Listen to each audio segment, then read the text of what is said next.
Welcome to Sleep Audiobooks. If you would like our Better Sleep Quick Guide filled with proven techniques to improve sleep, sign up to our mailing list at sleepaudiobooks.com and we'll send the PDF as a thank you. Subscribing and leaving a comment helps this channel more than you know, so please feel free to offer suggestions for future audiobooks or to just say hi. Thank you for listening. We hope you have an excellent night's sleep. This is Sleep Audiobooks. The Jungle Book by Rudyard Kipling. Chapter 1. Mowgli's Brothers. Now chill the kite brings home the night that Mang the bat sets free. The herds are shut in byre and hut, for loose till dawn are we. This is the hour of pride and power, talon and tush and claw. Oh, hear the call, good hunting all that keep the jungle law. Night Song in the Jungle. It was 7 o'clock of a very warm evening in the Seeonee Hills when Father Wolf woke up from his day's rest, scratched himself, yawned, and spread out his paws one after the other to get rid of the sleepy feeling in their tips. Mother Wolf lay with her big gray nose dropped across her 4 tumbling, squealing cubs, and the moon shone into the mouth of the cave where they all lived. "Harv," said Father Wolf, "it is time to hunt again."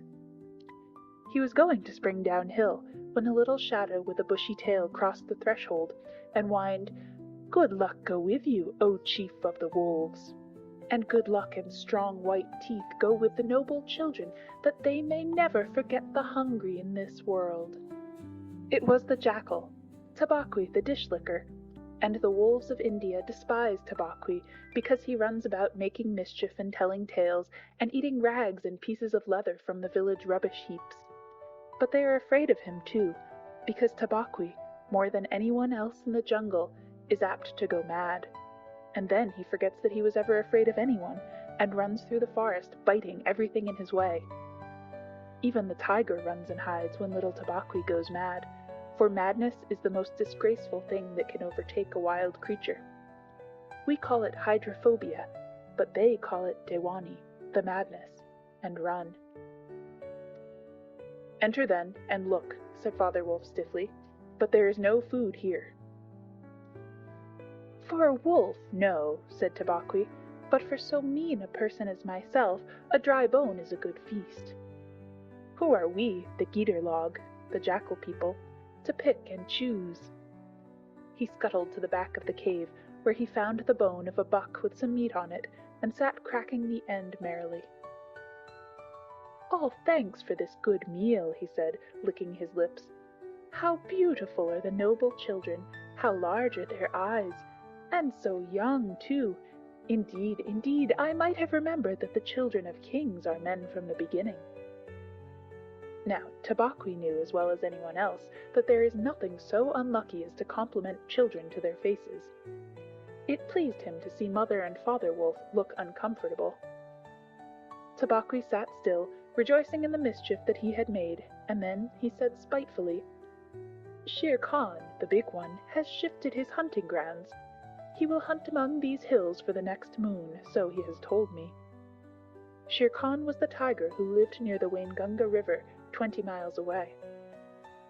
"He has no right," Father Wolf began angrily. "By the law of the jungle he has no right to change his quarters without due warning. He will frighten every head of game within 10 miles, and I have to kill for 2 these days." "His mother did not call him Lungri, the lame one, for nothing," said Mother Wolf quietly. "He has been lame in 1 foot from his birth. That is why he has only killed cattle. Now the villagers of the Waingunga are angry with him, and he has come here to make our villagers angry. They will scour the jungle for him when he is far away, and we and our children must run when the grass is set alight. Indeed, we are very grateful to Shere Khan." "Shall I tell him of your gratitude?" said Tabaqui. "Out," snapped Father Wolf. "Out and hunt with thy master. Thou hast done harm enough for 1 night." "I go," said Tabaqui quietly. "He can hear Shere Khan below in the thickets. I might have saved myself the message." Father Wolf listened, and below in the valley that ran down to a little river, he heard the dry, angry, snarly, sing-song whine of a tiger who has caught nothing and does not care if all the jungle knows it. "The fool," said Father Wolf, "to begin a night's work with that noise! Does he think that our buck are like his fat Waingunga bullocks?" "Hush! It is neither bullock nor buck he hunts tonight," said Mother Wolf. "It is man." The whine had changed to a sort of humming purr that seemed to come from every quarter of the compass. It was the noise that bewilders woodcutters and gypsies sleeping in the open, and makes them run sometimes into the very mouth of the tiger. "Man," said Father Wolf, showing all his white teeth. "Faugh! Are there not enough beetles and frogs in the tanks that he must eat man, and on our ground too?"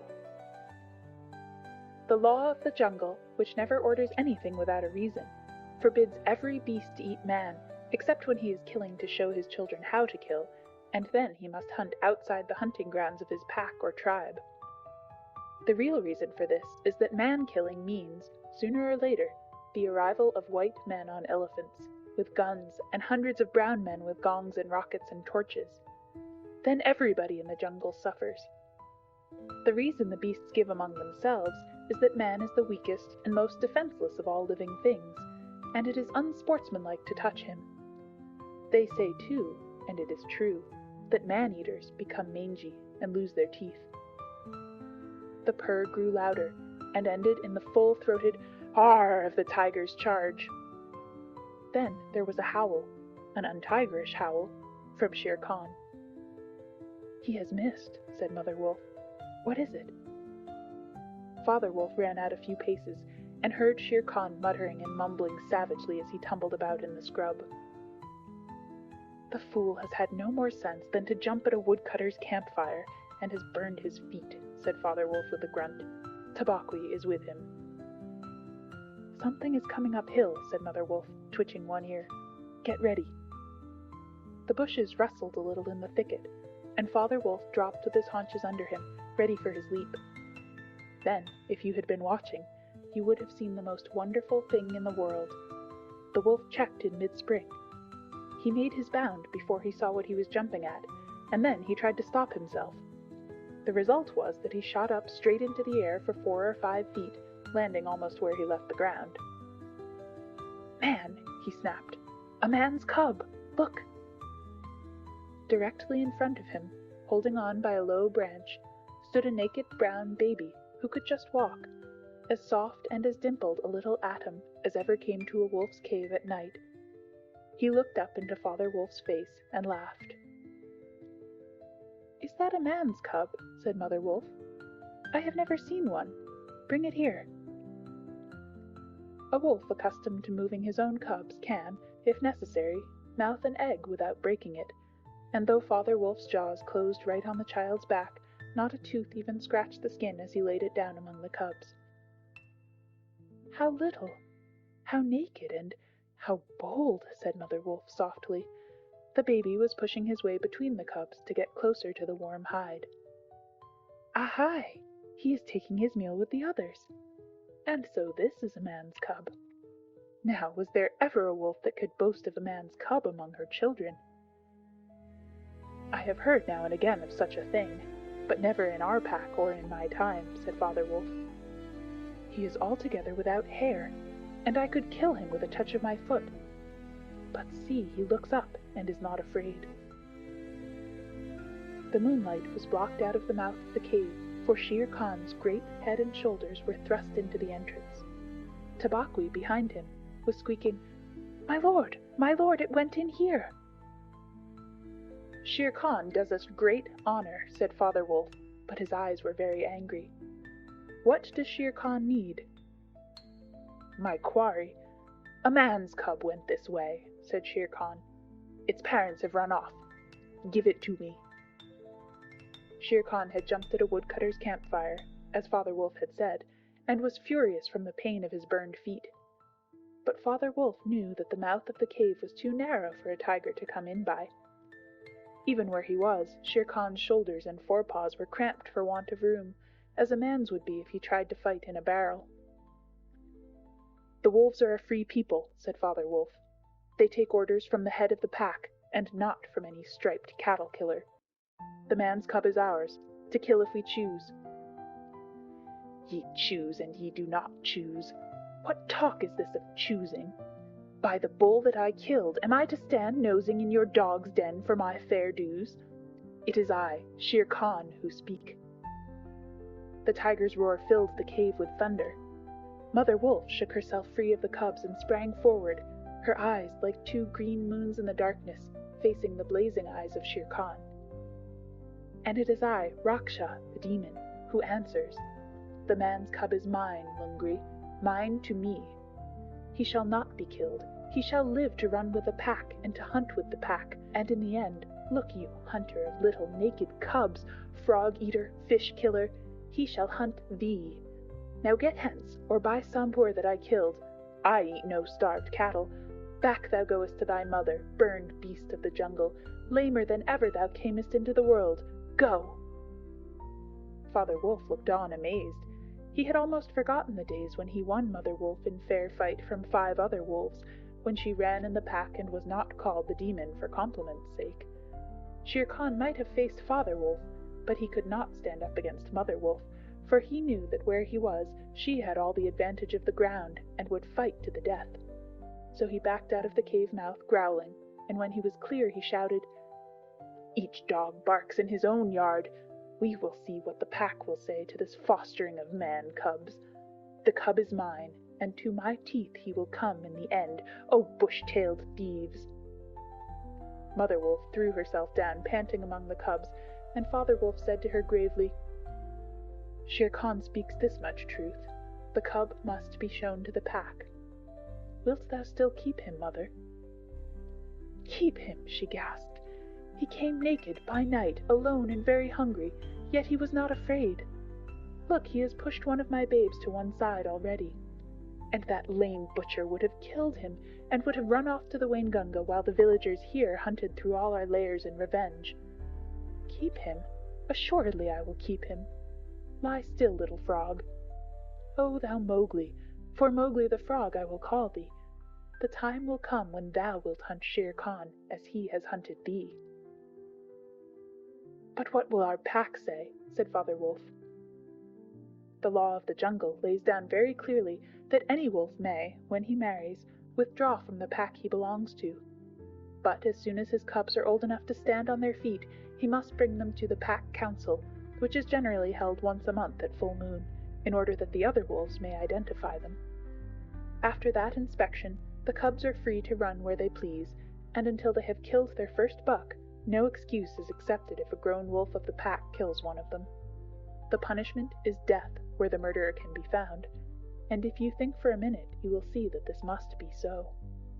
Father Wolf waited till his cubs could run a little, and then, on the night of the pack meeting, took them and Mowgli and Mother Wolf to the Council Rock, a hilltop covered with stones and boulders where 100 wolves could hide.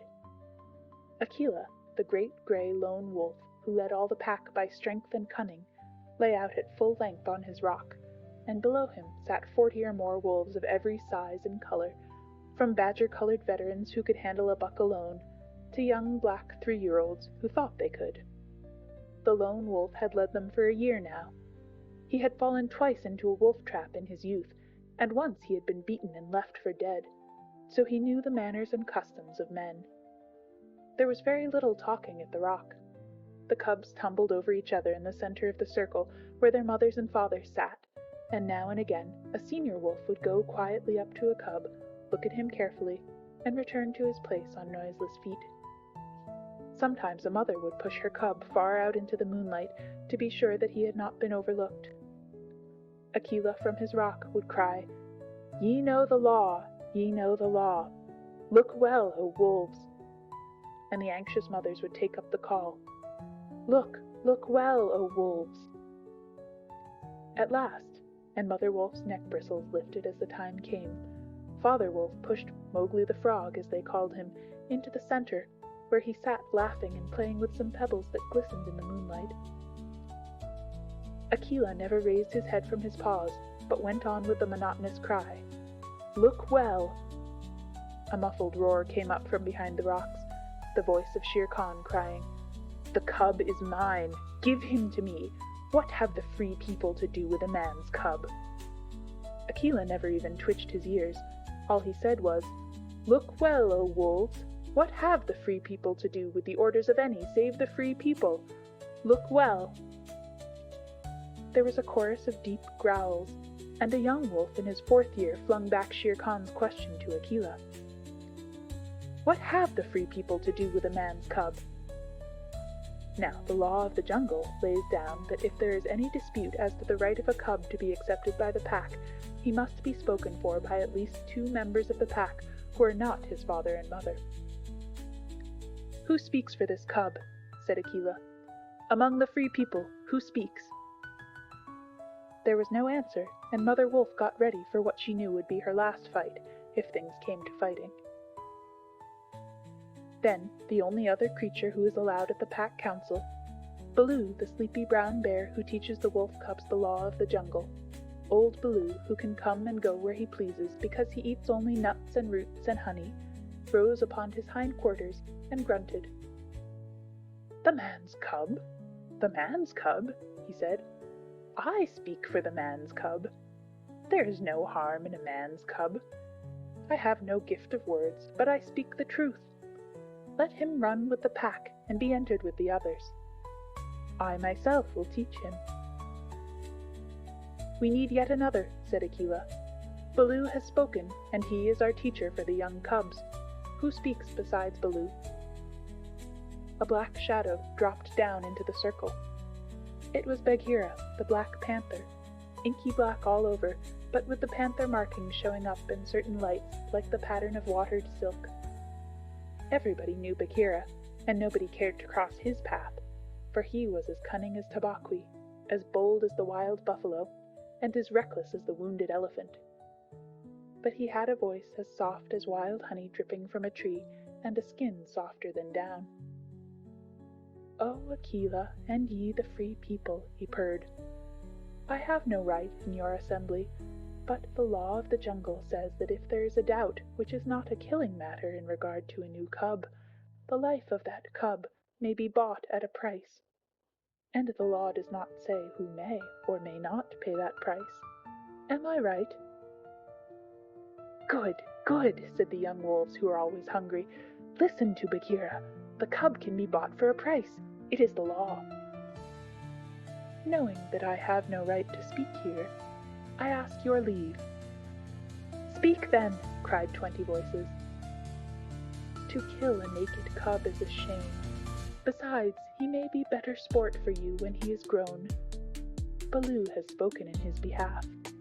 Now, to Baloo's word, I will add 1 bull, and a fat one, newly killed, not half a mile from here, if he will accept the man's cub according to the law. Is it difficult?" There was a clamor of scores of voices, saying, "What matter? He will die in the winter rains. He will scorch in the sun. What harm can a naked frog do us? Let him run with the pack. Where is the bull, Bagheera? Let him be accepted." And then came Akela's deep bay, crying, look well, O wolves!" Mowgli was still deeply interested in the pebbles, and he did not notice when the wolves came and looked at him one by one. At last they all went down the hill for the dead bull, and only Akela, Bagheera, Baloo, and Mowgli's own wolves were left. Shere Khan roared still in the night, for he was very angry that Mowgli had not been handed over to him. "Aye, roar well," said Bagheera under his whiskers, "for the time will come when this naked thing will make thee roar to another tune, or I know nothing of man." "It was well done," said Akela. "Men and their cubs are very wise. He may be a help in time." "Truly, a help in time of need, for none can hope to lead the pack forever," said Bagheera. Akela said nothing. He was thinking of the time that comes to every leader of every pack, when his strength goes from him, and he gets feebler and feebler, till at last he is killed by the wolves, and a new leader comes up, to be killed in his turn. "Take him away," he said to Father Wolf, "and train him as befits one of the free people." And that is how Mowgli was entered into the Seeonee Wolf Pack, for the price of a bull and on Baloo's good word. End of Chapter 1, Part 1. Chapter 1, Part 2. Now you must be content to skip 10 or 11 whole years, and only guess at all the wonderful life that Mowgli led among the wolves, because if it were written out it would fill ever so many books. He grew up with the cubs, though they, of course, were grown wolves almost before he was a child.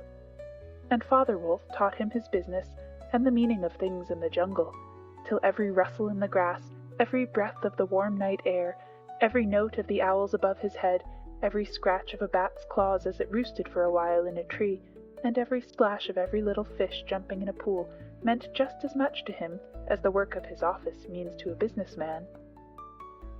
When he was not learning, he sat out in the sun and slept and ate and went to sleep again. When he felt dirty or hot, he swam in the forest pools, and when he wanted honey, Baloo told him that honey and nuts were just as pleasant to eat as raw meat, he climbed up for it, and that Bagheera showed him how to do. Bagheera would lie out on a branch and call, "Come along, little brother," and at first Mowgli would cling like the sloth, but afterward he would fling himself up through the branches almost as boldly as the gray ape. He took his place at the Council Rock, too, when the pack met, and there he discovered that if he stared hard at any wolf, the wolf would be forced to drop his eyes, and so he used to stare for fun. At other times he would pick the long thorns out of the pads of his friends, for wolves suffer terribly from thorns and burrs in their coats. He would go down the hillside into the cultivated lands by night, and look very curiously at the villagers in their huts. But he had a mistrust of men, because Bagheera showed him a square box with a drop gate so cunningly hidden in the jungle that he nearly walked into it, and told him that it was a trap. He loved better than anything else to go with Bagheera into the dark, warm heart of the forest, to sleep all through the drowsy day, and at night see how Bagheera did his killing. Bagheera killed right and left as he felt hungry, and so did Mowgli, with one exception. As soon as he was old enough to understand things, Bagheera told him that he must never touch cattle, because he had been bought into the pack at the price of a bull's life.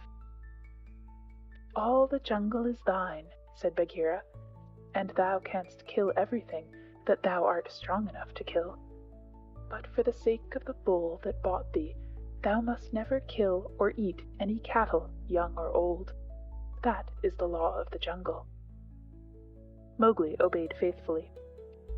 And he grew and grew strong, as a boy must grow who does not know that he is learning any lessons, and who has nothing in the world to think of except things to eat.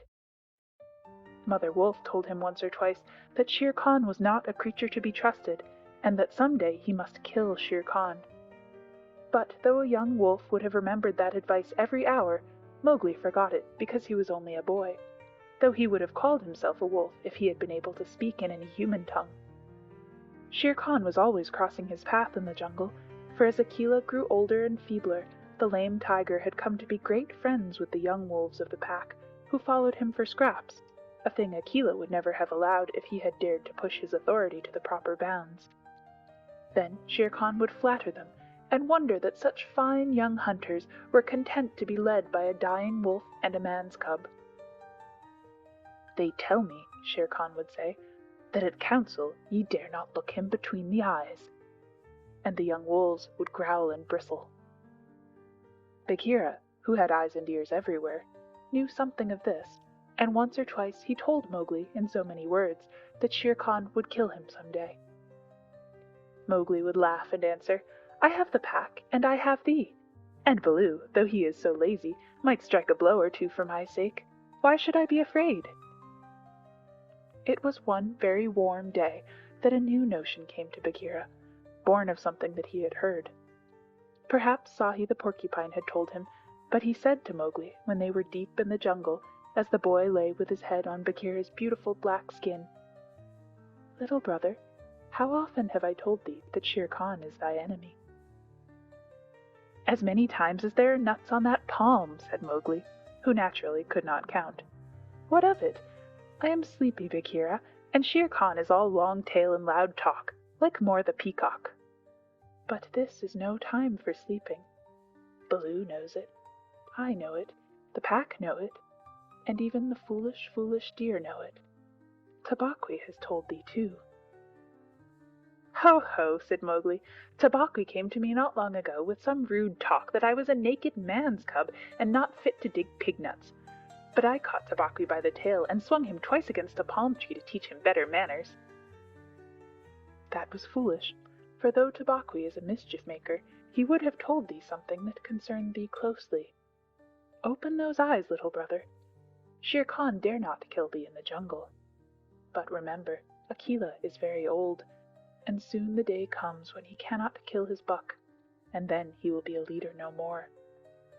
Many of the wolves that looked thee over when thou wast brought to the council first are old too, and the young wolves believe, as Shere Khan has taught them, that a man cub has no place with the pack.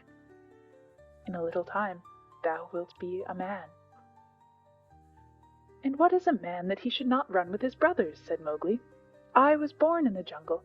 I have obeyed the law of the jungle, and there is no wolf of ours from whose paws I have not pulled a thorn. Surely they are my brothers. Bagheera stretched himself at full length and half shut his eyes. Little brother, said he, feel under my jaw. Mowgli put up his strong brown hand, and just under Bagheera's silky chin, where the giant rolling muscles were all hid by the glossy hair, he came upon a little bald spot. There is no one in the jungle that knows that I, Bagheera, carry that mark, the mark of the collar. And yet, little brother, I was born among men, and it was among men that my mother died, in the cages of the king's palace at Odaipur. It was because of this that I paid the price for thee at the council when thou wast a little naked cub. Yes, I too was born among men. I had never seen the jungle. They fed me behind bars from an iron pan, till one night I felt that I was Bagheera, the panther, and no man's plaything, and I broke the silly lock with one blow of my paw and came away. And because I had learned the ways of men, I became more terrible in the jungle than Shere Khan. Is it not so? Yes, said Mowgli. All the jungle fear Bagheera. All except Mowgli. Oh, thou art a man's cub, said the Black Panther very tenderly, and even as I return to my jungle, so thou must go back to men at last, to the men who are thy brothers, if thou art not killed in the council. But why should any wish to kill me? Said Mowgli. Look at me, said Bagheera, and Mowgli looked at him steadily between the eyes. The big panther turned his head away in half a minute. That is why, he said, shifting his paw on the leaves. Not even I can look thee between the eyes, and I was born among men, and I love thee, little brother. The others, they hate thee because their eyes cannot meet thine, because thou art wise, because thou hast pulled out thorns from their feet, because thou art a man. I did not know these things, said Mowgli sullenly, and he frowned under his heavy black eyebrows. What is the law of the jungle? Strike first, and then give tongue. By thy very carelessness they know that thou art a man. But be wise. It is in my heart that when Akela misses his next kill, and at each hunt it costs him more to pin the buck, the pack will turn against him, and against thee. They will hold a jungle council at the rock, and then... I have it, said Bagheera, leaping up. Go thou down quickly to the men's huts in the valley, and take some of the red flower which they grow in there, so that when the time comes, thou mayest have even a stronger friend than I or Baloo or those of the pack that love thee. Get the red flower.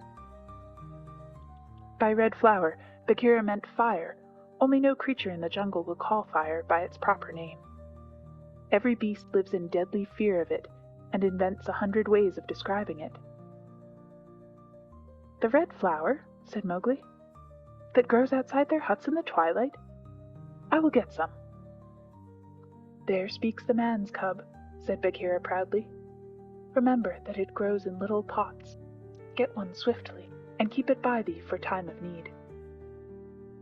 Good, said Mowgli. I go. But art thou sure, O my Bagheera?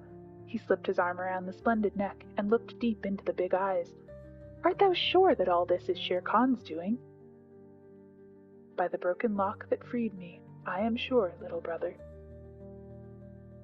Then by the bull that bought me, I will pay Shere Khan full tale for this, and it may be a little over, said Mowgli, and he bounded away. That is a man. That is all a man, said Bagheera to himself, lying down again. Oh, Shere Khan, never was a blacker hunting than that frog hunt of thine 10 years ago. Mowgli was far and far through the forest, running hard, and his heart was hot in him. He came to the cave as the evening mist rose, and drew breath and looked down the valley. The cubs were out, but Mother Wolf, at the back of the cave, knew by his breathing that something was troubling her frog. What is it, son? She said. Some bats chatter of Shere Khan, he called back. I hunt among the ploughed fields tonight. And he plunged downward through the bushes, to the stream at the bottom of the valley. There he checked, for he heard the yell of the pack hunting, heard the bellow of a hunted Sambor, and the snort as the buck turned at bay. Then there were wicked, bitter howls from the young wolves. Akela! Akela! Let the lone wolf show his strength! Room for the leader of the pack! Spring, Akela! The lone wolf must have sprung and missed his hold, for Mowgli heard the snap of his teeth and then a yelp as the Sambor knocked him over with his forefeet. He did not wait for anything more, but dashed on, and the yells grew fainter behind him as he ran into the croplands where the villagers lived. Bagheera spoke truth, he panted, as he nestled down in some cattle fodder by the window of a hut. Tomorrow is one day both for Akela and for me. Then he pressed his face close to the window and watched the fire on the hearth. He saw the husbandman's wife get up and feed it in the night with black lumps. And when the morning came, and the mists were all white and cold, he saw the man's child pick up a wicker pot plastered inside with earth, fill it with lumps of red-hot charcoal, put it under his blanket, and go out to tend the cows in the byre.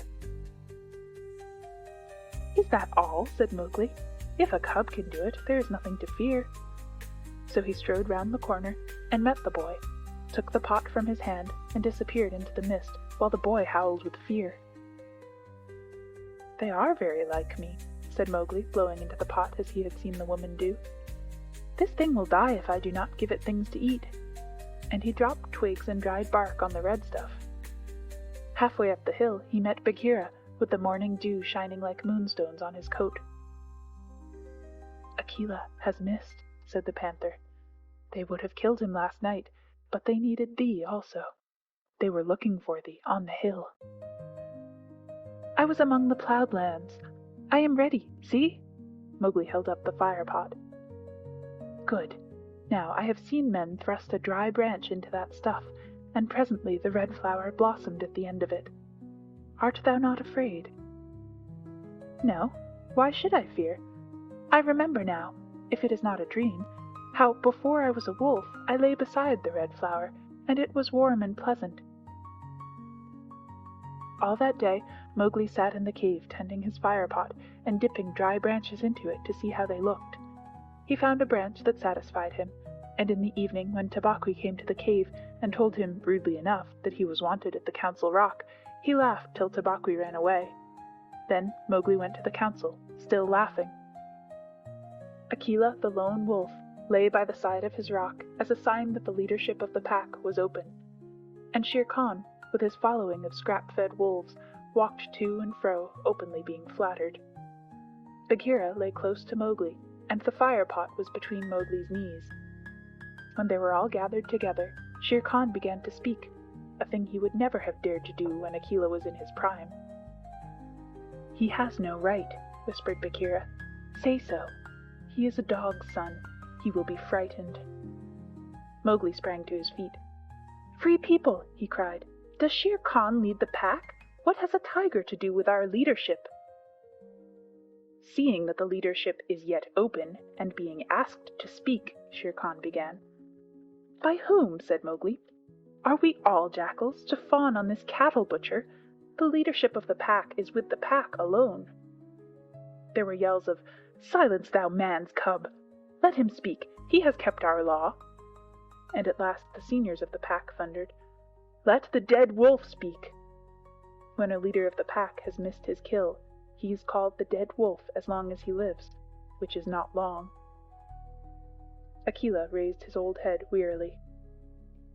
Free people, and ye too, jackals of Shere Khan, for 12 seasons I have led ye to and from the kill, and in all that time not one has been trapped or maimed. Now I have missed my kill. Ye know how that plot was made. Ye know how ye brought me up to an untried buck to make my weakness known. It was cleverly done. Your right is to kill me here on the Council Rock, now. Therefore, I ask, who comes to make an end of the lone wolf? For it is my right, by the law of the jungle, that ye come one by one. There was a long hush, for no single wolf cared to fight Akela to the death. Then Shere Khan roared, "Bah! What have we to do with this toothless fool? He is doomed to die. It is the man's cub who has lived too long. Free people, he was my meat from the first. Give him to me. I am weary of this man-wolf folly. He has troubled the jungle for 10 seasons. Give me the man-cub, or I will hunt here always, and not give you one bone. He is a man's child, and from the marrow of my bones I hate him." Then more than half the pack yelled, "A man! A man! What has a man to do with us? Let him go to his own place." "And turn all the people of the villages against us?" clamored Shere Khan. "No, give him to me. He is a man, and none of us can look him between the eyes." Akela lifted his head again and said, "He has eaten our food. He has slept with us. He has driven game for us. He has broken no word of the law of the jungle. Also, I paid for him with a bull when he was accepted. The worth of a bull is little, but Bagheera's honor is something that he will, perhaps, fight for," said Bagheera in his gentlest voice. "A bull paid 10 years ago," the pack snarled. "What do we care for bones 10 years old?"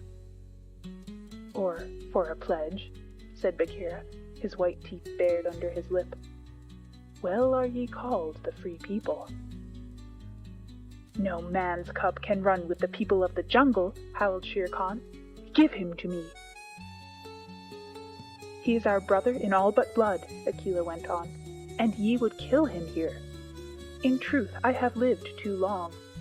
Some of ye are eaters of cattle, and of others I have heard that, under Shere Khan's teaching, ye go by dark night and snatch children from the villager's doorstep. Therefore I know ye to be cowards, and it is to cowards I speak. It is certain that I must die, and my life is of no worth, or I would offer that in the man-cub's place. But for the sake of the honor of the pack, a little matter that by being without a leader ye have forgotten, I promise that if ye let the man-cub go to his own place, I will not, when my time comes to die, bear one tooth against ye. I will die without fighting. That will at least save the pack 3 lives. More I cannot do, but if ye will, I can save ye the shame that comes of killing a brother against whom there is no fault, a brother spoken for and bought into the pack according to the law of the jungle." "He's a man, a man, a man!" snarled the pack, and most of the wolves began to gather round Shere Khan, whose tail was beginning to switch. "Now the business is in thy hands," said Bagheera to Mowgli. "We can do no more except fight." Mowgli stood upright, the fire pot in his hands. Then he stretched out his arms and yawned in the face of the council, but he was furious with rage and sorrow, for, wolf-like, the wolves had never told him how they hated him. "Listen, you," he cried. "There is no need for this dog's jabber. Ye have told me so often tonight that I am a man, and indeed I would have been a wolf with you to my life's end, that I feel your words are true. So I do not call ye my brothers any more, but sag, dogs, as a man should. What ye will do, and what ye will not do, is not yours to say.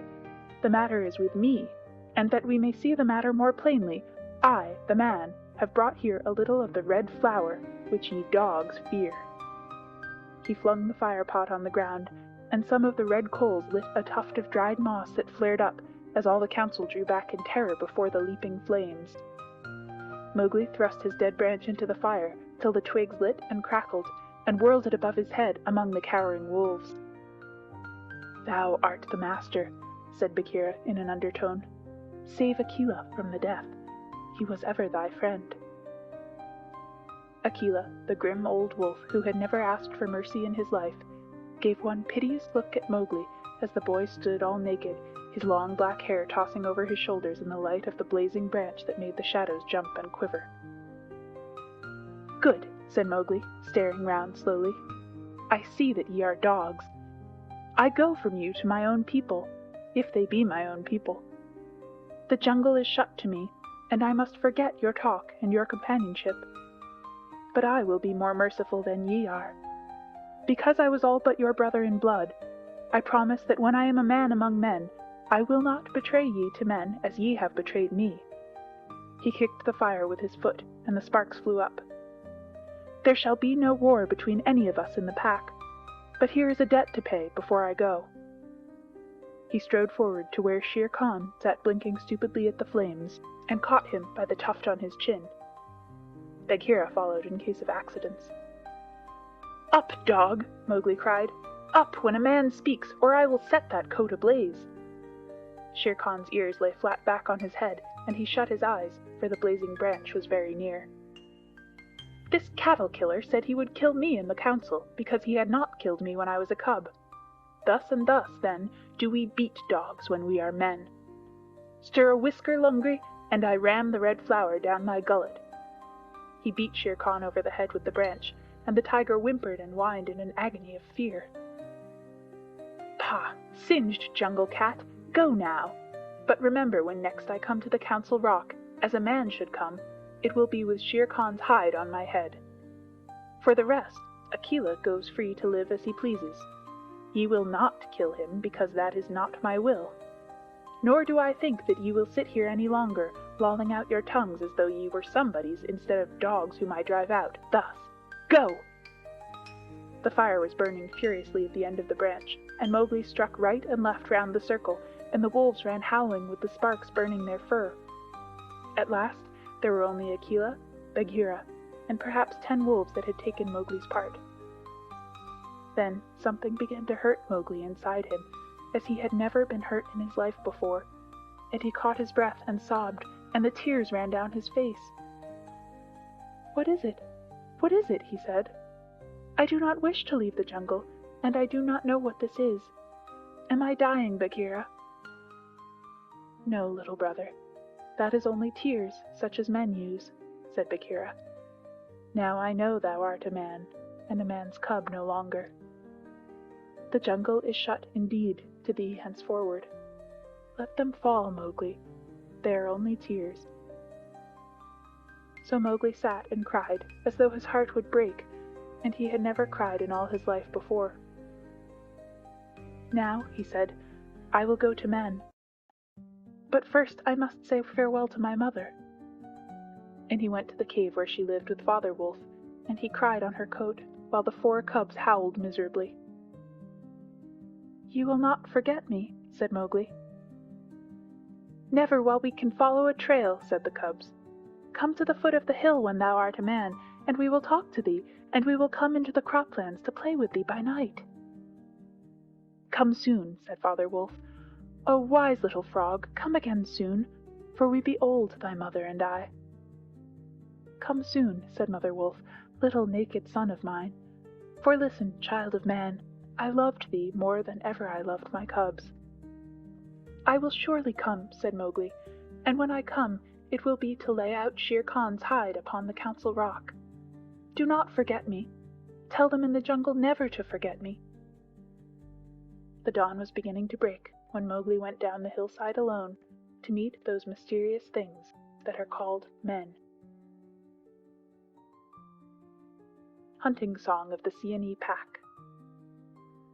As the dawn was breaking, the Sambur belled, once, twice, and again. And a doe leaped up, and a doe leaped up, from the pond in the wood where the wild deer sup.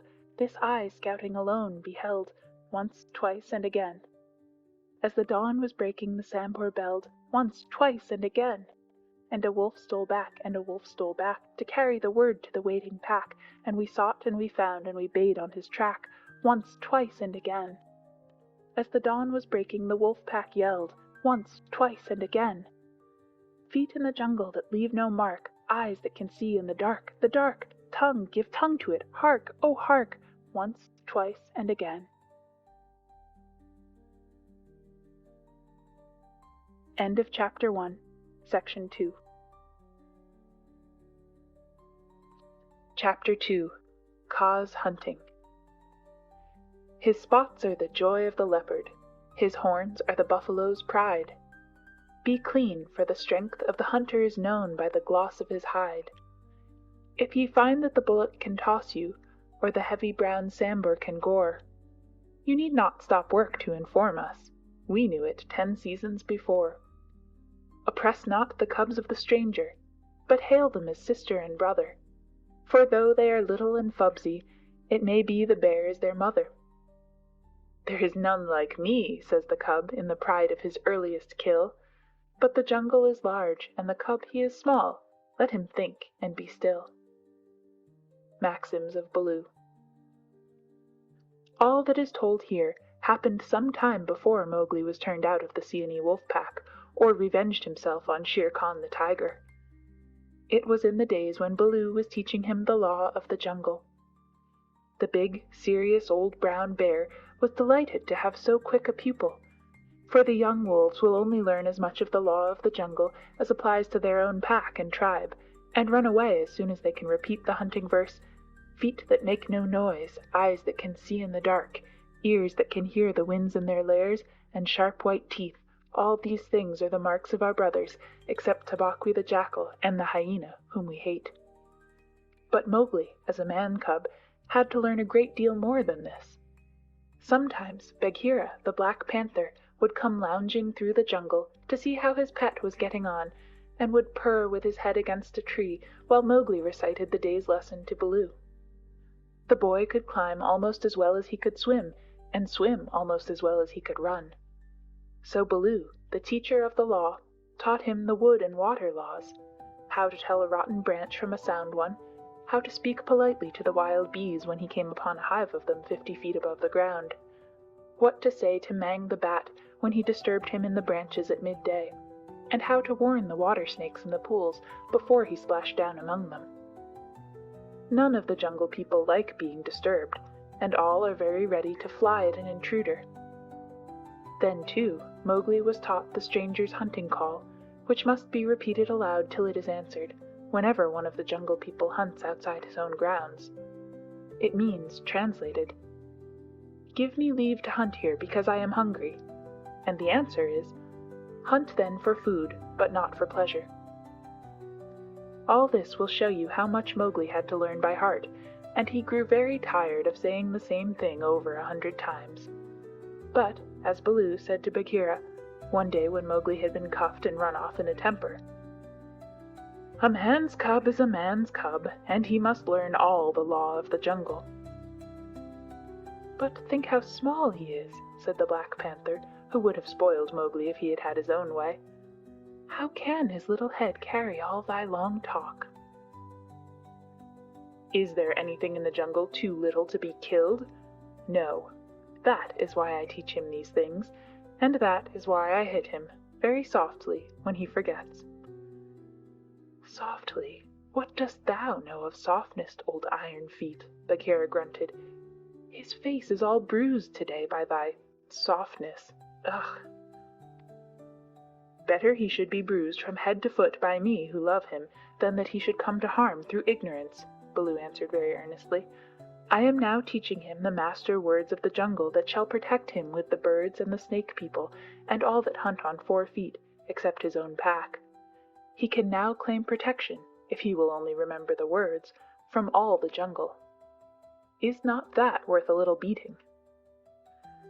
Well, look to it then that thou dost not kill the man-cub. He is no tree trunk to sharpen thy blunt claws upon. But what are these master words? I am more likely to give help than to ask it." Bagheera stretched out one paw and admired the steel-blue, ripping chisel talons at the end of it. "Still, I should like to know."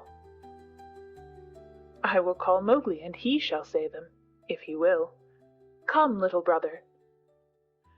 My head is ringing like a bee-tree, said a sullen little voice over their heads, and Mowgli slid down a tree trunk, very angry and indignant, adding as he reached the ground, I come for Bagheera, and not for thee, fat old Baloo. That is all one to me, said Baloo, though he was hurt and grieved. Tell Bagheera, then, the master words of the jungle that I have taught thee this day. Master words for which people? Said Mowgli, delighted to show off.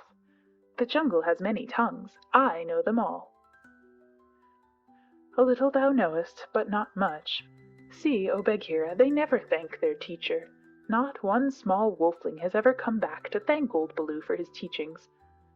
Say the word for the hunting people, then, great scholar. We be of one blood, ye and I, said Mowgli, giving the words the bear accent which all the hunting people use. Good. Now for the birds, Mowgli repeated, with the kite's whistle at the end of the sentence. Now for the snake people, said Bagheera. The answer was a perfectly indescribable hiss, and Mowgli kicked up his feet behind, clapped his hands together to applaud himself, and jumped on to Bagheera's back, where he sat sideways, drumming with his heels on the glossy skin, and making the worst faces he could think of at Baloo. There, there, that was worth a little bruise, said the brown bear tenderly. Some day thou wilt remember me. Then he turned aside to tell Bagheera how he had begged the master words from Hathi the wild elephant, who knows all about these things, and how Hathi had taken Mowgli down to a pool to get the snake word from a water snake, because Baloo could not pronounce it, and how Mowgli was now reasonably safe against all accidents in the jungle, because neither snake, bird, nor beast would hurt him. No one, then, is to be feared, Baloo wound up, patting his big furry stomach with pride. Except his own tribe, said Bagheera under his breath, and then aloud to Mowgli, Have a care for my ribs, little brother. What is all this dancing up and down? Mowgli had been trying to make himself heard by pulling at Bagheera's shoulder fur and kicking hard.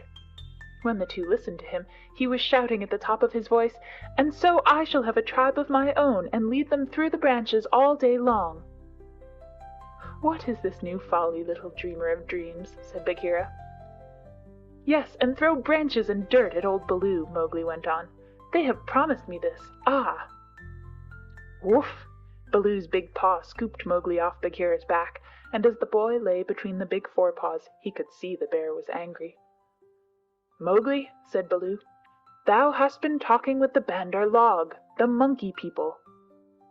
Mowgli looked at Bagheera to see if the panther was angry too, and Bagheera's eyes were as hard as jadestones. Thou hast been with the monkey people, the grey apes, the people without a law, the eaters of everything. That is great shame.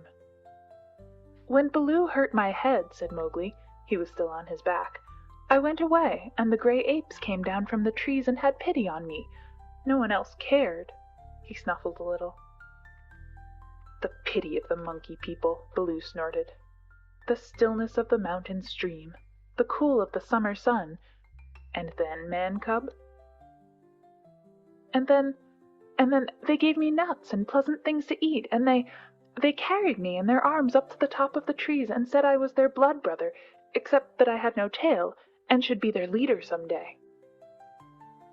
They have no leader, said Bagheera. They lie. They have always lied.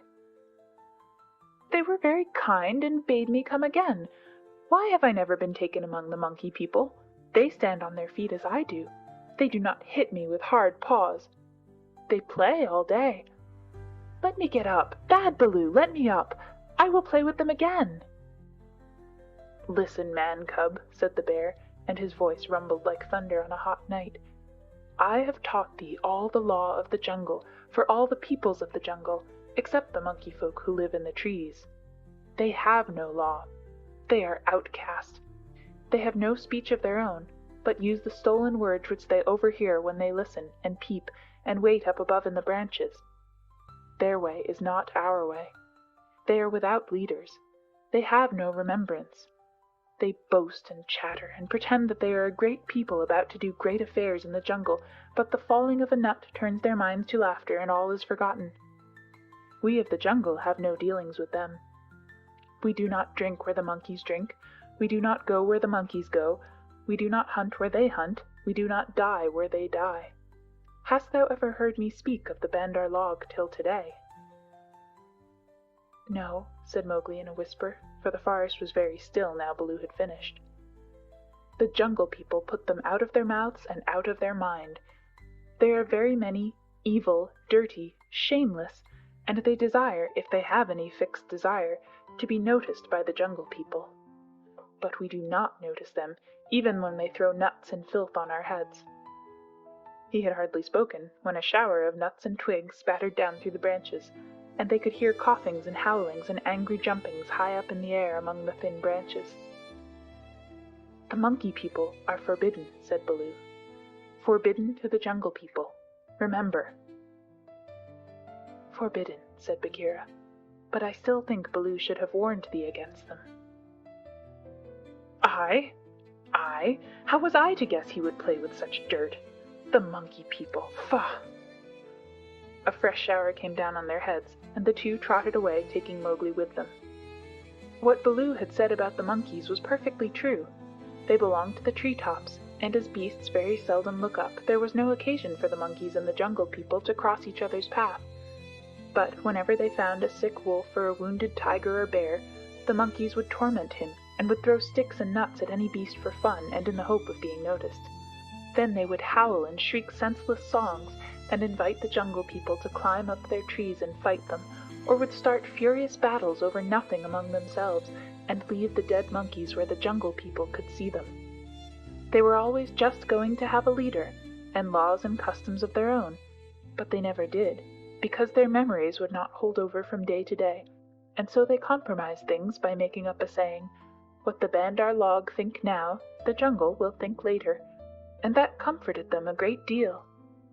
None of the beasts could reach them, but on the other hand, none of the beasts would notice them, and that was why they were so pleased when Mowgli came to play with them, and they heard how angry Baloo was. They never meant to do any more. The Bandar log never meant anything at all. But one of them invented what seemed to him a brilliant idea, and he told all the others that Mowgli would be a useful person to keep in the tribe, because he could weave sticks together for protection from the wind. So if they caught him, they could make him teach them. Of course, Mowgli, as a woodcutter's child, inherited all sorts of instincts, and used to make little huts of fallen branches without thinking how he came to do it, and the Monkey People, watching in the trees, considered his play most wonderful. This time, they said, they were really going to have a leader and become the wisest people in the jungle, so wise that everyone else would notice and envy them.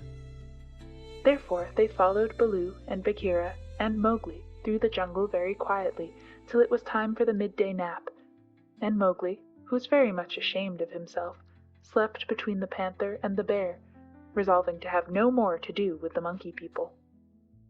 The next thing he remembered was feeling hands on his legs and arms, hard, strong little hands, and then a swash of branches in his face, and then he was staring down through the swaying branches as Baloo woke the jungle with his deep cries, and Bagheera bounded up the trunk with every tooth bared. The Bandar log howled with triumph and scuffled away to the upper branches where Bagheera dared not follow, shouting, "He has noticed us! Bagheera has noticed us! All the Jungle People admire us for our skill and our cunning." Then they began their flight, and the flight of the Monkey People through Treeland is one of the things nobody can describe. They have their regular roads and crossroads, up hills and down hills, all laid out from 50 to 70 or 100 feet above the ground, and by these they can travel even at night if necessary. 2 of the strongest monkeys caught Mowgli under the arms and swung off with him through the treetops, 20 feet at a bound. Had they been alone, they could have gone twice as fast, but the boy's weight held them back. Sick and giddy as Mowgli was, he could not help enjoying the wild rush, though the glimpses of the earth far down below frightened him, and the terrible check and jerk at the end of the swing over nothing but empty air brought his heart between his teeth. His escort would rush him up a tree till he felt the thinnest topmost branches crackle and bend under them, and then with a cough and a whoop would fling themselves into the air, outwards and downwards, and bring up, hanging by their hands or their feet, to the lower limbs of the next tree. Sometimes He could see for miles and miles across the still green jungle, as a man on the top of a mast can see for miles across the sea. And then the branches and leaves would lash him across the face, and he and his 2 guards would be almost down to earth again. So, bounding and crashing and whooping and yelling, the whole tribe of Bandar Log swept along the tree roads with Mowgli, their prisoner. For a time he was afraid of being dropped. Then he grew angry, but knew better than to struggle. And then he began to think. The first thing was to send back word to Baloo and Bagheera, for at the pace the monkeys were going, he knew his friends would be left far behind. It was useless to look down, for he could only see the top sides of the branches. So he stared upwards and saw, far away in the blue, Chil the kite balancing and wheeling as he kept watch over the jungle, waiting for things to die. Chil saw that the monkeys were carrying something and dropped a few 100 yards to find out whether their load was good to eat. He whistled with surprise when he saw Mowgli being dragged up to a treetop, and heard him give the kite call for, "We be of one blood, thou and I." The waves of the branches closed over the boy, but Chil balanced away to the next tree in time to see the little brown face come back up again. "Mark my trail," Mowgli shouted. "Tell Baloo of the Seeonee pack and Bagheera of the Council Rock." "In whose name, brother?" Chil had never seen Mowgli before, though of course he had heard of him. "Mowgli the Frog, Man Cub they call me. Mark my trail!" The last words were shrieked as he was being swung through the air, but Chil nodded and rose up till he looked no bigger than a speck of dust, and there he hung, watching with his telescope eyes the swaying of the treetops as Mowgli's escort whirled along. "They never go far," he said with a chuckle. "They never do what they set out to do. Always pecking at new things are the Bandar Log. This time, if I have any eyesight, they have pecked down trouble for themselves, for Baloo is no fledgling, and Bagheera can, as I know, kill more than goats." So he rocked on his wings, his feet gathered up under him, and waited. Meantime, Baloo and Bagheera were furious with rage and grief. Bagheera climbed as he had never climbed before, but the thin branches broke beneath his weight, and he slipped down, his claws full of bark. "Why didst thou not warn the man cub?" he roared to poor Baloo, who had set off at a clumsy trot in the hope of overtaking the monkeys. "What was the use of half slaying him with blows if thou didst not warn him?" "Haste! Oh, haste! We may catch them yet," Baloo panted. At that speed, it would not tire a wounded cow. Teacher of the law, cub-beater, a mile of that rolling to and fro would burst thee open. Sit still and think. Make a plan. This is no time for chasing. They may drop him if we follow too close. "Arula, woo! They may have dropped him already, being tired of carrying him. Who can trust the Bandar Log? Put dead bats on my head, give me black bones to eat, roll me into the hives of the wild bees that I may be stung to death, and bury me with the hyena, for I am the most miserable of bears. Arulala, wahua! O Mowgli, Mowgli, why did I not warn thee against the monkey folk instead of breaking thy head? Now perhaps I may have knocked the day's lesson out of his mind, and he will be alone in the jungle without the master words." Baloo clasped his paws over his ears and rolled to and fro, moaning.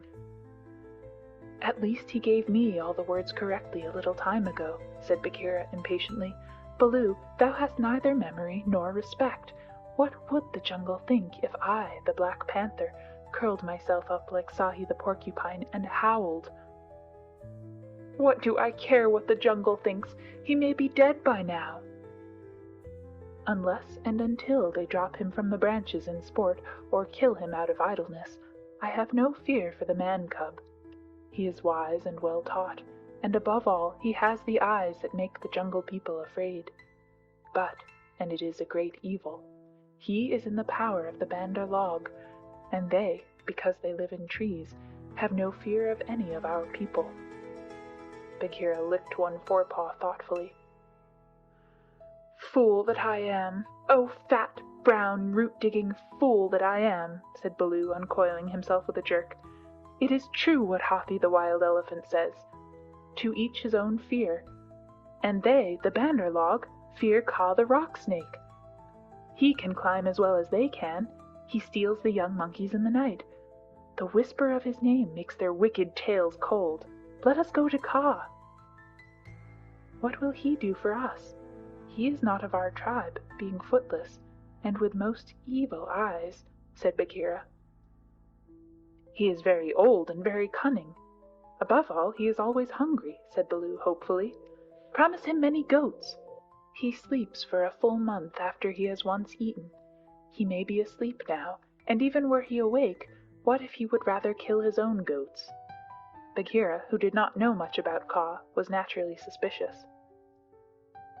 Then in that case thou and I together, old hunter, might make him see reason. Here Baloo rubbed his faded brown shoulder against the panther, and they went off to look for Kaa the rock python.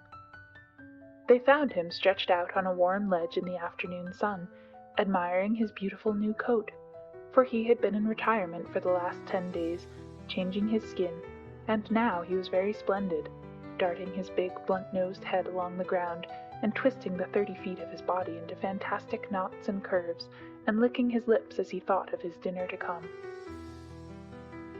He has not eaten, said Baloo, with a grunt of relief, as soon as he saw the beautifully mottled brown and yellow jacket. Be careful, Bagheera. He is always a little blind after he has changed his skin, and very quick to strike. Kaa was not a poison snake. In fact, he rather despised the poison snakes as cowards, but his strength lay in his hug, and when he had once lapped his huge coils round anybody, there was no more to be said. Good hunting, cried Baloo, sitting up on his haunches.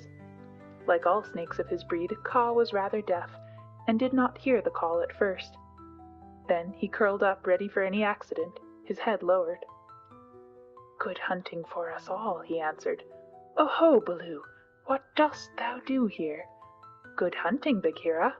One of us at least needs food. Is there any news of game afoot? A doe now, or even a young buck? I am as empty as a dried well. We are hunting, said Baloo carelessly. He knew that you must not hurry Kaa. He is too big. Give me permission to come with you, said Kaa. A blow more or less is nothing to thee, Bagheera or Baloo, but I have to wait and wait for days in a wood path and climb half a night on the mere chance of a young ape. Pshaw! The branches are not what they were when I was young. Rotten twigs and dry boughs are they all. Maybe thy great weight has something to do with that matter, said Baloo. I am a fair length, said Kaa with a little pride. But for all that, it is the fault of this new-grown timber. I came very near to falling on my last hunt, very near indeed, and the noise of my slipping, for my tail was not tight wrapped round the tree, waked the Bandar log, and they called me most evil names. Footless yellow earthworm, said Bagheera under his whiskers, as though he were trying to remember something. Have they ever called me that? Said Kaa. Something of that kind it was that they shouted to us last moon, but we never noticed them. They will say anything, even that thou had lost all thy teeth, and wilt not face anything bigger than a kid, because they are indeed shameless, these Bandar log, because thou art afraid of the he-goat's horns, Bagheera went on sweetly. Now a snake, especially a wary old python like Kaa, very seldom shows that he is angry, but Baloo and Bagheera could see the big swallowing muscles on either side of Kaa's throat ripple and bulge. The Bandar log have shifted their grounds, he said quietly. When I came up into the sun today, I heard them whooping among the tree-tops. It is the Bandar log that we follow now, said Baloo, but the word stuck in his throat, for that was the first time in his memory that one of the jungle people had owned to being interested in the doings of the monkeys. Beyond doubt, then, it is no small thing that it takes 2 such hunters, leaders in their own jungle, I am certain, on the trail of the Bandar log, Kaa replied, courteously, as he swelled with curiosity. Indeed, Baloo began, I am no more than the old and sometimes very foolish teacher of the law to the Seeonee wolf cubs, and Bagheera here— Is Bagheera, said the Black Panther, and his jaws shut with a snap, for he did not believe in being humble. The trouble is this, Ka. Those nut-stealers and pickers of palm leaves have stolen away our man-cub, of whom thou hast, perhaps, heard. I heard some news from Sahi, his quills make him presumptuous, of a man-thing that was entered into a wolf-pack, but I did not believe. Sahi is full of stories half-heard and very badly told. But it is true. He is such a man-cub as never was, said Baloo. The best and wisest and boldest of man-cubs, my own pupil, who shall make the name of Baloo famous throughout the jungles. And besides, we love him, Ka. Tss, tss, said Ka, waving his head to and fro. I also have known what love is. There are tales I could tell that need a clear night when we are all well fed to praise properly, said Bagheera quickly. Our man-cub is in the hands of the Bandar log now, and we know that of all the jungle people, they fear Ka alone. They fear me alone. They have good reason, said Ka. Chattering, foolish, vain, foolish, and chattering are the monkeys. But a man-thing in their hands is in no good luck. They grow tired of the nuts they pick and throw them down. They carry a branch half a day, meaning to do great things with it, and then they snap it in two. That man-thing is not to be envied. They called me also yellow fish, was it not? Worm, earthworm, said Bagheera, as well as other things which I cannot now say for shame. We must remind them to speak well of their master. We must help their wandering memories. Now, whither went they with the cub? The jungle alone knows. Towards the sunset, I believe, said Baloo. We had thought that thou wouldst know, Ka. I? How? I take them when they come in my way, but I do not hunt the Bandar log, or frogs, or green scum on a water-hole for that matter. Up, up! Up, up! Hillo, illo, illo! Look up, Baloo of the Seeonee wolf pack! Baloo looked up to see where the voice came from, and there was Chil the kite, sweeping down with the sun shining on the upturned flanges of his wings. It was near Chil's bedtime, but he had ranged all over the jungle looking for the bear, and missed him in the thick foliage. What is it? Said Baloo. I have seen Mowgli among the Bandar log. He bade me tell you. I watched. The Bandar log have taken him beyond the river to the monkey city, to the cold lairs. They may stay there for a night, or 10 nights, or an hour. I have told the bats to watch through the dark time. That is my message. Good hunting, all you below. Full gorge and a deep sleep to you, Chil, cried Bagheera. I will remember thee in my next kill, and put aside the head for thee alone, O best of kites. It is nothing, it is nothing. The boy held the master word. I could have done no less. And Chil circled up again to his roost. He has not forgotten to use his tongue, said Baloo with a chuckle of pride. To think of one so young remembering the master word for the birds, too, while he was being pulled across the trees. It was most firmly driven into him, said Bagheera, but I am proud of him, and now we must go to the cold lairs. They all knew where that place was, but few of the jungle people ever went there, because what they called the cold lairs was an old deserted city, lost and buried in the jungle, and beasts seldom use a place that men have once used. The wild boar will, but the hunting tribes do not. Besides, the monkeys lived there, as much as they could be said to live anywhere, and no self-respecting animal would come within eyeshot of it, except in times of drought when the half-ruined tanks and reservoirs held a little water. It is half a night's journey, at full speed, said Bagheera, and Baloo looked very serious. I will go as fast as I can, he said anxiously. We dare not wait for thee. Follow, Baloo. We must go on the quick foot, Ka and I. Feet or no feet, I can keep abreast of all thy four, said Ka shortly. Baloo made one effort to hurry, but he had to sit down panting, and so they left him to come on later, while Bagheera hurried forward at the quick panther canter. Ka said nothing, but, strive as Bagheera might, the huge rock python held level with him.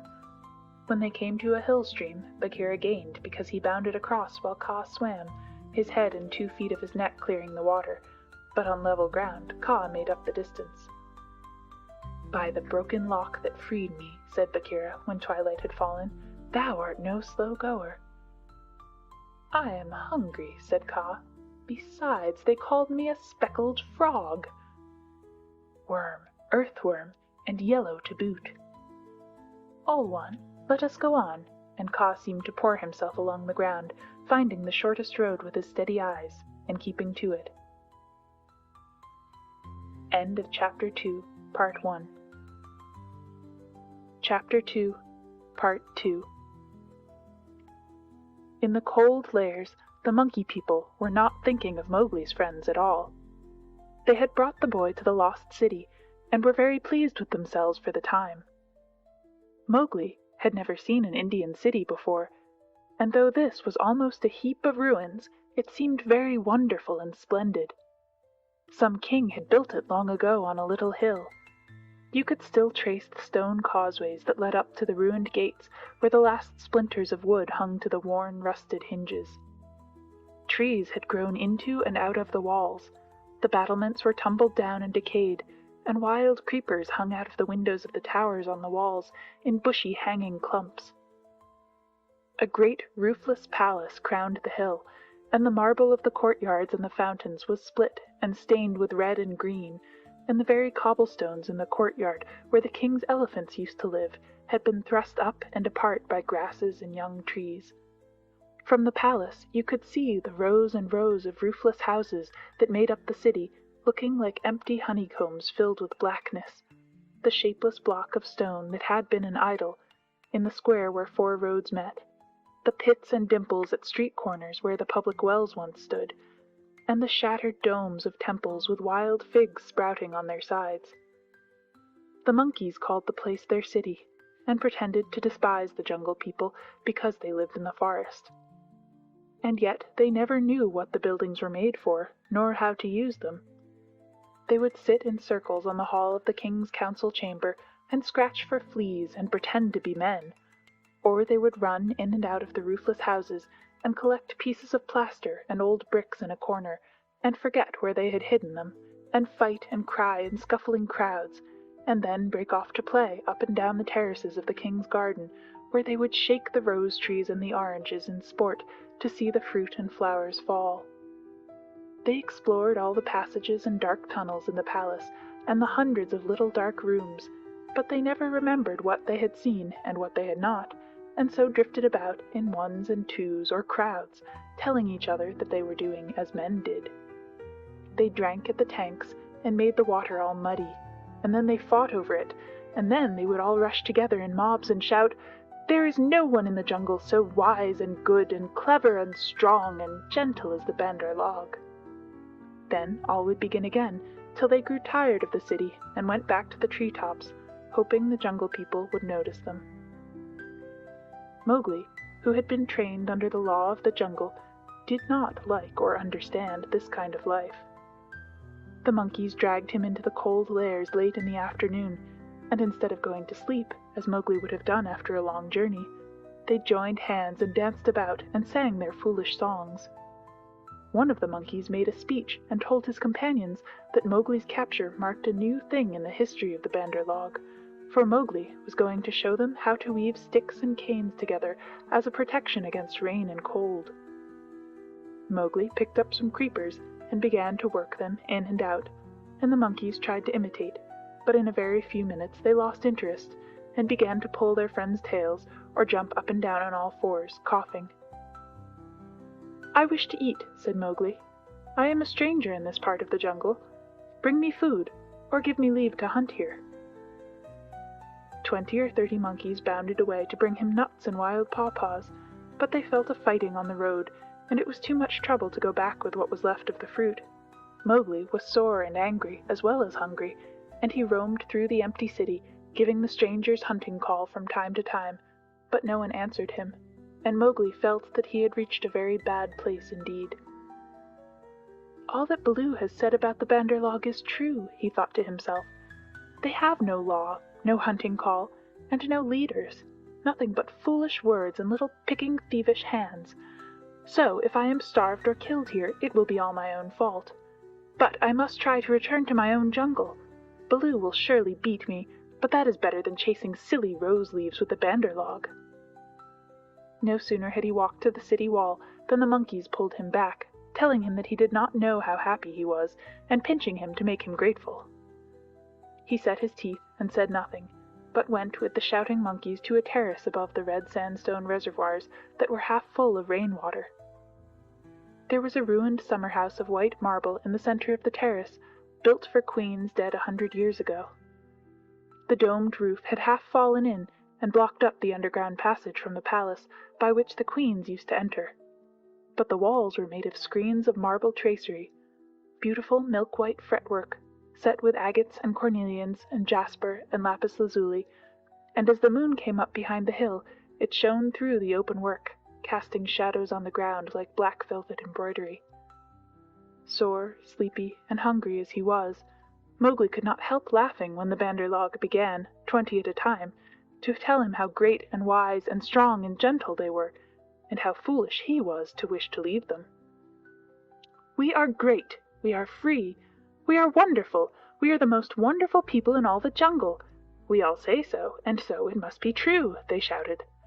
"Now, as you are a new listener and can carry our words back to the jungle people so that they may notice us in the future, we will tell you all about our most excellent selves." Mowgli made no objection, and the monkeys gathered by hundreds and hundreds on the terrace to listen to their own speakers singing the praises of the Banderlog. And whenever a speaker stopped for want of breath, they would all shout together, "This is true, we all say so." Mowgli nodded and blinked, and said yes when they asked him a question, and his head spun with all the noise. "Tabaqui the jackal must have bitten all these people," he said to himself, "and now they have the madness. Certainly this is Dewani, the madness. Did I never go to sleep? Now there is a cloud coming to cover the moon. If it were only a big enough cloud, I might try to run away in the darkness. But I am tired."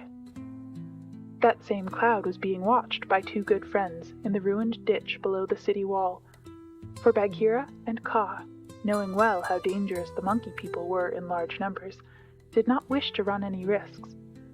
The monkeys never fight unless they are 100 to 1, and few in the jungle care for those odds. "I will go to the west wall," Kaa whispered, "and come swiftly down the slope of the ground in my favor. They will not throw themselves upon my back in their hundreds, but—" "I know it," said Bagheera. "Would that Baloo were here, but we must do what we can. When that cloud covers the moon, I shall go by the terrace. They hold some sort of council there over the boy." "Good hunting," said Kaa grimly, and glided away to the west wall. That happened to be the least ruined of any, and the big snake was delayed a while before he could find a way up the stones. The cloud hid the moon, and as Mowgli wondered what would come next, he heard Bagheera's light feet on the terrace. The Black Panther had raced up the slope almost without a sound, and was striking, he knew better than to waste time in biting, right and left among the monkeys, who were seated round Mowgli in circles 50 and 60 deep. There was a howl of fright and rage, and then, as Bagheera tripped on the rolling, kicking bodies beneath him, a monkey shouted, "There's only one here! Kill him! Kill!" A scuffling mass of monkeys, biting, scratching, tearing, and pulling, closed over Bagheera, while 5 or 6 laid hold of Mowgli, dragged him up the wall of the summer house, and pushed him through the hole of the broken dome. A man-trained boy would have been badly bruised, for the fall was a good 15 feet, but Mowgli fell as Baloo had taught him to fall, and landed on his feet. "Stay there," shouted the monkeys, "till we have killed thy friends, and later we will play with thee, if the poison people leave thee alive." "We be of one blood, ye and I," said Mowgli, quickly giving the snake's call. He could hear rustling and hissing in the rubbish around him, and gave the call a second time to make sure. "Even so, down hoods all," said half a dozen low voices. Every ruin in India becomes sooner or later a dwelling place of snakes, and the old summer house was alive with cobras. "Stand still, little brother, for thy feet may do us harm." Mowgli stood as quietly as he could, peering through the open work and listening to the furious din of the fight round the Black Panther, the yells and chatterings and scufflings, and Bagheera's deep, hoarse cough as he backed and bucked and twisted and plunged under the heaps of the enemies. For the first time since he was born, Bagheera was fighting for his life.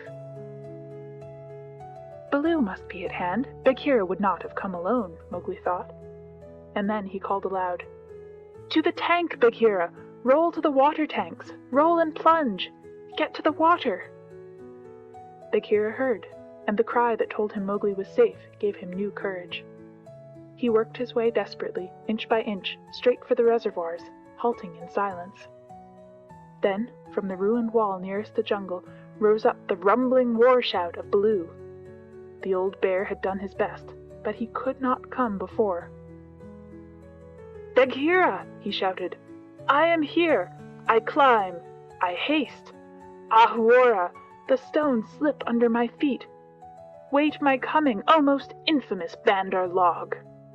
He panted up the terrace, only to disappear to the head in a wave of monkeys, but he threw himself squarely on his haunches, and spreading out his forepaws, hugged as many as he could hold, and then began to hit with a regular bat, bat, bat, like the flipping strokes of a paddle wheel. A crash and a splash told Mowgli that Bagheera had fought his way to the tank where the monkeys could not follow. The panther lay gasping for breath, his head just out of water, while the monkeys stood 3 deep on the red steps, dancing up and down with rage, ready to spring upon him from all sides if he came out to help Baloo. It was then that Bagheera lifted up his dripping chin, and in despair gave the snake's call for protection. "We be of one blood, ye and I," for he believed that Kaa had turned tail at the last minute. Even Baloo, half smothered under the monkeys on the edge of the terrace, could not help chuckling as he heard the Black Panther asking for help. Kaa had only just worked his way over the west wall, landing with a wrench that dislodged a coping stone into the ditch.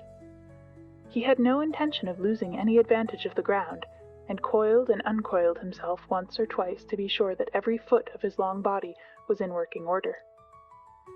All that while, the fight with Baloo went on, and the monkeys yelled in the tank round Bagheera, and Mang the Bat, flying to and fro, carried the news of the great battle over the jungle, till even Hathi the wild elephant trumpeted, and far away, scattering bands of the monkey folk woke and came leaping along the tree roads to help their comrades in the cold lairs, and the noise of the fight roused all the daybirds for miles round.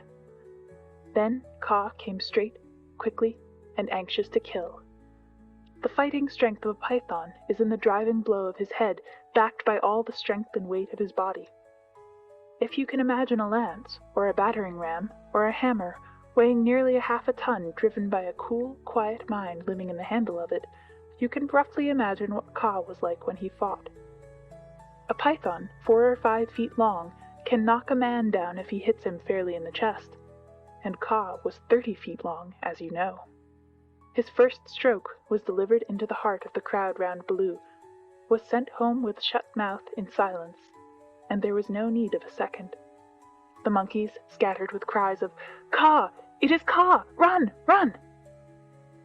Generations of monkeys had been scared into good behavior by the stories their elders told them of Kaa, the night thief, who could slip along the branches as quietly as moss grows, and steal away the strongest monkey that ever lived, of old Kaa, who could make himself look so like a dead branch or a rotten stump that the wisest were deceived, till the branch caught them. Kaa was everything that the monkeys feared in the jungle, for none of them knew the limits of his power. None of them could look him in the face, and none had ever come alive out of his hug. And so they ran, stammering with terror, to the walls and the roofs of the houses, and Baloo drew a deep breath of relief. His fur was much thicker than Bagheera's, but he had suffered sorely in the fight. Then Kaa opened his mouth for the first time and spoke one long, hissing word, and the far-away monkeys, hurrying to the defense of the cold lairs, stayed where they were, cowering, till the loaded branches bent and crackled under them. The monkeys on the walls and the empty houses stopped their cries, and in the stillness that fell upon the city, Mowgli heard Bagheera shaking his wet sides as he came up from the tank. Then the clamor broke out again. The monkeys leaped higher up on the walls. They clung round the necks of the big stone idols and shrieked as they skipped along the battlements, while Mowgli, dancing in the summer-house, put his eye to the screen-work and hooted owl-fashion between his front teeth to show his derision and contempt. "Get the man-cub out of that trap. I can do no more," Bagheera gasped. "Let us take the man-cub and go. They may attack again." "They will not move till I order them to." "Stay you so!" Kaa hissed, and the city was silent once more. "I could not come before, brother, but I think I heard thee call." This was to Bagheera. I may have cried out in the battle," Bagheera answered. "Baloo, art thou hurt?" "I am sure that they did not pull me into 100 little bearlings," said Baloo, gravely shaking one leg after the other. "Wow, I am sore. Kaa, we owe thee, I think, our lives, Bagheera and I." "No matter. Where is the manling?" "Here, in a trap. I cannot climb out," cried Mowgli. The curve of the broken dome was above his head. "Take him away. He dances like Mor the Peacock. He will crush our young," said the cobras inside. "Ha!" said Kaa with a chuckle. "He has friends everywhere, this manling. Stand back, manling, and hide you, O poison people. I break down the wall." Kaa looked carefully till he found a discolored crack in the marble tracery, showing a weak spot, made 2 or 3 light taps with his head to get the distance, and then, lifting up 6 feet of his body clear of the ground, sent home 6 full-power smashing blows, nose first. The screenwork broke and fell away in a cloud of dust and rubbish, and Mowgli leaped through the opening and flung himself between Baloo and Bagheera, an arm around each big neck. "Art thou hurt?" said Baloo, hugging him softly. "I am sore, hungry, and not a little bruised. But, oh, they have handled ye grievously, my brothers. Ye bleed." "Others also," said Bagheera, licking his lips and looking at the monkey dead on the terrace and round the tank. It is nothing, if thou art safe. Oh, my pride of all little frogs," whimpered Baloo. "Of that we shall judge later," said Bagheera in a dry voice that Mowgli did not at all like. "But here is Kaa, to whom we owe the battle, and thou owest thy life. Thank him according to our customs, Mowgli." Mowgli turned and saw the great python's head swaying a foot above his own. "So this is the manling," said Kaa. "Very soft is his skin, and he is not unlike the Bandar log. Have a care, manling, that I do not mistake thee for a monkey some twilight when I have newly changed my coat."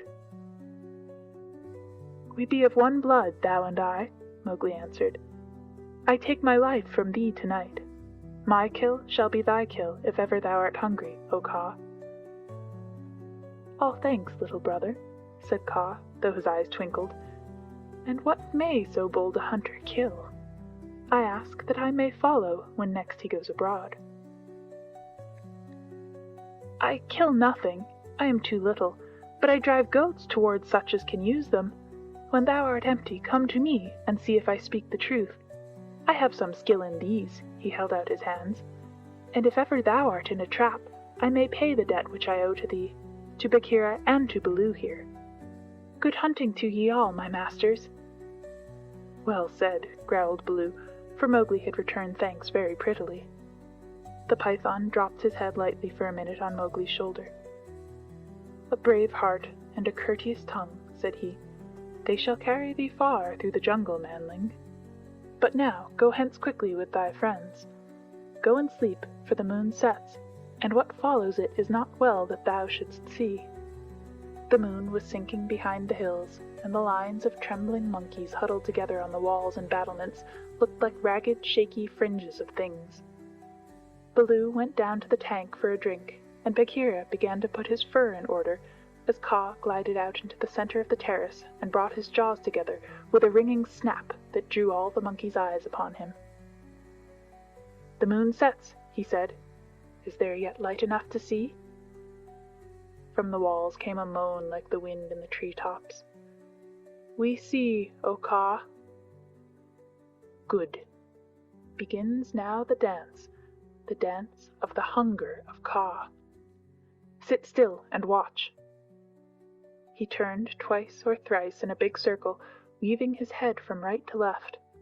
Then he began making loops and figures of 8 with his body, and soft, oozy triangles that melted into squares and 5-sided figures, and coiled mounds, never resting, never hurrying, and never stopping his low, humming song. It grew darker and darker, till at last the dragging, shifting coils disappeared, but they could hear the rustle of the scales. Baloo and Bagheera stood still as stone, growling in their throats, their neck hair bristling, and Mowgli watched and wondered. "Bandar log," said the voice of Kaa at last, "can ye stir foot or hand without my order? Speak."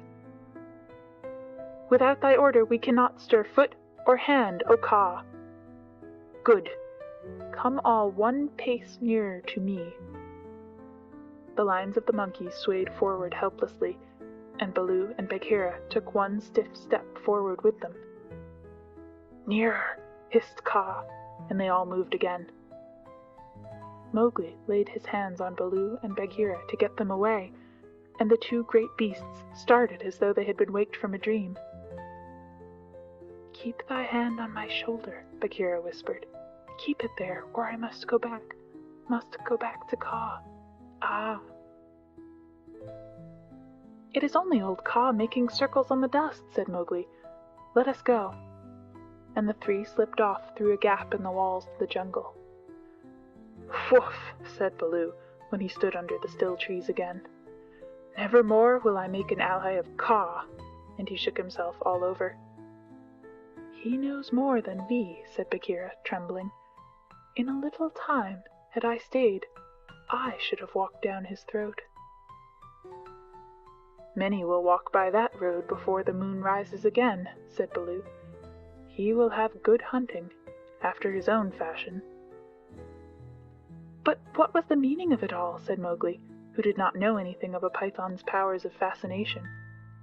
"I saw no more than a big snake making foolish circles till the dark came, and his nose was all sore. Ho, ho!"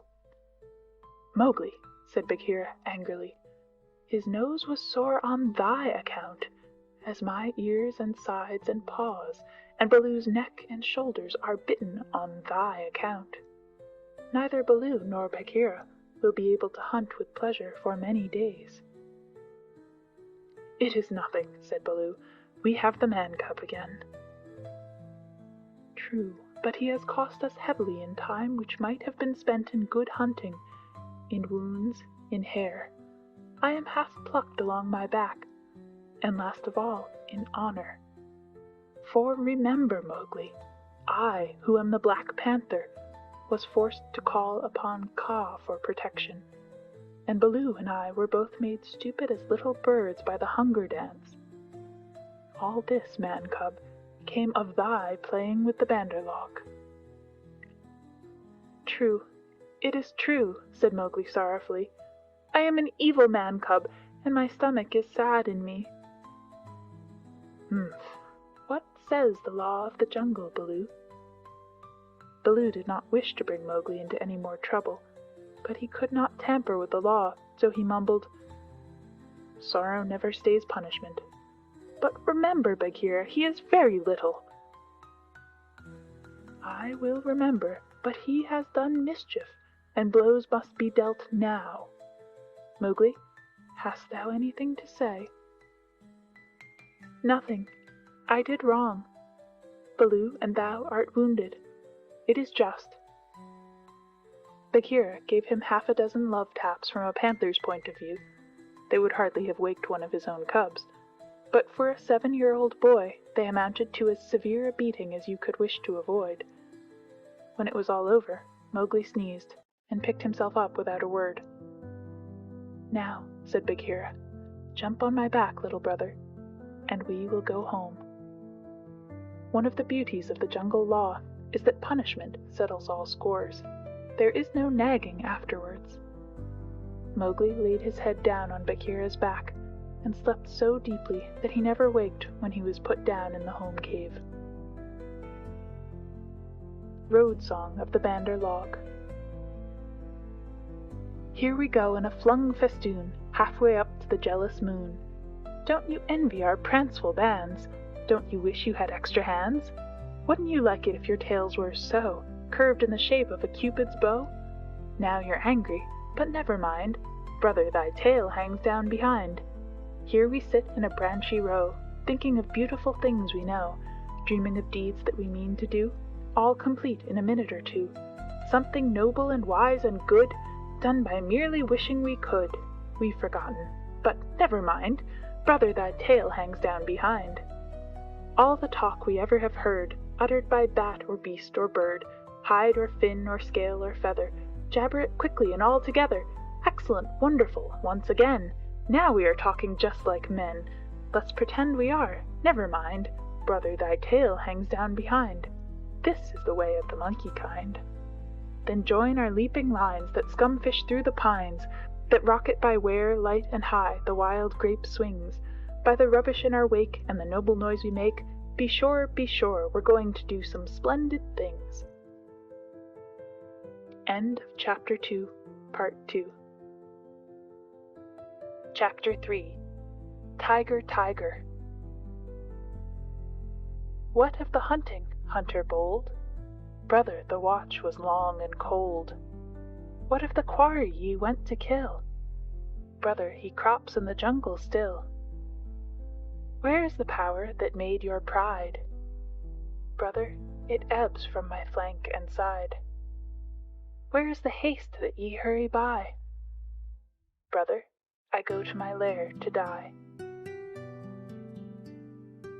When Mowgli left the wolf's cave after the fight with the pack at the Council Rock, he went down to the ploughed lands where the villagers lived. But he would not stop there because it was too near to the jungle, and he knew that he had made at least one bad enemy at the council. So he hurried on, keeping to the rough road that ran down the valley, and followed it at a steady jog-trot for nearly 20 miles, till he came to a country that he did not know. The valley opened out into a great plain dotted over with rocks and cut up with ravines. At one end stood a little village, and at the other the thick jungle came down in a sweep to the grazing grounds, and stopped there as though it had been cut off with a hoe. All over the plain, cattle and buffaloes were grazing, and when the little boys in charge of the herds saw Mowgli, they shouted and ran away, and the yellow pariah dogs that hang about every Indian village barked. Mowgli walked on, for he was feeling hungry, and when he came to the village gate, he saw the big thorn bush that was drawn up before the gate at twilight pushed to one side. "Humph," he said, for he had come across more than one such barricade in his night rambles after things to eat. "So men are afraid of the people of the jungle here also." He sat down by the gate, and when a man came out, he stood up, opened his mouth, and pointed down it to show that he wanted food. The man stared, and ran back up the one street of the village, shouting for the priest, who was a big, fat man dressed in white, with a red and yellow mark on his forehead.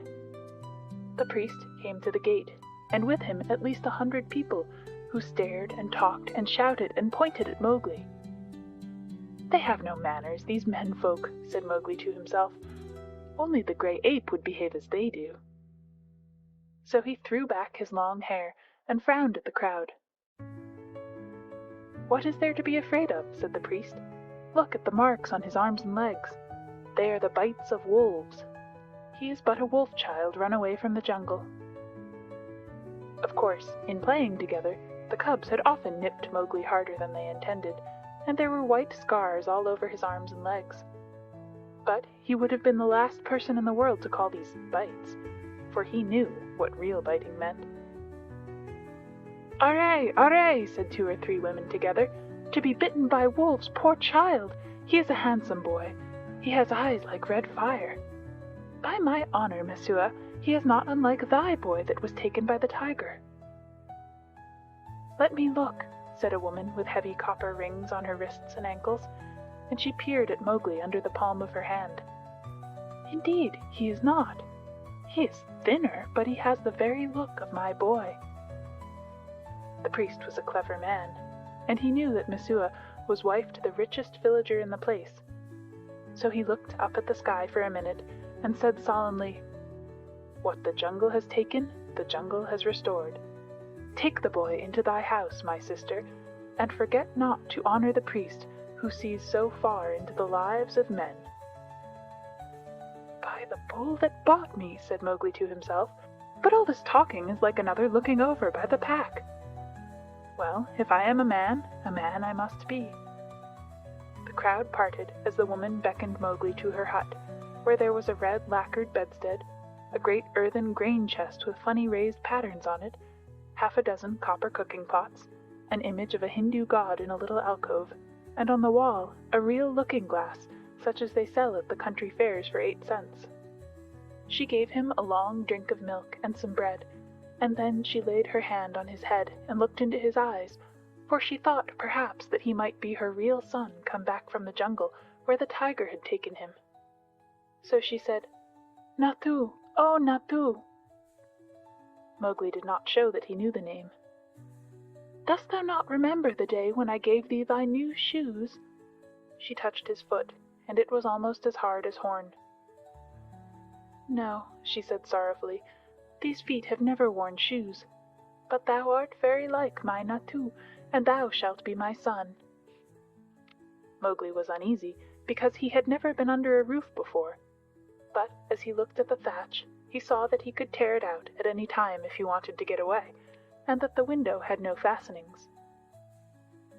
"What is the good of a man," he said to himself at last, "if he does not understand man's talk? Now I am as silly and dumb as a man would be with us in the jungle. I must speak their talk." He had not learned while he was with the wolves to imitate the challenge of bucks in the jungle and the grunt of the little wild pig for fun. So, as soon as Messua pronounced a word, Mowgli would imitate it almost perfectly, and before dark he had learned the name of many things in the hut. There was a difficulty at bedtime, because Mowgli would not sleep under anything that looked so like a panther trap as that hut, and when they shut the door he went through the window. "Give him his will," said Messua's husband. "Remember, he can never till now have slept on a bed. If he is indeed sent in the place of our son, he will not run away." So Mowgli stretched himself in some long, clean grass at the edge of the field, but before he had closed his eyes, a soft gray nose poked him under the chin. "Phew!" said Gray Brother. He was the eldest of Mother Wolf's cubs. "This is a poor reward for following thee 20 miles. Thou smellest of wood smoke and cattle, altogether like a man already. Wake, little brother, I bring news." "Are all well in the jungle?" said Mowgli, hugging him. "All except the wolves that were burned with the red flower. Now listen, Shere Khan has gone away to hunt far off till his coat grows again, for he is badly singed. When he returns, he swears that he will lay thy bones in the Waingunga." "There are 2 words to that. I also have made a little promise. But news is always good. I am tired tonight, very tired with new things, Gray Brother. But bring me the news always." "Thou wilt not forget that thou art a wolf? Men will not make thee forget?" said Gray Brother anxiously. "Never. I will always remember that I love thee and all in our cave, but also I will always remember that I have been cast out of the pack." "And that thou mayest be cast out of another pack. Men are only men, little brother, and their talk is like the talk of frogs in a pond. When I come down here again, I will wait for thee in the bamboos at the edge of the grazing ground." For 3 months after that night, Mowgli hardly ever left the village gate. He was so busy learning the ways and customs of men. First, he had to wear a cloth round him, which annoyed him horribly, and then he had to learn about money, which he did not in the least understand, and about plowing, of which he did not see the use. Then the little children in the village made him very angry. Luckily, the law of the jungle had taught him to keep his temper, for in the jungle, life and food depend on keeping your temper. But when they made fun of him because he would not play games or fly kites, or because he mispronounced some word, Only the knowledge that it was unsportsmanlike to kill little naked cubs kept him from picking them up and breaking them in two. He did not know his own strength in the least. In the jungle he knew he was weak compared with the beasts, but in the village people said that he was strong as a bull. He certainly had no notion of what fear was, for when the village priest told him that the god in the temple would be angry with him if he ate the priest's mangoes, he picked up the image, brought it over to the priest's house, and asked the priest to make the god angry, and he would be happy to fight him. It was a horrible scandal, but the priest hushed it up, and Messua's husband paid much good silver to comfort the god. And Mowgli had not the faintest idea of the difference that caste makes between man and man.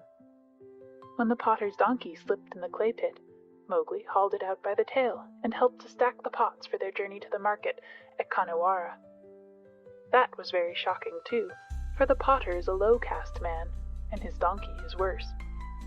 When the priest scolded him, Mowgli threatened to put him on the donkey too, and the priest told Messua's husband that Mowgli had better be set to work as soon as possible, and the village headman told Mowgli that he would have to go out with the buffaloes the next day and herd them while they grazed.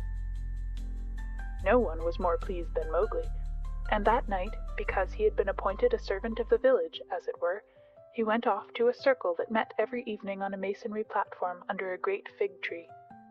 It was the village club, and the headman and the watchman and the barber, who knew all the gossip of the village, and old Buldeo, the village hunter, who had a tower musket, met and smoked. The monkeys sat and talked in the upper branches, and there was a hole under the platform where a cobra lived, and he had his little platter of milk every night, because he was sacred. And the old men sat around the tree and talked, and pulled at the big hookahs, the water pipes, till far into the night. They told wonderful tales of gods and men and ghosts, and Buldeo told even more wonderful ones of the ways of beasts in the jungle, till the eyes of the children, sitting outside the circle, bulged out of their heads. Most of the tales were about animals, for the jungle was always at their door. The deer and the wild pig grubbed up their crops, and now and again the tiger carried off a man at twilight, within sight of the village gates. Mowgli, who naturally knew something about what they were talking of, had to cover his face not to show that he was laughing, while Buldeo, the tower musket across his knees, climbed on from one wonderful story to another, and Mowgli's shoulders shook. Buldeo was explaining how the tiger that had carried away Messua's son was a ghost tiger, and his body was inhabited by the ghost of a wicked old money-lender who had died some years ago. "And I know that this is true," he said, "because Purun Das always limped from the blow that he got in a riot when his account books were burned, and the tiger that I speak of, he limps too, for the tracks of his paths are unequal." "True, true, that must be the truth," said the greybeards, nodding together. "Are all these tales such cobwebs and moon talk?" said Mowgli. "That tiger limps because he was born lame, as everyone knows. To talk of the soul of a money-lender in a beast that never had the courage of a jackal is child's talk." Buldeo was speechless with surprise for a moment, and the headman stared. "Oh, it is the jungle brat, is it?" said Buldeo. "If thou art so wise, better bring his hide to Khanhiwara, for the government has set 100 rupees on his life. Better still, talk not when thy elders speak." Mowgli rose to go. "All the evening I have lain here listening," he called back over his shoulder, "and, except once or twice, Buldeo has not said one word of truth concerning the jungle, which is at his very doors. How then shall I believe the tales of ghosts and gods and goblins which he says he has seen?" "It is full time that boy went to herding," said the headman, while Buldeo puffed and snorted at Mowgli's impertinence. The custom of most Indian villages is for a few boys to take the cattle and buffaloes out to graze in the early morning and bring them back at night, and the very cattle that would trample a white man to death allow themselves to be banged and bullied and shouted at by children that hardly come up to their noses. So long as the boys keep with the herds they are safe, for not even the tiger will charge a mob of cattle. But if they straggle to pick flowers or hunt lizards, they are sometimes carried off. Mowgli went through the village street in the dawn, sitting on the back of Rama, the great herd bull, and the slaty blue buffaloes, with their long, backward-sweeping horns and savage eyes, rose out of their byres one by one and followed him, and Mowgli made it very clear to the children with him that he was the master. He beat the buffaloes with a long, polished bamboo, and told Kamya, one of the boys, to graze the cattle by themselves, while he went on with the buffaloes, and to be very careful not to stray away from the herd. An Indian grazing ground is all rocks and scrubs and tussocks and little ravines, among which the herds scatter and disappear. The buffaloes generally keep to the pools and muddy places, where they lie wallowing or basking in the warm mud for hours. Mowgli drove them on to the edge of the plain, where the Waingunga came out of the jungle, and then he dropped from Rama's neck, trotted off to a bamboo clump, and found Gray Brother. "Ah," said Gray Brother, "I have waited here very many days. What is the meaning of this cattle-herding work?" "It is an order," said Mowgli. "I am a village herder for a while. What news of Shere Khan?" "He has come back to this country, and he has waited a long time for thee. Now he has gone off again, for the game is scarce.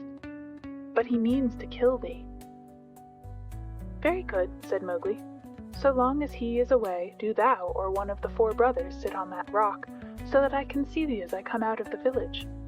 When he comes back, wait for me in the ravine by the dak tree in the center of the plain.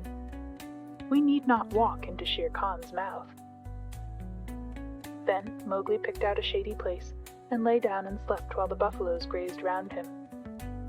Herding in India is one of the laziest things in the world. The cattle move and crunch and lie down and move on again, and they do not even low.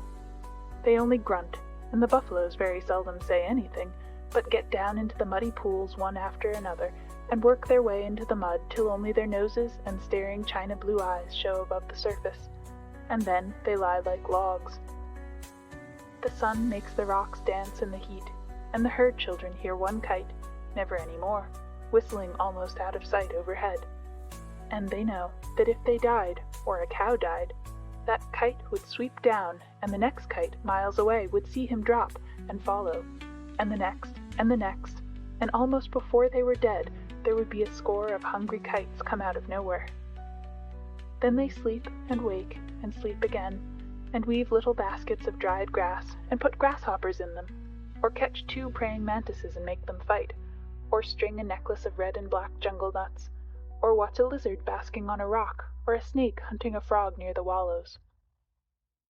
Then they sing long, long songs, with odd native quavers at the end of them, and the day seems longer than most people's whole lives, and perhaps they make a mud castle with mud figures of men and horses and buffaloes, and put reeds into the men's hands, and pretend that they are kings, and the figures are their armies, or that they are gods to be worshipped. Then evening comes, and the children call, and the buffaloes lumber up out of the sticky mud, with noises like gunshots going off one after the other, and they all string across the gray plain back to the twinkling village lights. Day after day, Mowgli would lead the buffaloes out to their wallows, and day after day he would see Gray Brothers back 1.5 miles away across the plain, so he knew that Shere Khan had not come back. And day after day he would lie on the grass listening to the noises round him, and dreaming of the old days in the jungle. If Shere Khan had made a false step with his lame paw up in the jungles by the Waingunga, Mowgli would have heard him in those long, still mornings. At last a day came when he did not see Gray Brother at the signal place, and he laughed and headed the buffaloes for the ravine by the dak tree, which was all covered with golden red flowers. There sat Gray Brother, every bristle on his back lifted. "He has hidden for a month to throw thee off thy guard. He crossed the ranges last night with Tabaqui, hot foot on thy trail," said the wolf, panting. Mowgli frowned. "I am not afraid of Shere Khan, but Tabaqui is very cunning." "Have no fear," said Gray Brother, licking his lips a little. "I met Tabaqui in the dawn. Now he is telling all his wisdom to the kites, but he told me everything before I broke his back. Shere Khan's plan is to wait for thee at the village gate this evening, for thee and for no one else. He is lying up now in the big dry ravine of the Waingunga." "Has he eaten today, or does he hunt empty?" said Mowgli. for the answer meant life and death to him. He killed at dawn, a pig, and he has drunk too. Remember, Shere Khan could never fast, even for the sake of revenge. Oh, fool, fool! What a cub's cub it is! Eaten and drunk too, and he thinks that I shall wait till he has slept? Now, where does he lie up? If there were but 10 of us, we might pull him down as he lies.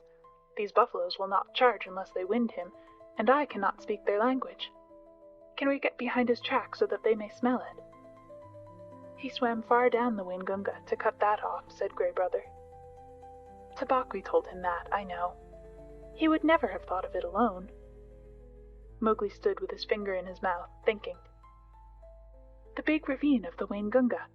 That opens out on the plain not half a mile from here. I can take the herd round through the jungle to the head of the ravine, and then sweep down. But he would slink out at the foot.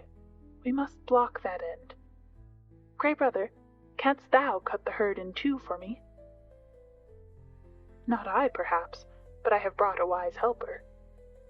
Grey Brother trotted off and dropped into a hole. Then there lifted up a huge grey head that Mowgli knew well, and the hot air was filled with the most desolate cry of all the jungle, the hunting howl of a wolf at midday. Akela! Akela! Said Mowgli, clapping his hands. I might have known that thou wouldst not forget me. We have a big work in hand. Cut the herd in two, Akela. Keep the cows and calves together, and the bulls and the plough buffaloes by themselves. The 2 wolves ran, ladies' chain fashion, in and out of the herd, which snorted and threw up its head and separated into 2 clumps. In one, the cow buffaloes stood with their calves in the center and glared and pawed, ready, if a wolf would only stay still, to charge down and trample the life out of him. In the other, the bulls and the young bulls snorted and stamped, but though they looked more imposing, they were much less dangerous, for they had no calves to protect. No 6 men could have divided the herd so neatly. What orders? Panted Akela. They are trying to join again. Mowgli slipped onto Rama's back. Drive the bulls away to the left, Akela. Grey Brother, when we are gone, hold the cows together and drive them into the foot of the ravine. How far? Said Grey Brother, panting and snapping. Till the sides are higher than Shere Khan can jump, shouted Mowgli. Keep them there till we come down. The bulls swept off as Akela bade, and Grey Brother stopped in front of the cows.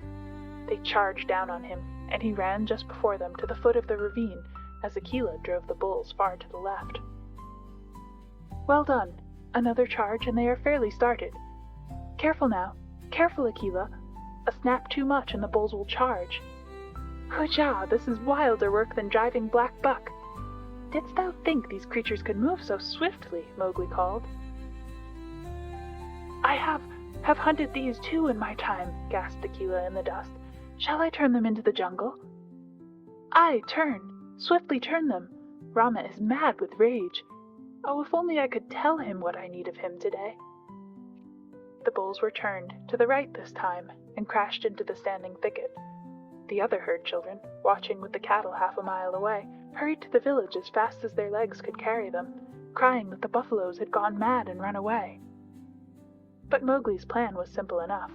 All he wanted to do was to make a big circle uphill and get at the head of the ravine, and then take the bulls down it and catch Shere Khan between the bulls and the cows, for he knew that after a meal and a full drink, Shere Khan would not be in any condition to fight or to clamber up the sides of the ravine. He was soothing the buffaloes now by voice, and Akela had dropped far to the rear, only whimpering once or twice to hurry the rear guard. It was a long, long circle, for they did not wish to get too near the ravine and give Shere Khan warning. At last Mowgli rounded up the bewildered herd at the head of the ravine on a grassy patch that sloped steeply down to the ravine itself. From that height you could see across the tops of the trees down to the plain below, but what Mowgli looked at was the sides of the ravine, and he saw with a great deal of satisfaction that they ran nearly straight up and down, while the vines and creepers that hung over them would give no foothold to a tiger who wanted to get out. Let them breathe, Akela, he said, holding up his hand. They have not winded him yet. Let them breathe. I must tell Shere Khan who comes. We have him in the trap. End of Chapter 3, Part 1. The Jungle Book. by Rudyard Kipling. Chapter 3, Part 2. He put his hands to his mouth and shouted down the ravine. It was almost like shouting down a tunnel, and the echoes jumped from rock to rock. After a long time, there came back the drawling, sleepy snarl of a full-fed tiger just wakened. "Who calls?" said Shere Khan, and a splendid peacock fluttered up out of the ravine, screeching. "I, Mowgli. Cattle thief, it is time to come to the Council Rock. Down, hurry them down, Akela. Down, Rama, down." The herd paused for an instant at the edge of the slope, but Akela gave tongue in the full hunting yell, and they pitched over one after the other just as steamers shoot rapids, the sand and stones spurting up round them. Once started, there was no chance of stopping, and before they were fairly in the bed of the ravine, Rama winded Shere Khan and bellowed. "Ha ha!" said Mowgli on his back. "Now thou knowest." And the torrent of black horns, foaming muzzles, and staring eyes whirled down the ravine, just as boulders go down in flood time, the weaker buffaloes being shouldered out to the sides of the ravine where they tore through the creepers. They knew what the business was before them, the terrible charge of the buffalo herd against which no tiger can hope to stand. Shere Khan heard the thunder of their hoofs, picked himself up, and lumbered down the ravine, looking from side to side for some way of escape, but the walls of the ravine were straight, and he had to hold on, heavy with his dinner and his drink, willing to do anything rather than fight. The herd splashed through the pool he had just left, bellowing till the narrow cut rang. Mowgli heard an answering bellow from the foot of the ravine, saw Shere Khan turn. The tiger knew, if the worst came to the worst, it was better to meet the bulls than the cows with their calves. And then Rama tripped, stumbled, and went on again over something soft, and, with the bulls at his heels, crashed full into the other herd, while the weaker buffaloes were lifted clean off their feet by the shock of the meeting. That charge carried both herds out into the plain, goring and stamping and snorting. Mowgli watched his time, and slipped off Rama's neck, laying about him right and left with his stick. "Quick, Akela! Break them up! Scatter them, or they will be fighting one another! Drive them away, Akela! Hi, Rama! Hi, hi, hi, my children! Softly now, softly! It is all over." Akela and Gray Brother ran to and fro, nipping the buffalo's legs, and though the herd wheeled once to charge up the ravine again, Mowgli managed to turn Rama, and the others followed him to the wallows. Shere Khan needed no more trampling. He was dead, and the kites were coming for him already. "Brothers, that was a dog's death," said Mowgli, feeling for the knife he always carried in a sheath round his neck now that he lived with men. "But he would never have shown fight. Wallah, his hide will look well on the Council Rock. We must get to work, swiftly." A boy trained among men would never have dreamed of skinning a 10-foot tiger alone, but Mowgli knew better than anyone else how an animal's skin is fitted on, and how it can be taken off. But it was hard work, and Mowgli slashed and tore and grunted for an hour, while the wolves lolled out their tongues, or came forward and tugged as he ordered them. Presently a hand fell on his shoulder, and looking up, he saw Buldeo with the tower musket. The children had told the village about the buffalo stampede, and Buldeo went out angrily, only too anxious to correct Mowgli for not taking better care of the herd. The wolves dropped out of sight as soon as they saw the man coming. "What is this folly?" said Buldeo angrily. "To think that thou canst skin a tiger! Where did the buffaloes kill him? It is the lame tiger, too, and there is 100 rupees on his head.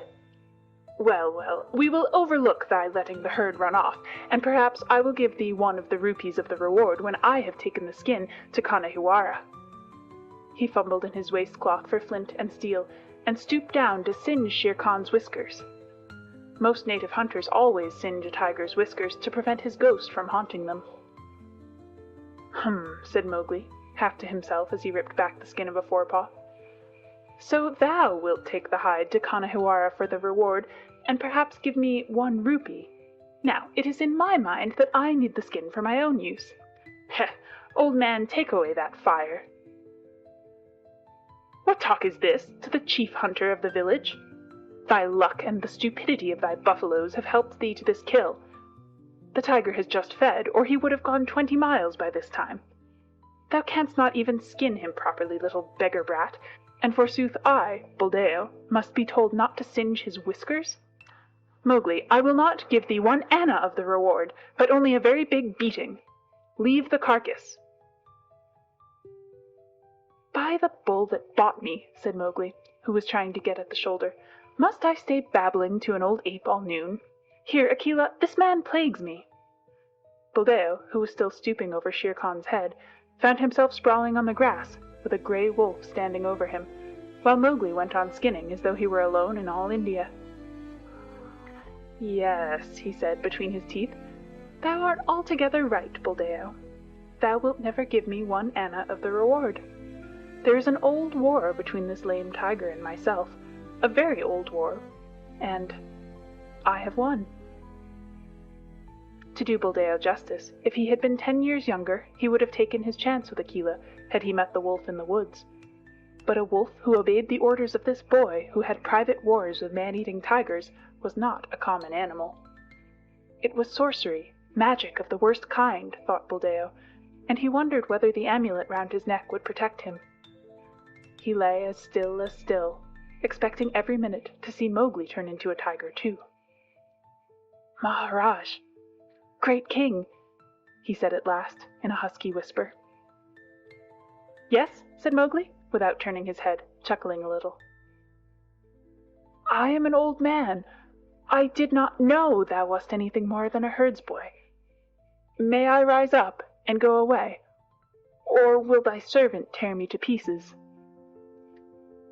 Go, and peace go with thee. Only, another time, do not meddle with my game. Let him go, Akela. Buldeo hobbled away to the village as fast as he could, looking back over his shoulder in case Mowgli should change into something terrible. When he got to the village, he told a tale of magic and enchantment and sorcery that made the priest look very grave. Mowgli went on with his work, but it was nearly twilight before he and the wolves had drawn the great gay skin clear of the body. Now we must hide this and take the buffaloes home. Help me to herd them, Akela. The herd rounded up in the misty twilight, and when they got near the village, Mowgli saw lights and heard the conches and bells in the temple blowing and banging. Half the village seemed to be waiting for him by the gate. That is because I have killed Shere Khan, he said to himself. But a shower of stones whistled about his ears, and the villagers shouted, Sorcerer! Wolf's brat! Jungle demon! Go away! Get hence quickly, or the priest will turn thee into a wolf again! Shoot, Buldeo, shoot! The old tower musket went off with a bang, and a young buffalo bellowed in pain. More sorcery! Shouted the villagers. He can turn bullets! Buldeo, that was thy buffalo! Now what is this? Said Mowgli, bewildered as the stones flew thicker. They are not unlike the pack, these brothers of thine, said Akela, sitting down composedly. It is in my head that if bullets mean anything, they would cast thee out. Wolf! Wolf's cub! Go away! Shouted the priest, waving a sprig of the sacred tulsi plant. Again? Last time it was because I was a man. This time it is because I am a wolf. Let us go, Akela. A woman, it was Messua, ran across to the herd and cried, Oh, my son! My son! They say thou art a sorcerer who can turn himself into a beast at will. I do not believe, but go away, or they will kill thee. Buldeo says thou art a wizard, but I know thou hast avenged Nathu's death. Come back, Messua! Shouted the crowd. Come back, or we will stone thee! Mowgli laughed a little, short, ugly laugh, for a stone had hit him in the mouth. Run back, Messua. This is one of the foolish tales that they tell under the big tree at dusk. I have at least paid for thy son's life. Farewell, and run quickly, for I shall send the herd in more swiftly than their brickbats. I am no wizard, Messua. Farewell! Now, once more, Akela, he cried. Bring the herd in. The buffaloes were anxious enough to get to the village. They hardly needed Akela's yell, but charged through the gate like a whirlwind, scattering the crowd right and left. Keep count, shouted Mowgli scornfully. It may be that I have stolen one of them. Keep count, for I will do your herding no more. Fare you well, children of men, and thank Messua that I do not come in with my wolves and hunt you up and down your street. He turned on his heel and walked away with the lone wolf, and as he looked up at the stars, he felt happy. No more sleeping in traps for me, Akela. Let us get Shere Khan's skin and go away. No, we will not hurt the village, for Messua was kind to me. When the moon rose over the plain, making it look all milky, the horrified villagers saw Mowgli, with 2 wolves at his heels and a bundle on his head, trotting across at the steady wolf's trot that eats up the long miles like fire. Then they banged the temple's bells and blew the conches louder than ever. And Messua cried, and Buldeo embroidered the story of his adventures in the jungle, till he ended by saying that Akela stood up on his hind legs and talked like a man. The moon was just going down when Mowgli and the 2 wolves came to the hill of the Council Rock, and they stopped at Mother Wolf's cave. "They have cast me out from the Man Pack, Mother," shouted Mowgli, "but I come with the hide of Shere Khan to keep my word."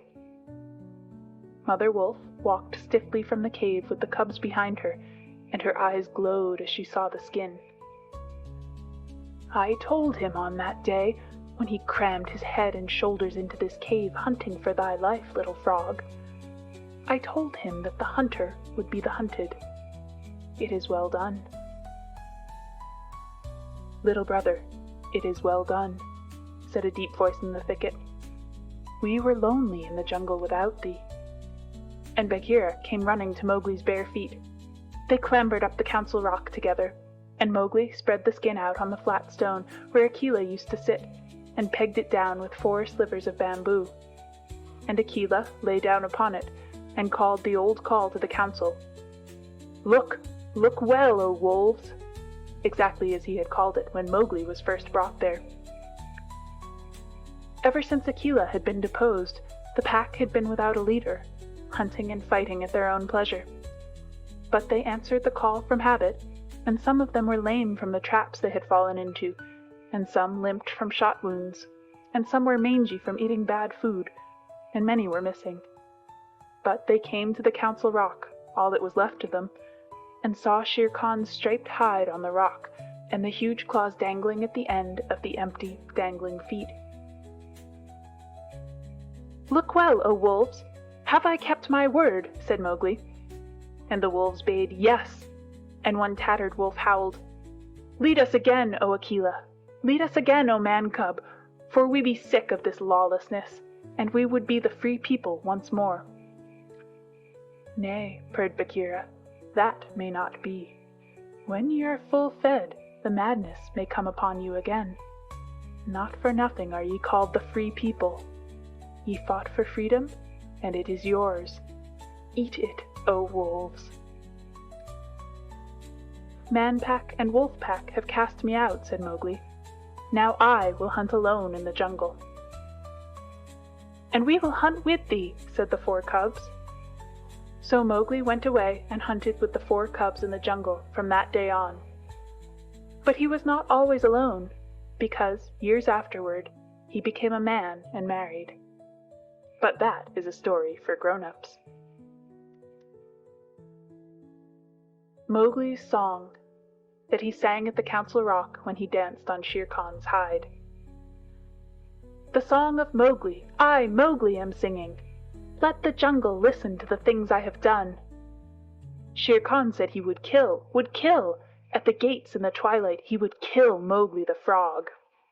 He ate and drank. Drink deep, Shere Khan, for when wilt thou drink again? Sleep and dream of the kill. I am alone on the grazing grounds. Grey brother, come to me, lone wolf, for there is big game afoot. Bring up the great bull buffaloes and blue-skinned herd bulls with the angry eyes.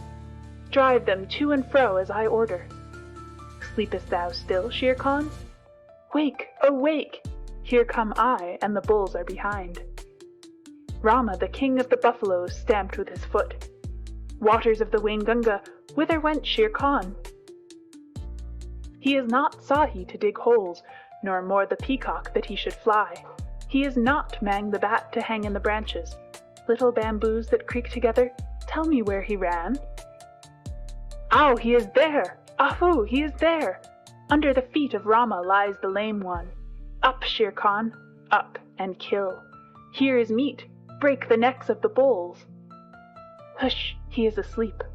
We will not wake him, for his strength is very great. The kites have come down to see it. The black ants have come up to know it. There is a great assembly in his honor. Alala, I have no cloth to wrap me.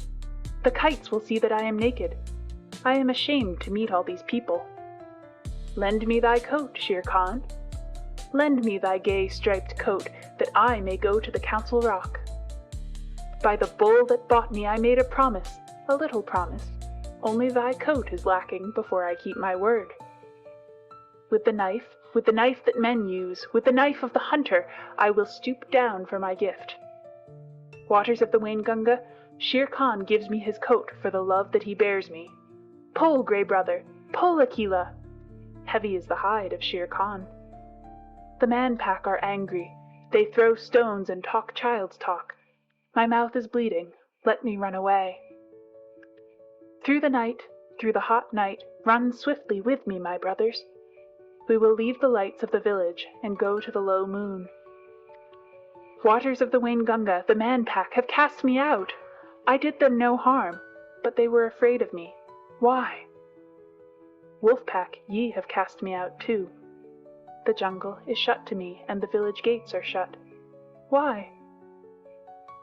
As Mang flies between the beasts and birds, so fly I between the village and the jungle. Why? I dance on the hide of Shere Khan, but my heart is very heavy. My mouth is cut and wounded with the stones from the village, but my heart is very light, because I have come back to the jungle. Why? These two things fight together in me, as the snakes fight in the spring. The water comes out of my eyes, yet I laugh while it falls. Why? I am two Mowglis, but the hide of Shere Khan is under my feet. All the jungle knows that I have killed Shere Khan. Look, look well, O wolves! Ahai, my heart is heavy with the things that I do not understand. End of Chapter 3, Part 2. The Jungle Book by Rudyard Kipling. Chapter 4, The White Seal, Part 1. Oh, hush thee, my baby, the night is behind us, and black are the waters that sparkled so green. The moon o'er the combers looks downward to find us, at rest in the hollows that rustle between. Where billow meets billow, then soft be thy pillow. O weary wee flipperling, curl at thy ease. The storm shall not wake thee, nor shark overtake thee, asleep in the arms of the slow-swinging seas. Seal Lullaby. All these things happened several years ago at a place called Novastoshnah, or Northeast Point, on the island of St. Paul, away and away in the Bering Sea.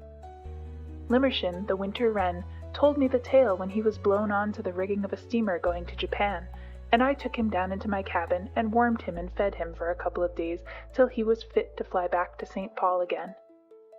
Limmershin is a very quaint little bird, but he knows how to tell the truth.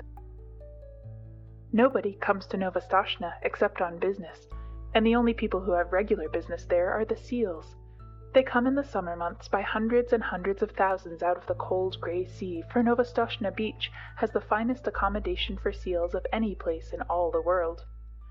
Sea Catch knew that, and every spring would swim from whatever place he happened to be in, would swim like a torpedo boat straight for Novastoshnah, and spend a month fighting with his companions for a good place on the rocks, as close to the sea as possible. Sea Catch was 15 years old, a huge grey fur seal with almost a mane on his shoulders, and long, wicked dog teeth.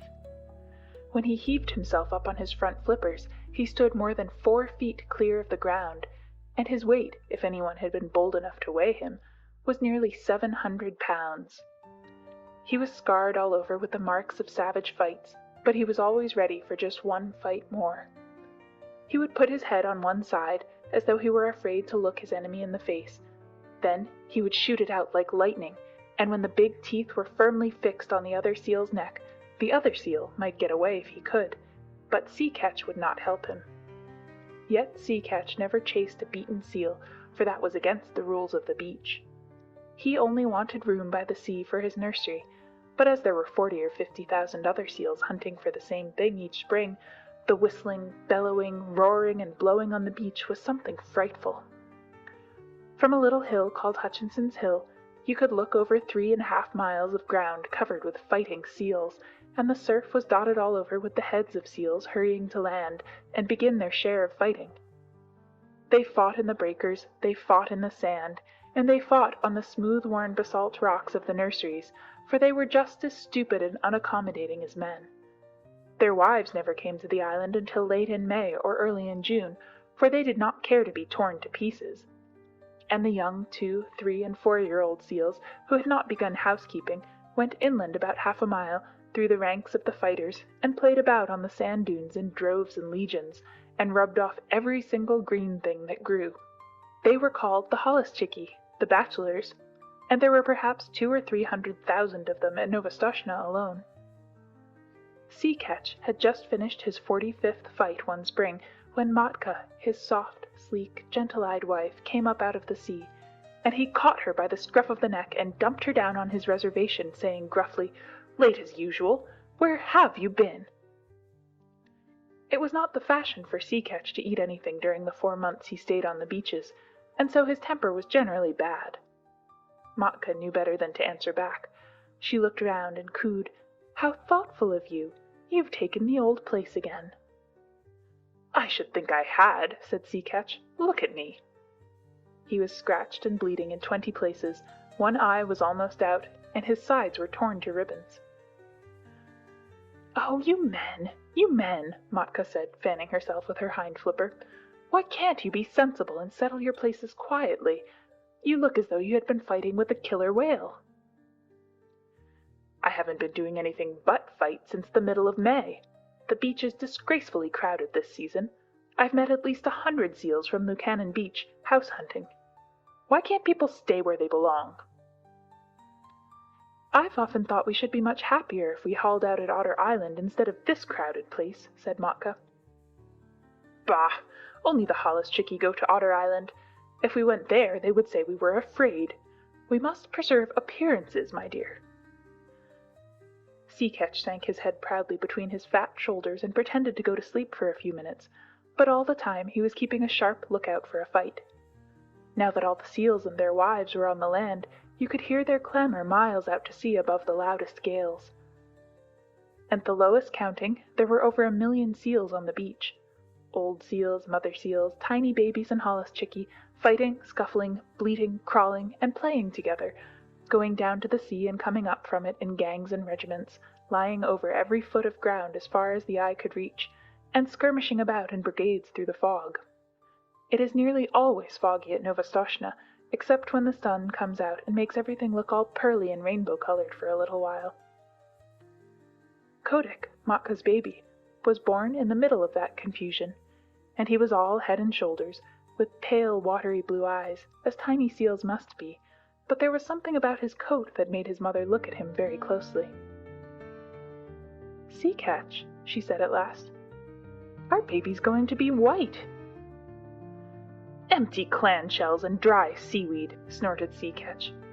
"There never has been such a thing in the world as a white seal." "I can't help that," said Matka.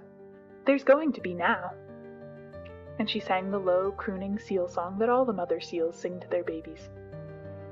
"You mustn't swim till you're 6 weeks old, or your head will be sunk by your heels.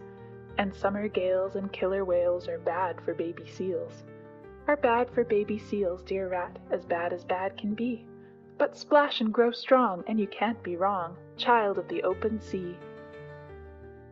Of course, the little fellow did not understand the words at first. He paddled and scrambled about by his mother's side, and learned to scuffle out of the way when his father was fighting with another seal, and the two rolled and roared up and down the slippery rocks. Matka used to go to sea to get things to eat, and the baby was only fed once in 2 days. but then he ate all he could and throve upon it. The first thing he did was to crawl inland, and there he met tens of thousands of babies of his own age, and they played together like puppies, went to sleep on the clean sand, and played again. The old people in the nurseries took no notice of them, and the holluschickie kept to their own grounds, and the babies had a beautiful playtime. When Matka came back from her deep-sea fishing, she would go straight to their playground and call as a sheep calls for a lamb, and wait until she heard Kotick bleat. Then she would take the straightest of straight lines in his direction, striking out with her foreflippers and knocking the youngsters head over heels right and left. There were always a few hundred mothers hunting for their children through the playgrounds, and the babies were kept lively. But, as Matka told Kotick, so long as you don't lie in muddy water and get mange, or rub the hard sand into a cut or scratch, and so long as you never go swimming when there is a heavy sea, nothing will hurt you here. Little seals can no more swim than little children, but they are unhappy till they learn. The first time that Kotick went down to the sea, a wave carried him out beyond his depth, and his big head sank and his little hind flippers flew up exactly as his mother told him in the song, and if the next wave had not thrown him back again, he would have drowned. After that, he learned to lie in a beach pool and let the wash of the waves just cover him and lift him up while he paddled, but he always kept his eye open for big waves that might hurt. He was 2 weeks learning to use his flippers, and all that while he floundered in and out of the water, and coughed and grunted and crawled up the beach, and took catnaps on the sand, and went back again, until at last he found that he truly belonged to the water. Then you can imagine the times that he had with his companions, ducking under the rollers, or coming in on top of a comber and landing with a swash and a splutter as the big wave went whirling far up the beach, or standing up on his tail and scratching his head as the old people did, or playing I'm the King of the Castle on slippery, weedy rocks that just stuck out of the wash. Now and then he would see a thin fin, like a big shark's fin, drifting along close to the shore, and he knew that this was the killer whale, the grampus, who eats young seals when he can get them, and Kotick would head for the beach like an arrow, and the fin would jig off slowly, as if it were looking for nothing at all. Late in October, the seals began to leave St. Paul for the deep sea, by families and tribes, and there was no more fighting over the nurseries, and the holluschickie played anywhere they liked. Next year, said Matka to Kotick, you will be a holluschickie, but this year you must learn how to catch fish.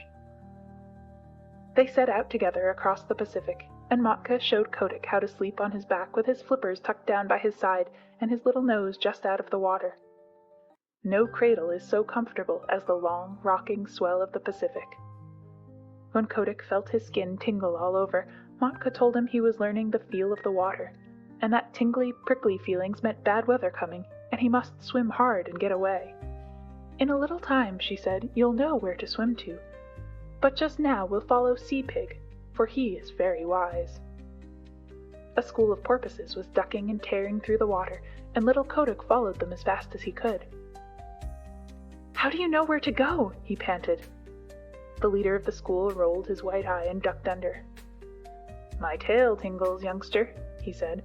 That means there's a gale behind me. Come along. When you're south of the sticky water, he meant the equator, and your tail tingles, that means there's a gale in front of you and you must head north. Come along. The water feels bad here. This was one of very many things that Kotick learned, and he was always learning. Matka taught him to follow the cod and the halibut along the undersea banks, and wrench the rockling out of his hole among the weeds, how to skirt the wrecks lying 100 fathoms below water, and dart like a rifle bullet in at one porthole and out at another as the fishes ran, how to dance on top of the waves when the lightning was racing all over the sky, and wave his flipper politely to the stumpy-tailed albatross and the man-of-war hawk as they went down the wind. How to jump 3 or 4 feet clear of the water like a dolphin, flippers close to the side and tail curved. To leave the flying fish alone because they are all bony. To take the shoulder piece out of a cod at full speed 10 fathoms deep, and never to stop to look at a boat or a ship, but particularly a rowboat. At the end of 6 months, what Kotick did not know about deep-sea fishing was not worth knowing, and all that time he never set Flipper on dry ground. One day, however, as he was lying half asleep in the warm water somewhere off the island of Juan Fernandez, he felt faint and lazy all over, just as human people do when the spring is in their legs, and he remembered the good firm beaches of Novostoshna, 7,000 miles away, the games his companions played, and the smell of the seaweed, the seal roar, and the fighting. That very minute he turned north, swimming steadily, and as he went on he met scores of his mates all bound for the same place, and they said, "Greeting, Kotick! This year we are all holluschickie, and we can dance the fire dance in the breakers off Lukannon and play on the new grass. But where did you get that coat?" Kotick's fur was almost pure white now, and though he felt very proud of it, he only said, "Swim quickly, my bones are aching for the land." And so they all came to the beaches where they had been born and heard the old seals, their fathers, fighting in the rolling mist. That night, Kotick danced the fire dance with the yearling seals. The sea is full of fire on summer nights, all the way down from Novostoshna to Lukannon, and each seal leaves a wake like burning oil behind him and a flaming flash where he jumps, and the waves break in great phosphorescent streaks and swirls. Then they went inland to the holluschickie grounds, and rolled up and down in the new wild wheat, and told stories of what they had done while they had been at sea. They talked about the Pacific as boys would talk about a wood that they had been nutting in, and if any one had understood them, he could have gone away and made such a chart of that ocean as never was. The 3- and 4-year-old holluschickie romped down from Hutchinson's Hill, crying, "Out of the way, youngsters! The sea is deep, and you don't know all that's in it yet. Wait till you've rounded the Horn. Hi, you yearling! Where did you get that white coat?" "I didn't get it," said Kotick. "It grew." And just as he was going to roll the speaker over, a couple of black-haired men with flat red faces came from behind a sand dune, and Kotick, who had never seen a man before, coughed and lowered his head. The holluschickie just bundled off a few yards and sat staring stupidly. The men were no less than Carrick Buterin, chief of the seal hunters on the island, and Patalamon, his son.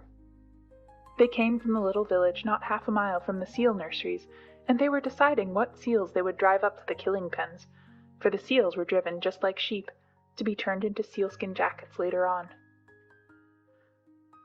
"Ho," said Patalamon. "Look, there's a white seal." Carrick Buterin turned nearly white under his oil and smoke, for he was an Aleut, and Aleuts are not clean people. Then he began to mutter a prayer. "Don't touch him, Patalamon. There has never been a white seal since I was born. Perhaps it is old Zaharof's ghost. He was lost last year in the big gale." "I'm not going near him," said Patalamon. "He's unlucky. Do you really think he is old Zaharof come back? I owe him for some gull's eggs." "Don't look at him," said Carrick. "Head off that drove of 4-year-olds. The men ought to skin 200 today, but it's the beginning of the season and they are new to the work. 100 will do. Quick!" Patalamon rattled a pair of seal's shoulder bones in front of a herd of holluschickie, and they stopped dead, puffing and blowing. Then he stepped near, and the seals began to move, and Carrick headed them inland, and they never tried to get back to their companions. Hundreds and hundreds of thousands of seals watched them being driven, but they went on playing just the same. Kotick was the only one who asked questions, and none of his companions could tell him anything, except that the men always drove seals in that way for 6 weeks or 2 months of every year. "I'm going to follow," he said, and his eyes nearly popped out of his head as he shuffled along in the wake of the herd. "The white seal is coming after us!" cried Patalamon. "That's the first time a seal has ever come to the killing grounds alone." "Hush! Don't look behind you," said Carrick. "It is Zaharof's ghost. I must speak to the priest about this." The distance to the killing ground was only half a mile, but it took an hour to cover, because if the seals went too fast, Carrick knew they would get heated and then their fur would come off in patches when they were skinned. So they went on very slowly, past Sea Lion's Neck, past Webster House, till they came to the salt house just beyond the sight of the seals on the beach. Kotick followed, panting and wondering. He thought that he was at the world's end, but the roar of the seal nurseries behind him sounded as loud as the roar of a train in a tunnel. Then Carrick sat down on the moss and pulled out a heavy pewter watch and let the drove cool off for 30 minutes, and Kotick could hear the fog dew dripping off the brim of his cap. Then 10 or 12 men, each with an iron-bound club 3 or 4 feet long, came up, and Carrick pointed out 1 or 2 of the drove that were bitten by their companions or too hot, and the men kicked those aside with their heavy boots made of the skin of a walrus's throat. And then Carrick said, "Let go." And then the men clubbed the seals on the head as fast as they could. 10 minutes later, little Kotick did not recognize his friends anymore, for their skins were ripped off from the nose to the hind flippers, whipped off, and thrown down on the ground in a pile. That was enough for Kotick. He turned and galloped. A seal can gallop very swiftly for a short time. Back to sea, his little new mustache bristling with horror. At Sea Lion's neck, where the great sea lions sit on the edge of the surf, he flung himself flipper overhead into the cool water and rocked there, gasping miserably. "What's here?" said a sea lion gruffly, for as a rule the sea lions keep themselves to themselves. "Scoochnie, ochen scoochnie. I'm lonesome, very lonesome," said Kotick. "They're killing all the holluschickie on all the beaches." The sea lion turned his head inshore. "Nonsense," he said. "Your friends are making just as much noise as ever. You must have seen old Carrick polishing off a drove. He's done that for 30 years. "It's horrible," said Kotick, backing water as a wave went over him, and steadying himself with a screw stroke of his flippers that brought him all standing within 3 inches of a jagged edge of rock. "Well done for a yearling," said the sea lion, who could appreciate good swimming. "I suppose it is rather awful from your way of looking at it, but if you seals will come here year after year, of course the men get to know of it, and unless you can find an island where no men ever come, you will always be driven." "Isn't there any such island?" began Kotick. "I've followed the poltoos, the halibut, for 20 years, and I can't say I've found it yet. But look here, you seem to have a fondness for talking to your betters. Supposing you go to Walrus Islet and talk to Seavitch. He may know something. Don't flounce off like that. It's a 6-mile swim, and if I were you, I should haul out and take a nap first, little one." Kotick thought that was good advice, so he swam round to his own beach, hauled out, and slept for half an hour, twitching all over as seals will. Then he headed straight for Walrus Islet, a little low sheet of rocky island almost due northeast from Novastoshnah, all ledges of rock and gulls' nests, where the walrus herded by themselves. He landed close to old Seavitch, the big, ugly, bloated, pimpled, fat-necked, long-tusked walrus of the North Pacific, who has no manners except when he is asleep, as he was then, with his hind flippers half in and half out of the surf. "Wake up!" barked Kotick, for the gulls were making a great noise. "Ha! Ho! Humph! What's that?" said Seavitch, and he struck the next walrus a blow with his tusks, and waked him up, and the next struck the next, and so on, till they were all awake and staring in every direction but the right one. "Hi, it's me," said Kotick, bobbing in the surf and looking like a little white slug. "Well, may I be skinned," said Seavitch, and they all looked at Kotick as you can fancy a club full of drowsy old gentlemen would look at a little boy. Kotick did not care to hear any more about skinning just then. He had seen enough of it, so he called out, "Isn't there any place for seals to go where men don't ever come?" "Go and find out," said Seavitch, shutting his eyes. "Run away, we're busy here." Kotick made his dolphin jump in the air and shouted as loud as he could, "Clam eater! Clam eater!" He knew that Seavitch never caught a fish in his life, but always rooted for clams and seaweeds, though he pretended to be a very terrible person. Naturally, the chickies and the goovarooskis and the apatkas, the burgomaster gulls and the kittiwakes and the puffins, who were always looking for a chance to be rude, took up the cry. And, so Limmershin told me, for nearly 5 minutes you could not have heard a gun fired on Walrus Islet. All the population was yelling and screaming, "Clam eater! Stareek! Old man!" while Seavitch rolled from side to side, grunting and coughing. "Now will you tell?" said Kotick, all out of breath. "Go and ask Sea Cow," said Seavitch. "If he is living still, he'll be able to tell you." "How shall I know Sea Cow when I meet him?" said Kotick, sheering off. "He's the only thing in the sea uglier than Seavitch," screamed Burgomaster Gill, wheeling under Seavitch's nose. "Uglier, and with worse manners. Stareek!" Kotick swam back to Novastoshnah, leaving the gulls to scream.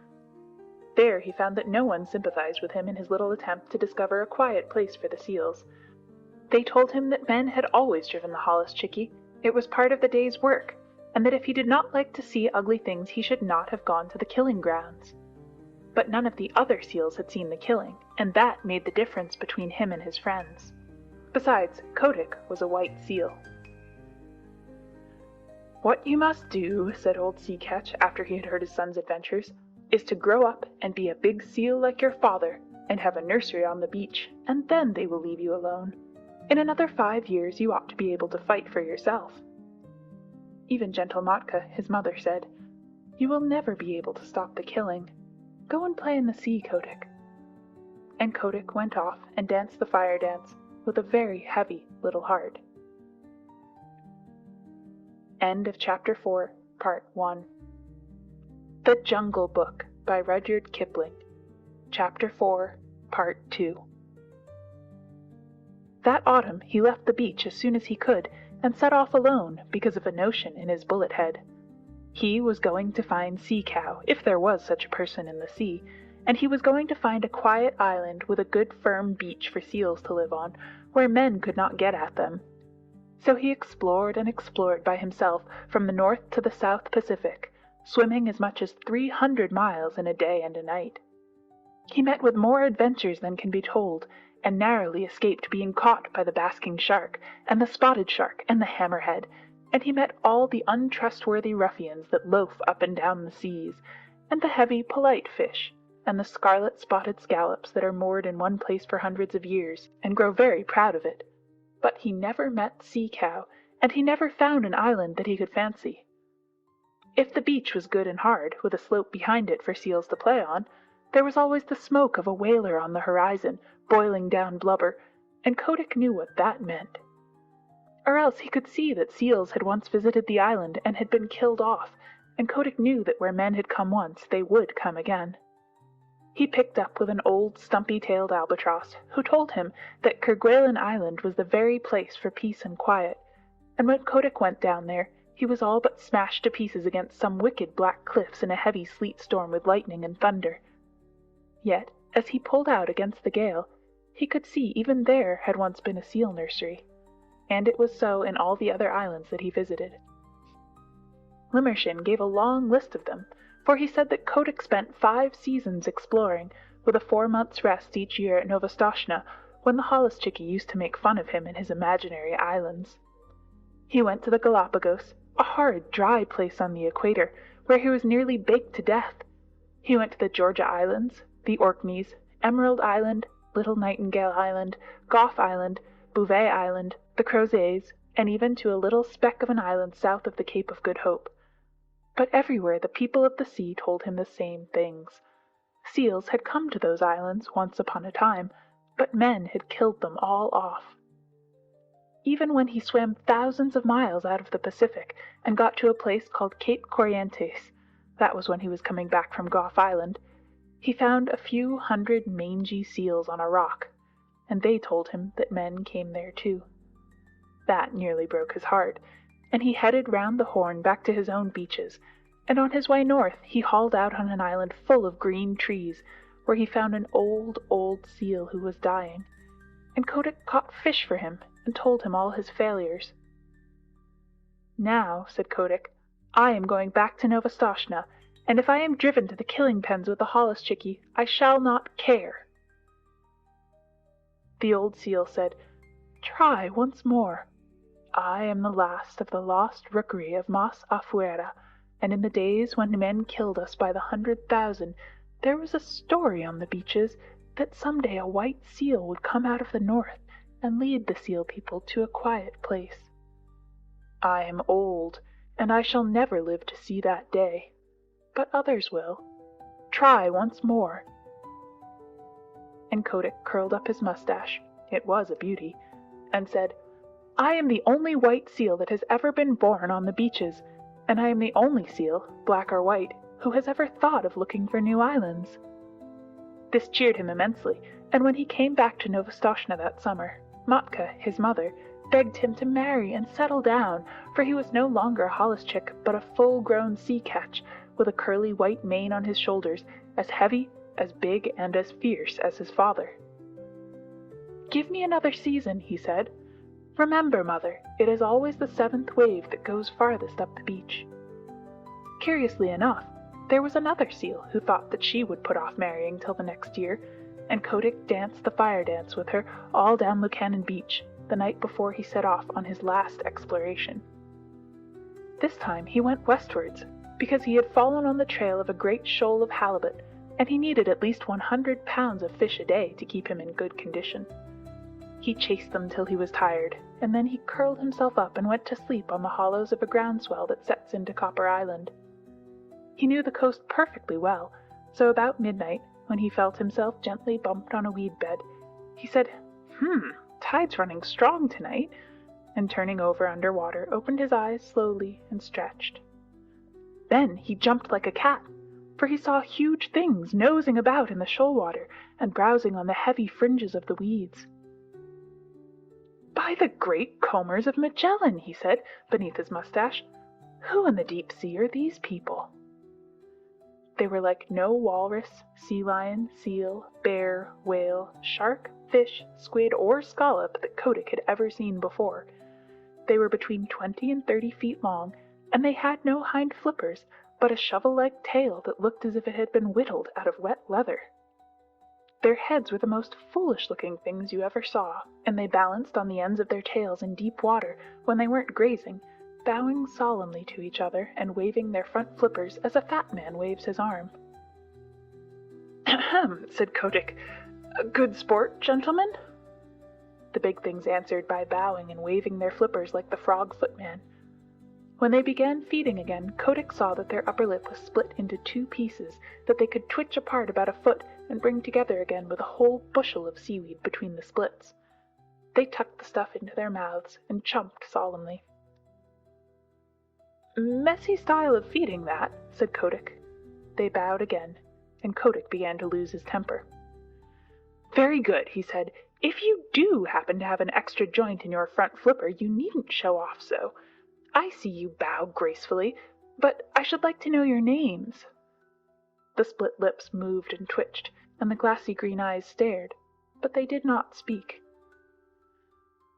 "Well," said Kotick, "you're the only people I've ever met uglier than Sea-Vitch, and with worse manners." Then he remembered in a flash what the Burgomaster Gull had screamed to him when he was a little yearling at Walrus Islet, and he tumbled backwards in the water, for he knew that he had found Sea Cow at last. The sea cows went on schlooping and grazing and chumping in the weed, and Kotick asked them questions in every language he had picked up in his travels, and the sea people talk nearly as many languages as human beings. But the sea cows did not answer, because Sea Cow cannot talk. He has only 6 bones in his neck where he ought to have 7, and they say under the sea that prevents him from speaking even to his companions. But, as you know, he has an extra joint in his foreflipper, and by waving it up and down and about, he makes what answers to a sort of clumsy telegraphic code. By daylight, Kotick's mane was standing up on end, and his temper was gone where the dead crabs go. Then the sea cows began to travel northwards, very slowly, stopping to hold absurd bowing councils from time to time, and Kotick followed them, saying to himself, "People who are such idiots as these are would have been killed long ago if they hadn't found out some safe island. And what is good enough for the sea cow is good enough for the sea catch. All the same, I'd wish they'd hurry." It was weary work for Kotick. The sea cow's herd never went more than 40 or 50 miles a day, and stopped to feed at night, and kept close to the shore all the time, while Kotick swam round them and over them and under them, but he could not hurry them up 1 mile. As they went farther north, they held a bowing council every few hours, and Kotick nearly bit off his mustache with impatience, till he saw that they were following up a warm current of water, and then he respected them more. One night they sank through the shiny water, sank like stones, and for the first time since he had known them, began to swim quickly. Kotick followed, and the pace astonished him, for he never dreamed that Sea Cow was anything of a swimmer. They headed for a cliff by the shore, a cliff that ran down into deep water, and plunged into a dark hole at the foot of it, 20 fathoms under the sea. It was a long, long swim, and Kotick badly wanted fresh air before he was out of the dark tunnel they led him through. "My wig," he said when he rose, gasping and puffing into the open water at the farther end. "It was a long dive, but it was worth it." The sea cows had separated and were browsing lazily along the edges of the finest beaches that Kotick had ever seen. There were long stretches of smooth-worn rock running for miles, exactly fitted to make seal nurseries, and there were playgrounds of hard sand sloping inland behind them, and there were rollers for seals to dance in, and long grass to roll in, and sand dunes to climb up and down, and best of all, Kotick knew by the feel of the water, which never deceives a sea catch, that no men had ever come there. The first thing he did was to assure himself that the fishing was good, and then he swam along the beaches and counted up the delightful low sandy islands half hidden in the beautiful rolling fog. Away to the northward, out to sea, ran a line of bars and shoals and rocks that would never let a ship come within 6 miles of the beach, and between the islands and the mainland was a stretch of deep water that ran up to the perpendicular cliffs, and somewhere below the cliffs was the mouth of the tunnel. "It's Novastoshnah over again, but 10 times better," said Kotick. "Sea Cow must be wiser than I thought. Men can't come down the cliffs, even if there were any men, and the shoals to seaward would knock a ship to splinters. If any place in the sea is safe, this is it." He began to think of the seal he had left behind him, but though he was in a hurry to go back to Novastoshnah, he thoroughly explored the new country so that he would be able to answer all questions. Then he dived and made sure of the mouth of the tunnel, and raced through to the southward. No one but a sea cow or a seal would have dreamed of there being such a place, and when he looked back at the cliffs, even Kotick could hardly believe that he had been there. He was 10 days going home, though he was not swimming slowly, and when he hauled out just above Sea Lion's Neck, the first person he met was the seal who had been waiting for him, and she saw by the look in his eyes that he had found his island at last. But the holluschickie and Sea Catch, his father, and all the other seals laughed at him when he told them what he had discovered, and a young seal about his own age said, "This is all very well, Kotick, but you can't come from no one knows where and order us off like this. Remember, we've been fighting for our nurseries, and that's a thing you never did. You preferred prowling about in the sea." The other seals laughed at this, and the young seal began twisting his head from side to side. He had just married that year, and was making a great fuss about it. "I've no nursery to fight for," said Kotick. "I only want to show you all a place where you will be safe. What's the use of fighting?" "Oh, if you're trying to back out, of course I've no more to say," said the young seal, with an ugly chuckle. "Will you come with me if I win?" said Kotick, and a green light came into his eye, for he was very angry at having to fight at all. "Very good," said the young seal, carelessly. "If you win, I'll come." He had no time to change his mind, for Kotick's head was out and his teeth sank in the blubber of the young seal's neck.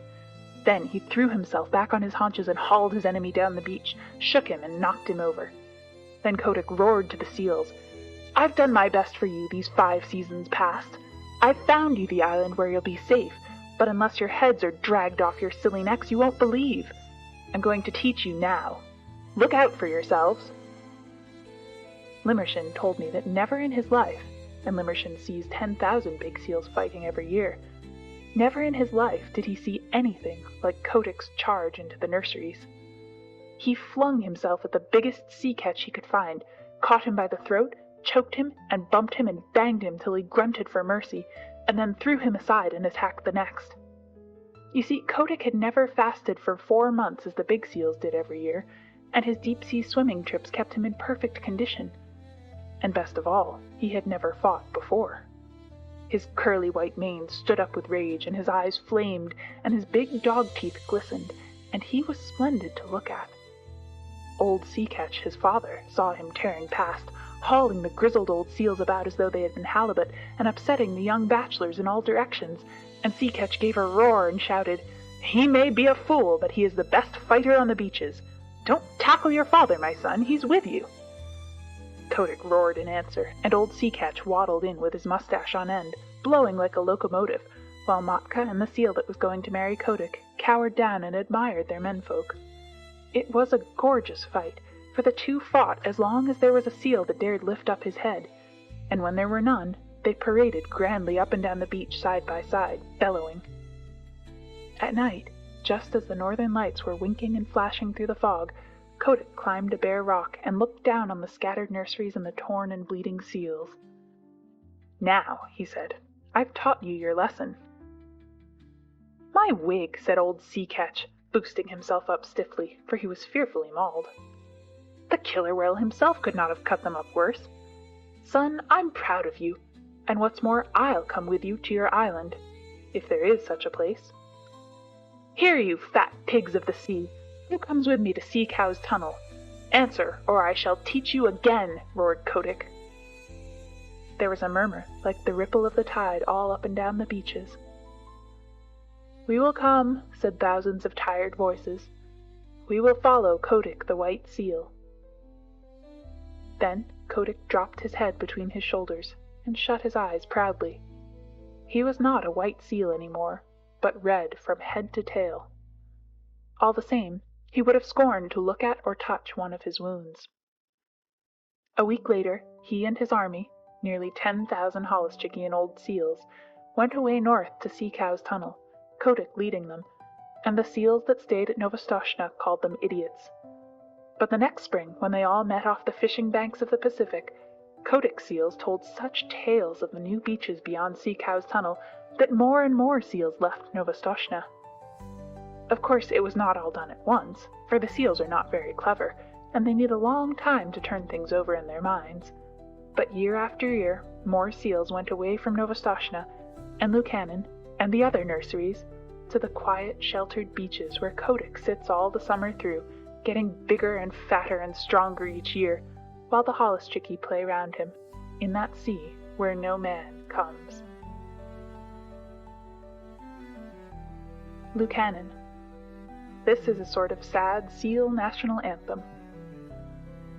I met my mates in the morning, and oh, but I am old, where roaring on the ledges and summer groundswell rolled. I heard them lift the chorus that drowned the breakers' song, the beaches of Lukannon, 2,000,000 voices strong. The song of pleasant stations beside the salt lagoons, the song of blowing squadrons that shuffled down the dunes, the song of midnight dances that churned the swell to flame, the beaches of Lukannon before the sealers came. I met my mates in the morning, I'll never meet them more. They came and went in legions that darkened all the shore. And o'er the foam-flecked offing, as far as voice could reach, we hailed the landing parties and we sang them up the beach. The beaches of Lukannon, the winter wheat so tall, the dripping crinkled lichens and the sea fog drenching all, the platforms of our playground all shining smooth and worn, the beaches of Lukannon, the home where we were born. I met my mates in the morning, a broken, scattered band. Men shoot us in the water and club us on the land. Men drive us to the salt house like silly sheep and tame, and still we sing Lukannon before the sealers came. Wheel down to southward, O Guvaruska, go, and tell the deep-sea viceroys the story of our woe. Ere empty as the shark's egg the tempest flings ashore, the beaches of Lukannon shall know their sons no more. End of Chapter 4. Chapter 5. Rikki Tikki Tavi. At the hole where he went in, Red-Eye called to Wrinkleskin. Hear what little Red-Eye saith. Nag, come up and dance with death. Eye to eye and head to head, keep the measure, Nag. This shall end when one is dead. At thy pleasure, Nag. Turn for turn and twist for twist, run and hide thee, Nag. Ha! The hooded death has missed. Woe betide thee, Nag. This is the story of the great war that Rikki Tikki Tavi fought single-handed through the bathrooms of the big bungalow in Segowli Cantonment. Darzee, the tailor bird, helped him, and Chuchundra, the muskrat, who never comes out in the middle of the floor but always creeps round by the wall, gave him advice, but Rikki Tikki did the real fighting. He was a mongoose, rather like a little cat in his fur and his tail, but quite like a weasel in his head and his habits. His eyes and the end of his restless nose were pink. He could scratch himself anywhere he pleased with any leg, front or back, that he chose to use. He could fluff up his tail till it looked like a bottle brush, and his war cry as he scuttled through the long grass was, Ricky-tick, ticky-tick-tick. One day, a high summer flood washed him out of the burrow where he lived with his father and mother and carried him, kicking and clucking, down a roadside ditch. He found a little wisp of grass floating there and clung to it till he lost his senses. When he revived, he was lying in the hot sun on the middle of a garden path, very draggled indeed, and a small boy was saying, "Here's a dead mongoose, let's have a funeral." "No," said his mother, "let's take him in and dry him. Perhaps he isn't really dead." They took him into the house, and a big man picked him up between his finger and thumb and said he was not dead, but half choked. So they wrapped him in cotton wool and warmed him over a little fire, and he opened his eyes and sneezed. "Now," said the big man, he was an Englishman who had just moved into the bungalow, "don't frighten him, and we'll see what he'll do." It is the hardest thing in the world to frighten a mongoose, because he is eaten up from nose to tail with curiosity. The motto of the mongoose family is "Run and find out," and Rikki-Tikki was a true mongoose. He looked at the cotton wool, decided that it was not good to eat, ran all round the table, sat up and put his fur in order, scratched himself, and jumped on the small boy's shoulder. "Don't be frightened, Teddy," said his father. "That's his way of making friends." "Ouch! He's tickling under my chin," said Teddy. Rikki-Tikki looked down between the boy's collar and neck, snuffed at his ear, and climbed down to the floor, where he sat rubbing his nose. "Good gracious," said Teddy's mother, "and that's a wild creature? I suppose he's so tame because we've been kind to him." "All mongooses are like that," said her husband. "If Teddy doesn't pick him up by the tail or try to put him in a cage, he'll run in and out of the house all day long. Let's give him something to eat." They gave him a little piece of raw meat. Rikki-Tikki liked it immensely, and when it was finished, he went out into the veranda and sat in the sunshine and fluffed up his fur to make it dry to the roots. Then he felt better. "There are more things to find out about in this house," he said to himself, "than all my family could find out in all their lives. I shall certainly stay and find out." He spent all that day roaming over the house. He nearly drowned himself in the bathtubs, put his nose into the ink on a writing table, and burnt it on the end of a big man's cigar, for he climbed up in the big man's lap to see how writing was done.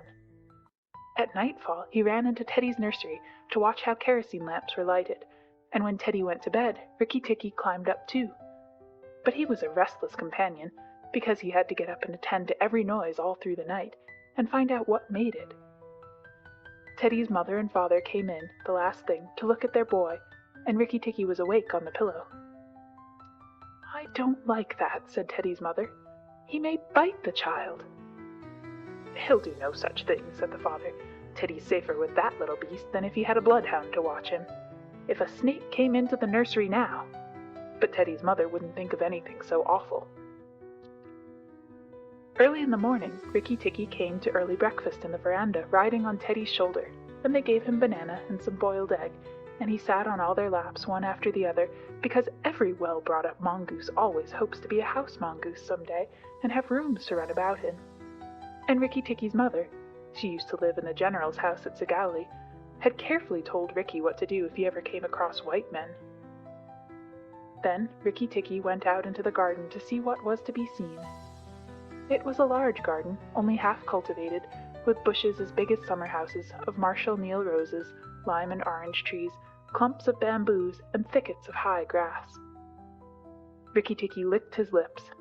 "This is a splendid hunting ground," he said, and his tail grew bottle-brushy at the thought of it, and he scuttled up and down the garden, snuffling here and there till he heard very sorrowful voices in a thorn bush.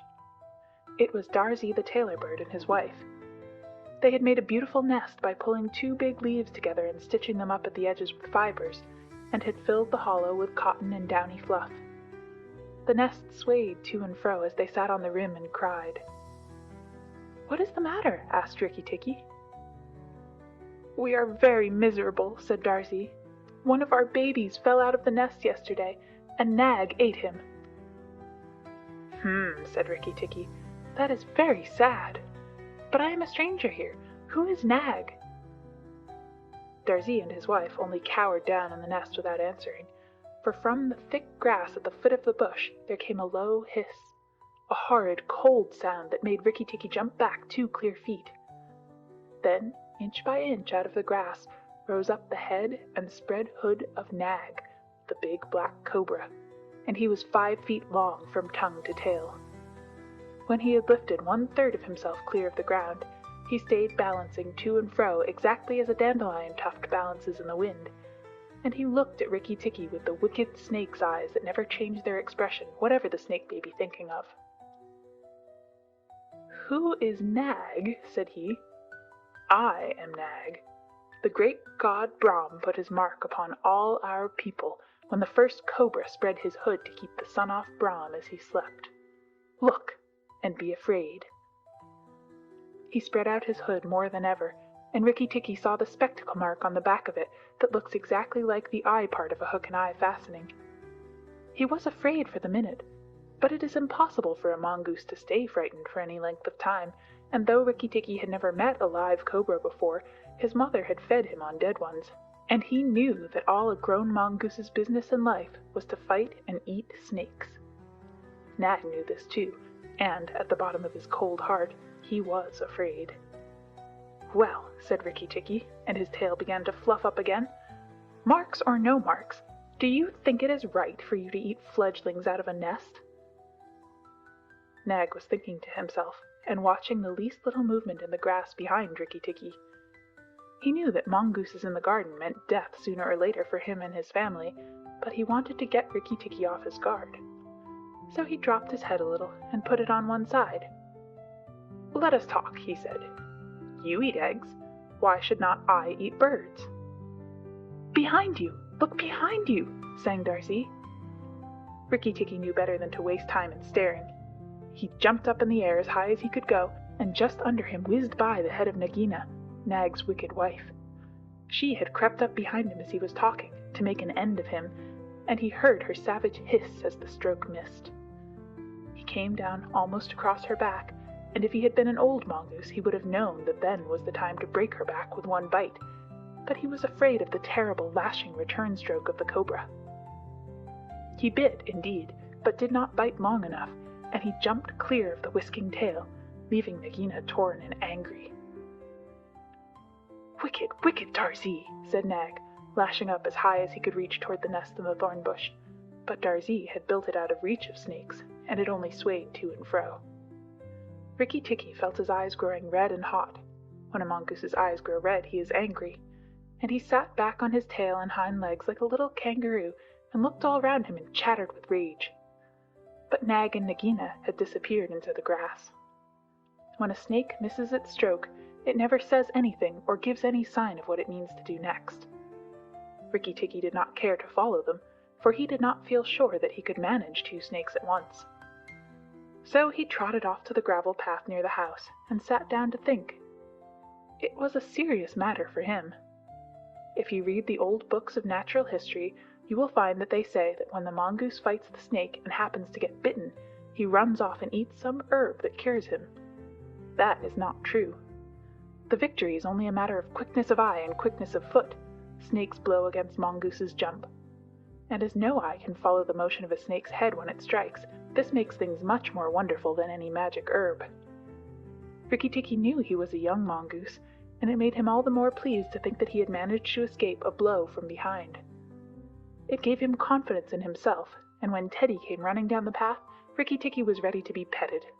But just as Teddy was stooping, something wriggled a little in the dust, and a tiny voice said, "Be careful, I am death." It was Karait, the dusty brown snakeling that lies for choice on the dusty earth, and his bite is as dangerous as the cobra's. But he is so small that nobody thinks of him, and so he does the more harm to people. Rikki Tikki's eyes grew red again, and he danced up to Karait with the peculiar rocking, swaying motion that he had inherited from his family. It looks very funny, but it is so perfectly balanced a gait that you can fly off from it at any angle you please, and in dealing with snakes this is an advantage. If Rikki Tikki had only known, he was doing a much more dangerous thing than fighting Nag, for Karait is so small and can turn so quickly that unless Rikki bit him close to the back of his head, he would get the return stroke in his eye or his lip. But Rikki did not know. His eyes were all red, and he rocked back and forth looking for a good place to hold. Karaite struck out. Ricky jumped sideways and tried to run in, but the wicked little dusty gray head lashed within a fraction of his shoulder, and he had to jump over the body, and the head followed his heels close. Teddy shouted to the house, "Oh, look here! Our mongoose is killing a snake!" And Rikki Tikki heard a scream from Teddy's mother. His father ran out with a stick, but by the time he came up, Karaite had lunged out once too far, and Rikki Tikki had sprung, jumped on the snake's back, dropped his head far between his forelegs, bitten as high up the back as he could get hold, and rolled away. That bite paralyzed Karaite, and Rikki Tikki was just going to eat him up from the tail, after the custom of his family at dinner, when he remembered that a full meal makes a slow mongoose, and if he wanted all his strength and quickness ready, he must keep himself thin. He went away for a dust bath under the castor oil bushes, while Teddy's father beat the dead Karaite. "What is the use of that?" thought Rikki Tikki. "I have settled it all." And then Teddy's mother picked him up from the dust and hugged him, crying that he had saved Teddy from death, and Teddy's father said that he was a providence, and Teddy looked on with big scared eyes. Rikki Tikki was rather amused at all this fuss, which of course he did not understand. Teddy's mother might just as well have petted Teddy for playing in the dust. Rikki was thoroughly enjoying himself. That night at dinner, walking to and fro among the wine glasses on the table, he might have stuffed himself 3 times over with nice things. But he remembered Nag and Nagaina, and though it was very pleasant to be patted and petted by Teddy's mother and to sit on Teddy's shoulder, his eyes would get red from time to time, and he would go off into his long war cry of "Rick-tick-ticky-ticky-tick." Teddy carried him off to bed, and insisted on Rikki Tikki sleeping under his chin. Rikki Tikki was too well bred to bite or scratch, but as soon as Teddy was asleep he went off for his nightly walk round the house, and in the dark he ran up against Chuchundra the muskrat, creeping round by the wall. Chuchundra is a broken-hearted little beast. He whimpers and cheeps all the night, trying to make up his mind to run into the middle of the room, but he never gets there. "Don't kill me," said Chuchundra, almost weeping. "Rikki Tikki, don't kill me." "Do you think a snake killer kills muskrats?" said Rikki Tikki scornfully. "Those who kill snakes get killed by snakes," said Chuchundra, more sorrowfully than ever. "And how am I to be sure that Nag won't mistake me for you some dark night?" "There's not the least danger," said Rikki Tikki, "but Nag is in the garden, and I know you don't go there." "My cousin Chua the rat told me," said Chuchundra, and then he stopped. "Told you what?" "Hush! Nag is everywhere, Rikki Tikki. You should have talked to Chua in the garden." "I didn't, so you must tell me. Quick, Chuchundra, or I'll bite you." Chuchundra sat down and cried till the tears rolled off his whiskers. "I am a very poor man," he sobbed. "I never had spirit enough to run out into the middle of the room. Hush! I mustn't tell you anything. Can't you hear, Rikki Tikki?" Rikki Tikki listened. The house was as still, but he thought he could just hear the faintest scratch-scratch in the world, a noise just as faint as that of a wasp walking on a window pane, the dry scratch of a snake's scales on brickwork. "That's Nag or Nagina," he said to himself, "and he is crawling into the bathroom sluice. You're right, Chuchundra. I should have talked to Chua." He stole off to Teddy's bathroom, but there was nothing there, and then to Teddy's mother's bathroom. At the bottom of the smooth plaster wall there was a brick pulled out to make a sluice for the bath water, and as Rikki Tikki stole in by the masonry curb where the bath is put, he heard Nag and Nagina whispering together outside in the moonlight. "When the house is emptied of people," said Nagina to her husband, "he will have to go away, and then the garden will be our own again. Go in quietly, and remember that the big man who killed Karaite is the first one to bite. Then come out and tell me, and we will hunt for Rikki Tikki together." "But are you sure there is anything to be gained by killing the people?" said Nag. "Everything. When there were no people in the bungalow, did we have any mongoose in the garden? So long as the bungalow is empty, we are king and queen of the garden. And remember that as soon as our eggs in the melon bed hatch, as they may tomorrow, our children will need room and quiet." "I had not thought of that," said Nag. I will go, but there is no need that we should hunt for Rikki Tikki afterwards. I will kill the big man and his wife, and the child if I can, and come away quietly. Then the bungalow will be empty, and Rikki Tikki will go." Rikki Tikki tingled all over with rage and hatred at this, and then Nag's head came through the sluice, and his 5 feet of cold body followed it. Angry as he was, Rikki Tikki was very frightened as he saw the size of the big cobra. Nag coiled himself up, raised his head, and looked into the bathroom in the dark, and Rikki could see his eyes glitter. "Now, if I kill him here, Nagina will know, and if I fight him on the open floor, the odds are in his favor. What am I to do?" said Rikki Tikki Tavi. Nag waved to and fro, and then Rikki Tikki heard him drinking from the biggest water jar that was used to fill the bath.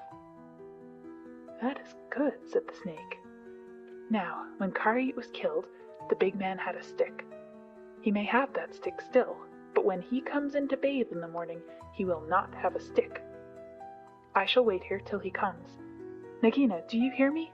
I shall wait here in the cool till daytime." There was no answer from outside, so Rikki Tikki knew Nagina had gone away. Nag coiled himself down, coil by coil, round the bulge at the bottom of the water jar, and Rikki Tikki stayed still as death. After an hour he began to move, muscle by muscle, towards the jar. Nag was asleep, and Rikki Tikki looked at his big back, wondering which would be the best place for a good hold. "If I don't break his back at the first jump," said Rikki, "he can still fight, and if he fights, oh, Rikki!" He looked at the thickness of the neck below the hood, but that was too much for him, and a bite near the tail would only make Nag savage. "It must be the head," he said at last, "the head above the hood. And when I am once there, I must not let go." Then he jumped. The head was lying a little clear of the water jar under the curve of it, and, as his teeth met, Rikki braced his back against the bulge of the red earthenware to hold down the head. This gave him just 1 second's purchase, and he made the most of it. Then he was battered to and fro, as a rat is shaken by a dog, to and fro on the floor, up and down and round in great circles, but his eyes were red, and he held on as the body cart-whipped over the floor, upsetting the tin dipper and the soap dish and the flesh brush, and banged against the tin side of the bath. As he held, he closed his jaws tighter and tighter, for he made sure he would be banged to death, and, for the honor of his family, he preferred to be found with his teeth locked. He was dizzy, aching, and felt shaken to pieces when something went off like a thunderclap just behind him. A hot wind knocked him senseless, and red fire singed his fur. The big man had been wakened by the noise, and had fired both barrels of a shotgun into Nag just behind the hood. Rikki Tikki held on with his eyes shut, for now he was quite sure he was dead, but the head did not move, and the big man picked him up and said, "It's the mongoose again, Alice. The little chap has saved our lives now." Then Teddy's mother came in with a very white face, and saw what was left of Nag, and Rikki Tikki dragged himself to Teddy's bedroom, and spent half the rest of the night shaking himself tenderly to find out whether he really was broken into 40 pieces as he fancied. When morning came, he was very stiff, but well pleased with his doings. "Now I have Nagina to settle with, and she will be worse than 5 Nags, and there's no knowing when those eggs she spoke of will hatch. Goodness, I must go and see Darcy," he said. Without waiting for breakfast, Rikki Tikki ran to the thorn bush where Darcy was singing a song of triumph at the top of his voice. The news of Nag's death was all over the garden, for the sweeper had thrown the body on the rubbish heap. "Oh, you stupid tuft of feathers," said Rikki Tikki angrily. "Is this the time to sing?" "Nag is dead, is dead, is dead," sang Darcy. "The valiant Rikki Tikki caught him by the head and held fast. The big man brought the bang stick, and Nag fell in 2 pieces. He will never eat my babies again." "All that's true enough, but where's Nagina?" said Rikki Tikki, looking carefully round him. "Nagina came to the bathroom sluice and called for Nag," Darcy went on, "and Nag came out of the end of a stick. The sweeper picked him up on the end of a stick and threw him upon the rubbish heap. Let us sing about the great, the red-eyed Rikki Tikki." And Darcy filled his throat and sang. If I could get up to your nest, I'd roll your babies out, said Rikki Tikki. You don't know when to do the right thing at the right time. You're safe enough in your nest there, but it's war for me down here. Stop singing a minute, Darcy. For the beautiful Rikki Tikki's sake, I will stop, said Darcy. What is it, O killer of the terrible nag? Where is Nagina for the third time? On the rubbish heap by the stables, mourning for Nag. Great is Rikki Tikki with the white teeth. Bother my white teeth. Have you ever heard where she keeps her eggs? In the melon bed, on the end nearest the wall where the sun strikes nearly all day. She hid them there weeks ago. And you never thought it worthwhile to tell me? The end nearest the wall, you said. Rikki Tikki, you are not going to eat her eggs. Not eat exactly, no. Darcy, if you have a grain of sense, you will fly off to the stables and pretend that your wing is broken and let Nagina chase you away to this bush. I must get to the melon bed, and if I went there now, she'd see me. Darcy was a feather-brained little fellow who could never hold more than one idea at a time in his head, and just because he knew that Nagina's children were born in eggs like his own, he didn't think at first that it was fair to kill them. But his wife was a sensible bird, and she knew that the cobra's eggs meant young cobras later on. So she flew off from the nest and left Darcy to keep the babies warm and continue his song about the death of Nag. Darcy was very like a man in some ways. She fluttered in front of Nagina by the rubbish heap and cried out, "Oh, my wing is broken! The boy in the house threw a stone at me and broke it!" Then she fluttered more desperately than ever. Nagina lifted up her head and hissed, "You warned Rikki Tikki when I would have killed him. Indeed and truly, you've chosen a bad place to be lame in." And she moved towards Darcy's wife, slipping along over the dust. "The boy broke it with a stone!" shrieked Darcy's wife. "Well, it may be some consolation to you when you're dead to know that I shall settle accounts with the boy. My husband lies on the rubbish heap this morning, but before night the boy in the house will lie very still. What is the use of running away? I am sure to catch you. Little fool, look at me." Darcy's wife knew better than to do that, for a bird who looks at a snake's eyes gets so frightened that she cannot move.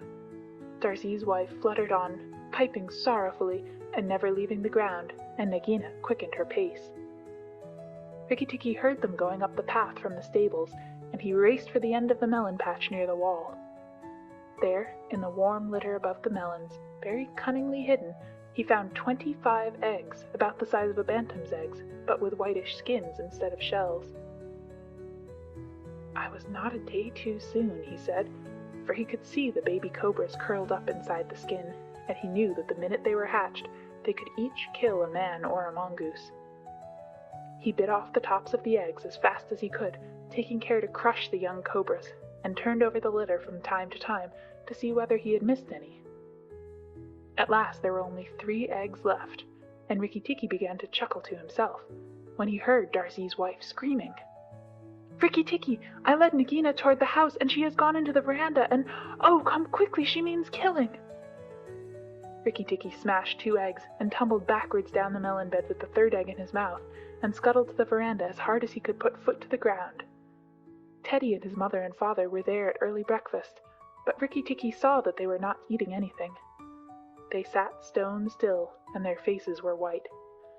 Nagina was coiled up on the matting by Teddy's chair, within easy striking distance of Teddy's bare leg, and she was swaying to and fro, singing a song of triumph.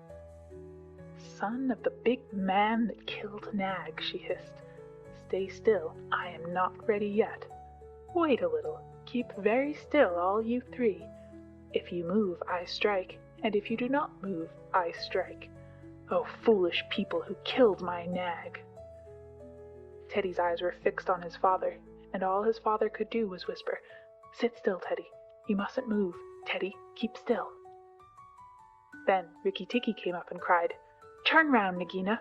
Turn and fight." "All in good time," said she, without moving her eyes. "I will settle my account with you presently. Look at your friends, Rikki Tikki. They are still and white. They are afraid. They dare not move, and if you come a step nearer, I strike."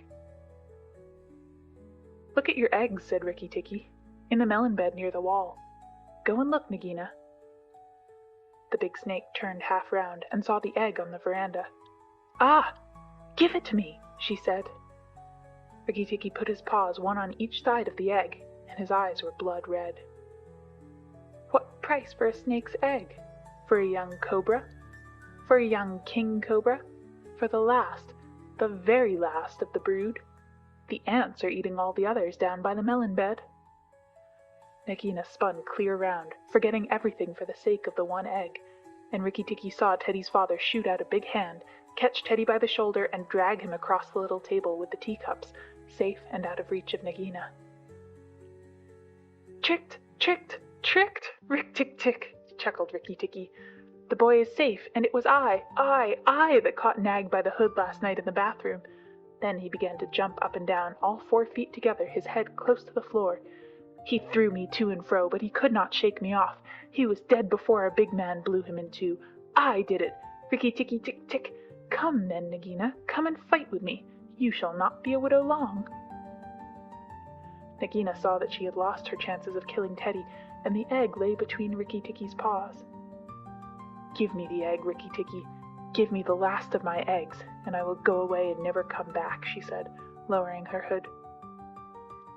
Yes, you will go away, and you will never come back, for you will go to the rubbish heap with Nag.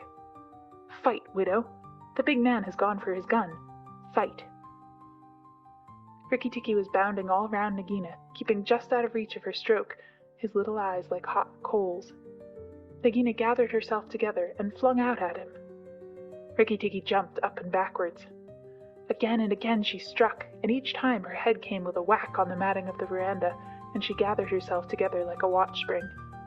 Then Rikki Tikki danced in a circle to get behind her, and Nagina spun round to keep her head to his head, so that the rustle of her tail on the matting sounded like dry leaves blown along by the wind. He had forgotten the egg.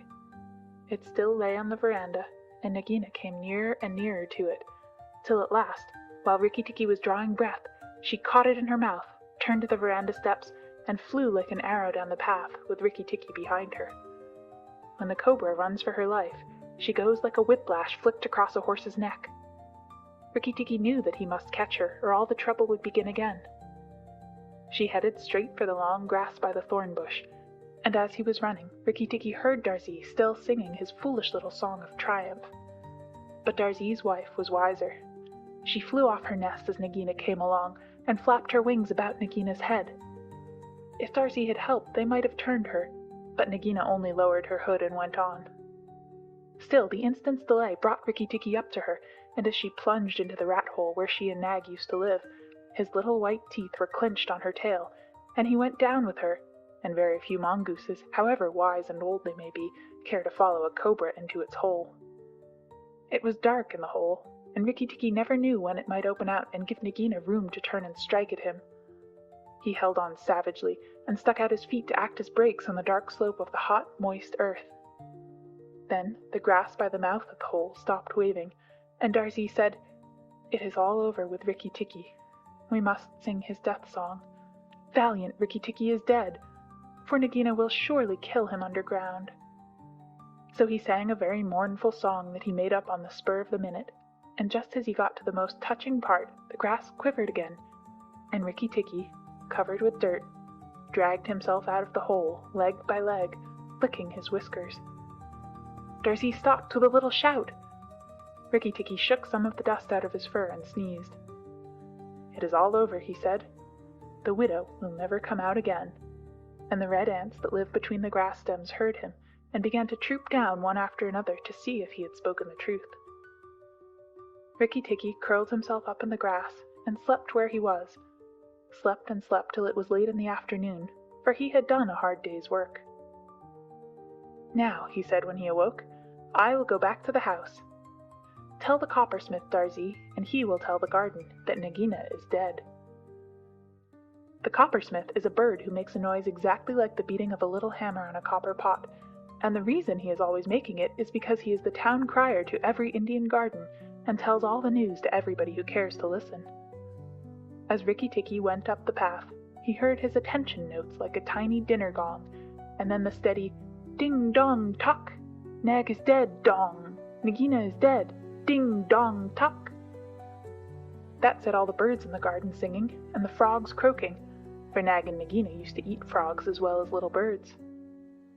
When Ricky got to the house, Teddy and Teddy's mother, she looked very white still for she had been fainting, and Teddy's father came out and almost cried over him. And that night he ate all that was given him till he could eat no more, and went to bed on Teddy's shoulder, where Teddy's mother saw him when she came to look late at night. "He saved our lives and Teddy's life," she said to her husband. "Just think, he saved all our lives." Rikki Tikki woke up with a jump, for mongooses are light sleepers. "Oh, it's you," said he. "What are you bothering for? All the cobras are dead, and if they weren't, I'm here."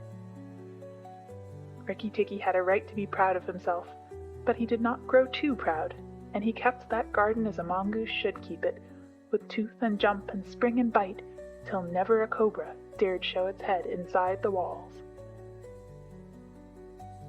Darzee's Chant, sung in honor of Rikki Tikki Tavi. Singer and tailor am I, doubled the joys that I know, proud of my lilt to the sky, proud of the house that I sew. Over and under, so weave I my music, so weave I the house that I sew. Sing to your fledglings again, Mother, oh lift up your head.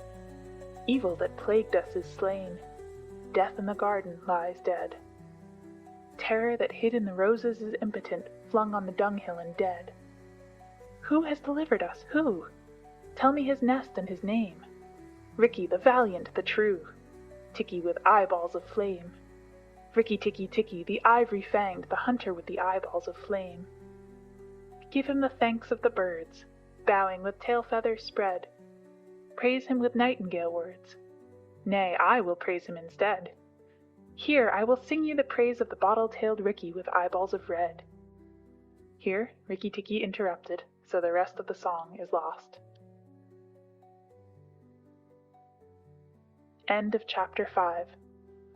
Chapter 6. Tumai of the Elephants. I will remember what I was. I am sick of rope and chain. I will remember my old strength and all my forest affairs. I will not sell my back to man for a bundle of sugar cane. I will go out to my own kind, and the woodfolk in their lairs.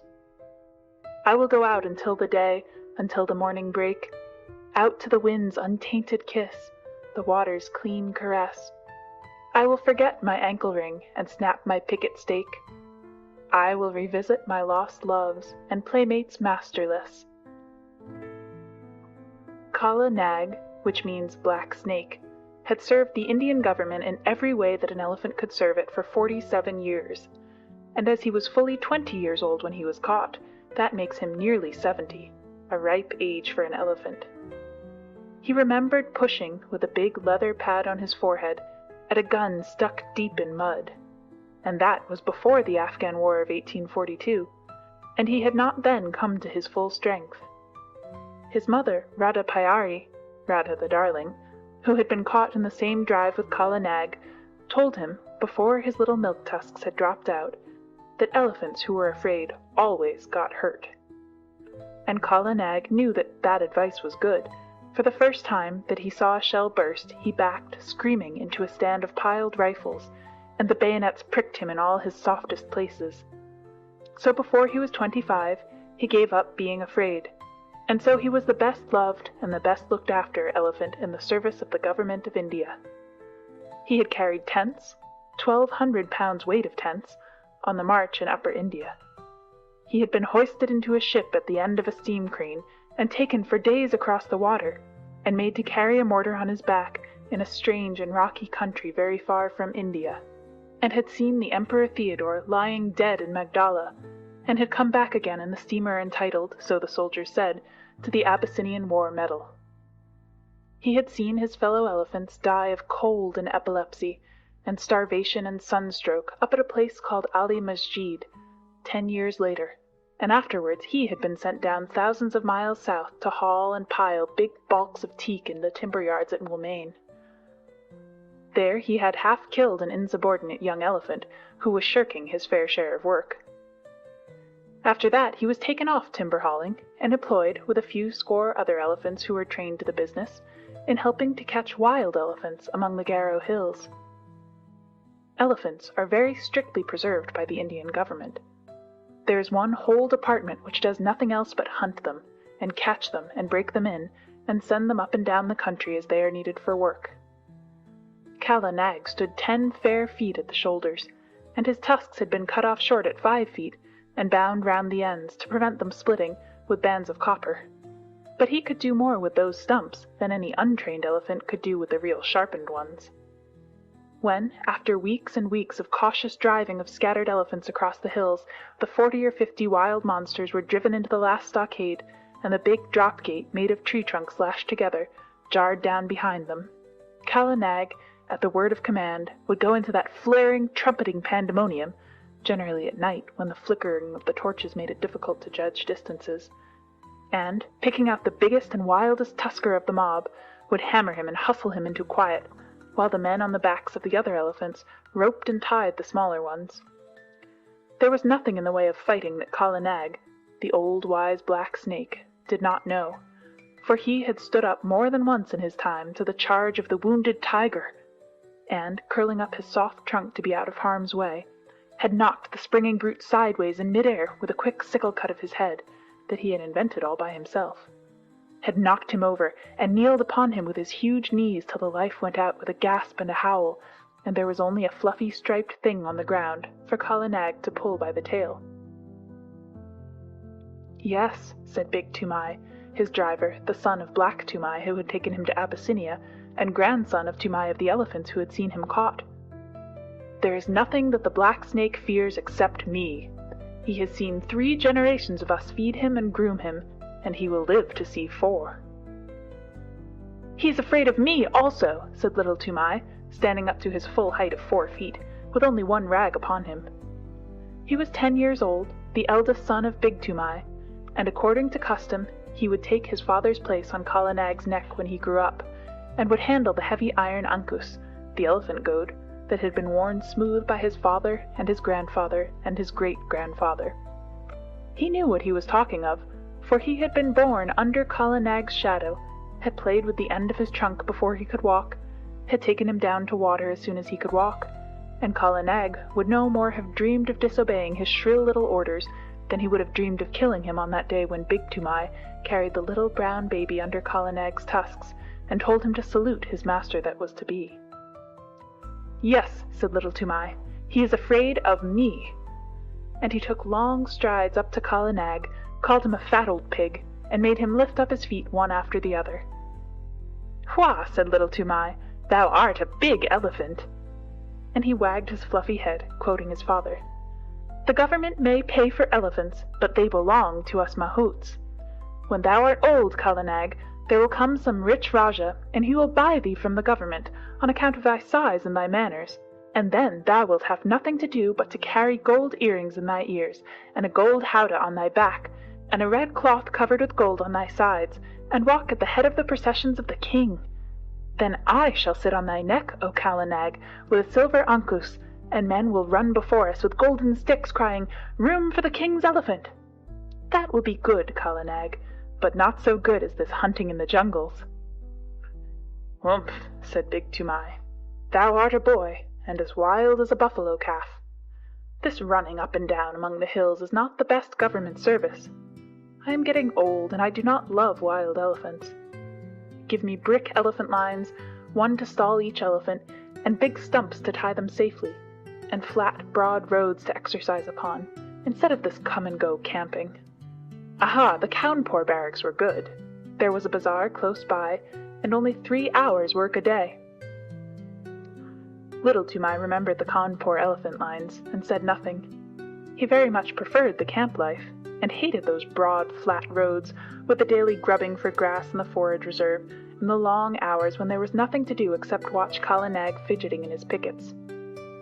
What Little Toomai liked was to scramble up bridle paths that only an elephant could take, the dip into the valley below, the glimpses of the wild elephants browsing miles away, the rush of the frightened pig and peacock under Kala Nag's feet, the blinding warm rains when all the hills and valleys smoked, the beautiful misty mornings when nobody knew where he would camp that night, the steady, cautious drive of the wild elephants, and the mad rush and blaze and hullabaloo of the last night's drive, when the elephants poured into the stockade like boulders in a landslide, found that they could not get out, and flung themselves at the heavy posts only to be driven back by yells and flaring torches and volleys of blank cartridge. Even a little boy could be of use there, and Toomai was as useful as 3 boys. He would get his torch and wave it and yell with the best.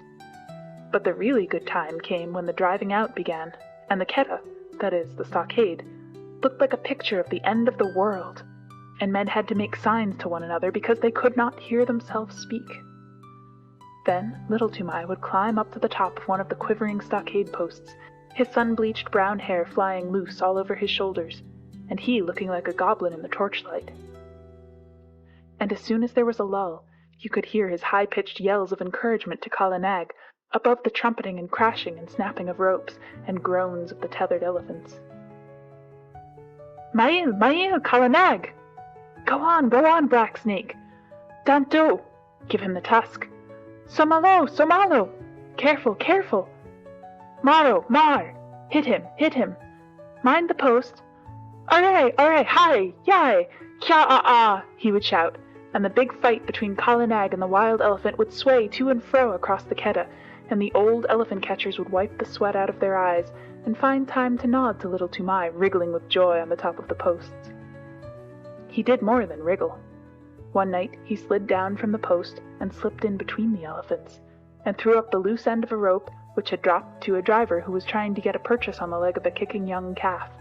Calves always give more trouble than full-grown animals. Kala Nag saw him, caught him in his trunk, and handed him up to Big Toomai, who slapped him then and there and put him back on the post. Next morning he gave him a scolding and said, "Are not good brick elephant lines and a little tent carrying enough, that thou must needs go elephant catching on thy own account, little worthless?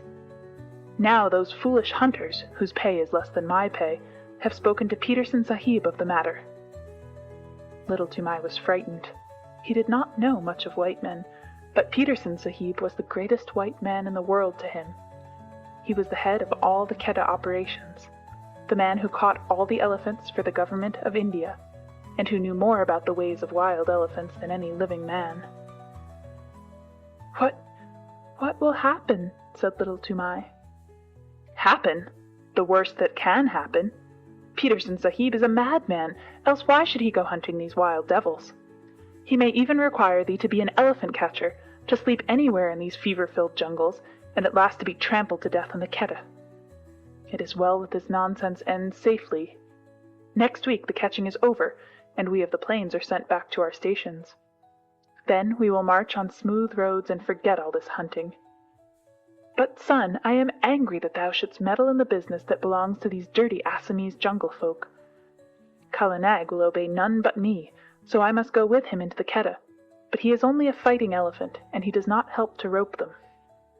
So I sit at my ease, as befits a mahout, not a mere hunter. A mahout, I say, and a man who gets a pension at the end of his service. Is the family of Toomai of the Elephants to be trodden underfoot in the dirt of a Keta? Bad one, wicked one, worthless son, go and wash Kala Nag and attend to his ears, and see that there are no thorns in his feet, or else Peterson Sahib will surely catch thee and make thee a wild hunter, a follower of elephants' foot tracks, a jungle bear. Bah! Shame! Go!" Little Toomai went off without saying a word, but he told Kala Nag all his grievances while he was examining his feet. "No matter," said little Toomai, turning up the fringe of Kala Nag's huge right ear. "They have said my name to Peterson Sahib, and perhaps, who knows? Hi, that is a big thorn that I have pulled out." The next few days were spent in getting the elephants together, in walking the newly caught wild elephants up and down between a couple of tame ones to prevent them giving too much trouble on the downward march to the plains, and in taking stock of the blankets and ropes and things that had been worn out or lost in the forest. Peterson Sahib came in on his clever she-elephant Pudmini. He had been paying off other camps among the hills, for the season was coming to an end, and there was a native clerk sitting at a table under a tree to pay the drivers their wages. As each man was paid, he went back to his elephant and joined the line that stood ready to start. The catchers and hunters and beaters, the men of the regular Quetta, who stayed in the jungle year in and year out, sat on the backs of the elephants that belonged to Peterson Sahib's permanent force, or leaned against the trees with their guns across their arms and made fun of the drivers who were going away, and laughed when the newly caught elephants broke the line and ran about. Big Toomai went up to the clerk, with Little Toomai behind him, and Machua Appa, the head tracker, said in an undertone to a friend of his, "There goes one piece of good elephant stuff at least. 'Tis a pity to send that young jungle cock to mount in the plains." Now Peterson Sahib had ears all over him, as a man must have who listens to the most silent of all living things, the wild elephant. He turned where he was lying, all along on Pudmini's back, and said, "What is that? I did not know of a man among the plains drivers who had wit enough to rope even a dead elephant." "This is not a man, but a boy. He went into the Quetta the last drive, and threw our Mao there the rope when we were trying to get that young calf with the blotch on his shoulder away from his mother." Machua Appa pointed at Little Toomai, and Peterson Sahib looked, and Little Toomai bowed to the earth. "He throw a rope? He is smaller than a picket pin. Little one, what is thy name?" said Peterson Sahib.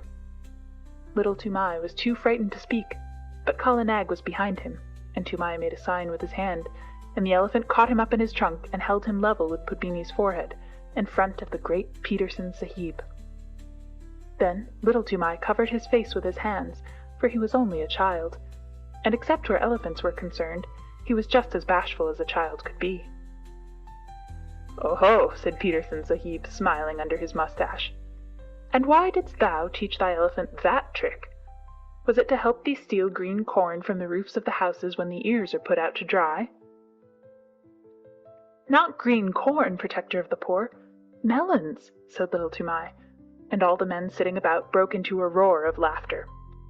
Most of them had taught their elephants that trick when they were boys. Little Toomai was hanging 8 feet up in the air, and he wished very much that he were 8 feet underground. "He is Toomai, my son, Sahib," said Big Toomai, scowling. "He is a very bad boy, and he will end in jail, Sahib." "Of that I have my doubts," said Peterson Sahib. "A boy who can face a full Quetta at his age does not end in jails. See, little one, here are 4 annas to spend on sweetmeats because thou hast a little head under that great thatch of hair. In time thou mayest become a hunter, too." Big Toomai scowled more than ever. "Remember, though, that Quettas are not good for children to play in," Peterson Sahib went on. "Must I never go there, Sahib?" asked Little Toomai with a big gasp. "Yes," Peterson Sahib smiled again. "When thou hast seen the elephants dance, that is the proper time. Come to me when thou hast seen the elephants dance, and then I will let thee go into all the Quettas." There was another roar of laughter, for that is an old joke among elephant catchers, and it means just never. There are great cleared flat places hidden away in the forest that are called elephants' ballrooms, but even these are only found by accident, and no man has ever seen the elephants dance. When a driver boasts of his skill and bravery, the other drivers say, "And when didst thou see the elephants dance?" Kala Nag put Little Toomai down, and he bowed to the earth again, and went away with his father, and gave the silver 4 anna piece to his mother, who was nursing his baby brother, and they all were put up on Kala Nag's back, and the line of grunting, squealing elephants rolled down the hill path to the plains. It was a very lively march on account of the new elephants, who gave trouble at every ford, and needed coaxing or beating every other minute. Big Toomai prodded Kala Nag spitefully, for he was very angry. But Little Toomai was too happy to speak. Peterson Sahib had noticed him, and given him money, so he felt as a private soldier would feel if he had been called out of the ranks and praised by his commander-in-chief. "What did Peterson Sahib mean by the elephant dance?" he said, at last, softly to his mother. Big Toomai heard him and grunted, "That thou shouldst never be one of these hill buffaloes of trackers. That was what he meant. Oh, you in front, what is blocking the way?"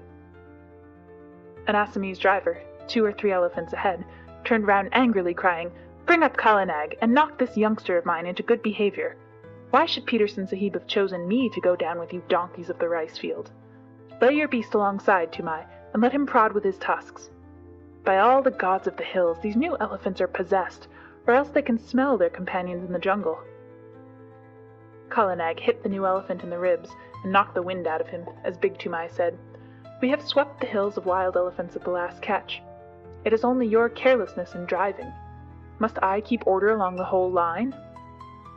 "Hear him," said the other driver. "We have swept the hills. Ho, ho! You are very wise, you plains people. Anyone but a mudhead who never saw the jungle would know that the drives are ended for the season.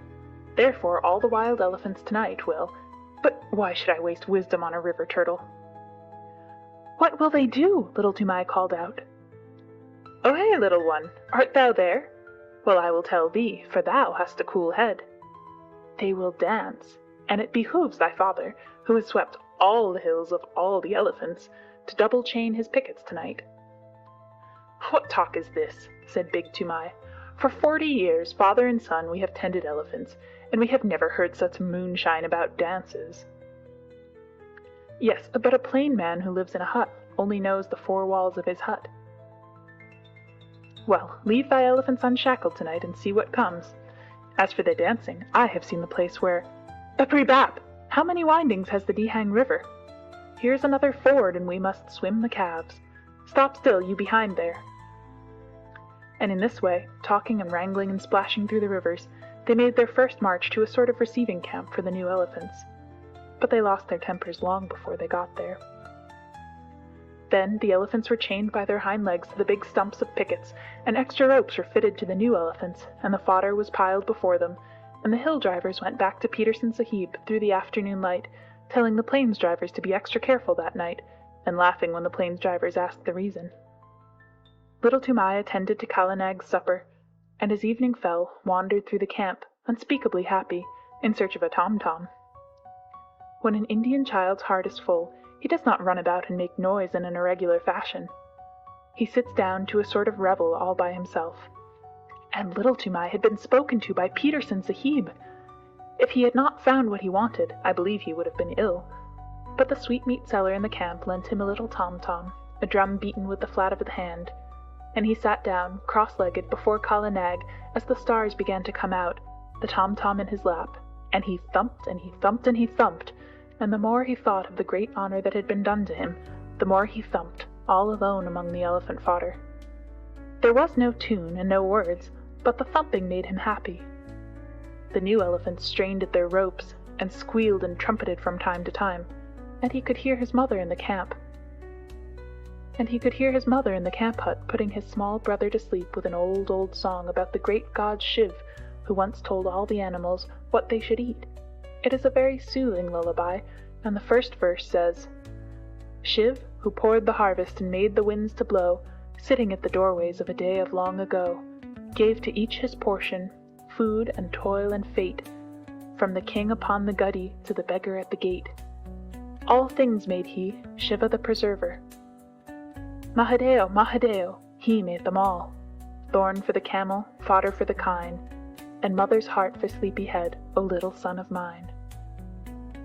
Little Tumai came in with a joyous tunk-a-tunk at the end of each verse, till he felt sleepy and stretched himself on the fodder at Kala Nag's side.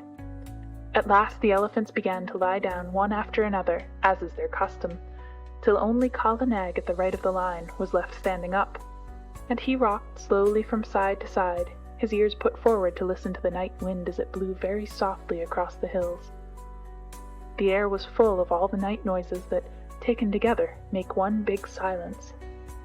The click of one bamboo stem against the other, the rustle of something alive in the undergrowth, the scratch and squawk of a half-waked bird — birds are awake in the night much more often than we imagine — and the fall of water ever so far away. Little Tumai slept for some time, and when he waked, it was brilliant moonlight, and Kala Nag was still standing up with his ears cocked. Little Tumai turned, rustling in the fodder, and watched the curve of his big back against half the stars in heaven, and while he watched, he heard, so far away that it sounded no more than a pinhole of noise pricked through the stillness, the hoot-toot of a wild elephant. All the elephants in the line jumped up as if they had been shot, and their grunts at last waked the sleeping mahouts, and they came out and drove the picket pegs with big mallets, and tightened this rope and knotted that till all was quiet. One new elephant had nearly grubbed up his picket, and Big Toomai took off Kala Nag's leg chain and shackled that elephant 4 foot to hind foot, but slipped a loop of grass string round Kala Nag's leg and told him to remember that he was tied fast. He knew that he and his father and his grandfather had done the very same thing hundreds of times before. Kala Nag did not answer to this order by gurgling, as he usually did. He stood still, looking out across the moonlight, his head a little raised and his ears spread like fans, up to the great folds of the Garo hills. "Tend to him if he grows restless in the night," said Big Toomai to Little Toomai, and he went into the hut and slept. Little Toomai was just going to sleep too, when he heard the coir string snap with a little ting, and Kala Nag rolled out of his pickets as slowly and silently as a cloud rolls out of the mouth of a valley. Little Toomai pattered after him, barefooted down the road in the moonlight, calling under his breath, Kala Nag! Kala Nag, take me with you, oh Kala Nag!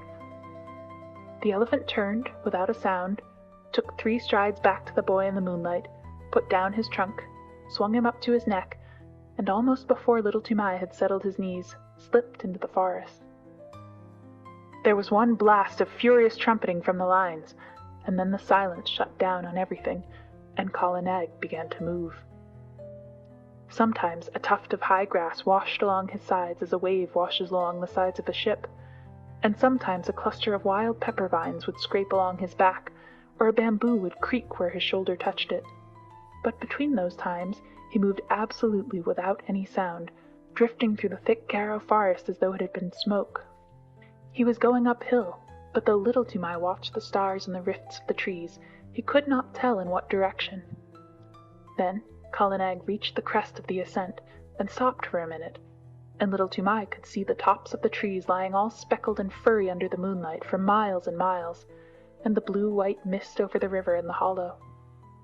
Toomai leaned forward and looked, and he felt that the forest was awake below him, awake and alive and crowded. A big brown fruit-eating bat brushed past his ear. A porcupine's quills rattled in the thicket, and in the darkness between the tree stems he heard a hog bear digging hard in the moist, warm earth, and snuffing as it digged. Then the branches closed over his head again, and Kala Nag began to go down into the valley, not quietly this time, but as a runaway gun goes down a steep bank, in one rush. The huge limbs moved as steadily as pistons, 8 feet to each stride, and the wrinkled skin of the elbow points rustled. The undergrowth on either side of him ripped with a noise like torn canvas, and the saplings that he heaved away right and left with his shoulders sprang back again and banged him on the flank, and great trails of creepers, all matted together, hung from his tusks as he threw his head from side to side and ploughed out his pathway. Then Little Toomai laid himself down close to the great neck, lest a swinging bough should sweep him to the ground, and he wished that he were back in the lines again. The grass began to get squashy, and Kala Nag's feet sucked and squelched as he put them down, and the night mist at the bottom of the valley chilled Little Toomai. There was a splash and a trample, and the rush of running water, and Kala Nag strode through the bed of a river, feeling his way at each step. Above the noise of the water, as it swirled round the elephant's legs, Little Toomai could hear more splashing, and some trumpeting both upstream and down. Great grunts and angry snortings, and all the mist about him seemed to be full of rolling, wavy shadows. "Aye," he said, half aloud, his teeth chattering. "The elephant folk are out tonight. It is the dance, then." Kala Nag swashed out of the water, blew his trunk clear, and began another climb. But this time he was not alone, and he had not to make his path. That was made already, 6 feet wide in front of him, where the bent jungle grass was trying to recover itself and stand up. Many elephants must have gone that way only a few minutes before. Little Toomai looked back, and behind him a great wild tusker, with his little pig's eyes glowing like hot coals, was just lifting himself out of the misty river. Then the trees closed up again, and they went on and up, with trumpetings and crashings and the sound of breaking branches on every side of them. At last Kala Nag stood still between 2 tree trunks at the very top of the hill. They were part of a circle of trees that grew round an irregular space of some 3 or 4 acres, and in all that space, as Little Toomai could see, The ground had been trampled down as hard as a brick floor. Some trees grew in the center of the clearing, but their bark was rubbed away, and the white wood beneath showed all shiny and polished in the patches of moonlight. There were creepers hanging from the upper branches, and the bells of the flowers of the creepers, great waxy white things like convolvuluses, hung down fast asleep, but within the limits of the clearing there was not a single blade of green, nothing but the trampled earth. The moonlight showed it all iron gray, except where some elephants stood upon it, and their shadows were inky black. Little Toomai looked, holding his breath, with his eyes starting out of his head, and as he looked, more and more and more elephants swung out into the open from between the tree trunks. Little Toomai could only count up to 10, and he counted again and again on his fingers till he lost count of the tens, and his head began to swim. Outside the clearing, he could hear them crashing in the undergrowth as they worked their way up the hillside, but as soon as they were within the circle of tree trunks, they moved like ghosts. There were white-tusked wild males, with fallen leaves and nuts and twigs lying in the wrinkles of their necks and the folds of their ears. Fat, slow-footed she-elephants, with restless little pinky black calves only 3 or 4 feet high, running under their stomachs. Young elephants with their tusks just beginning to show, and very proud of them. Lanky, scraggy old maid elephants, with their hollow, anxious faces and trunks like rough bark. Savage old bull elephants, scarred from shoulder to flank with great wheals and cuts of bygone fights, and the caked dirt of their solitary mud baths dripping from their shoulders. And there was one with a broken tusk and the marks of the full stroke, the terrible drawing scrape of a tiger's claws on his side. They were standing head to head, or walking to and fro across the ground in couples, or rocking and swaying all by themselves, scores and scores of elephants. Toomai knew that so long as he lay on Kala Nag's neck, nothing would happen to him, for even in that rush and scramble of a Keddah drive, a wild elephant does not reach up with his trunk and drag a man off the neck of a tame elephant. And these elephants were not thinking of men that night. Once they started and put their ears forward when they heard the chinking of a leg iron in the forest, but it was Pudmini, Peterson Sahib's pet elephant, her chain snapped short off, grunting, snuffling up the hillside. She must have broken her pickets and come straight from Peterson Sahib's camp. And Little Toomai saw another elephant, one that he did not know, with deep rope galls on his back and breast. He too must have run away from some camp in the hills about. At last there was no sound of any more elephants moving in the forest, and Kala Nag rolled out from his station between the trees and went into the middle of the crowd, clucking and gurgling, and all the elephants began to talk in their own tongue and to move about.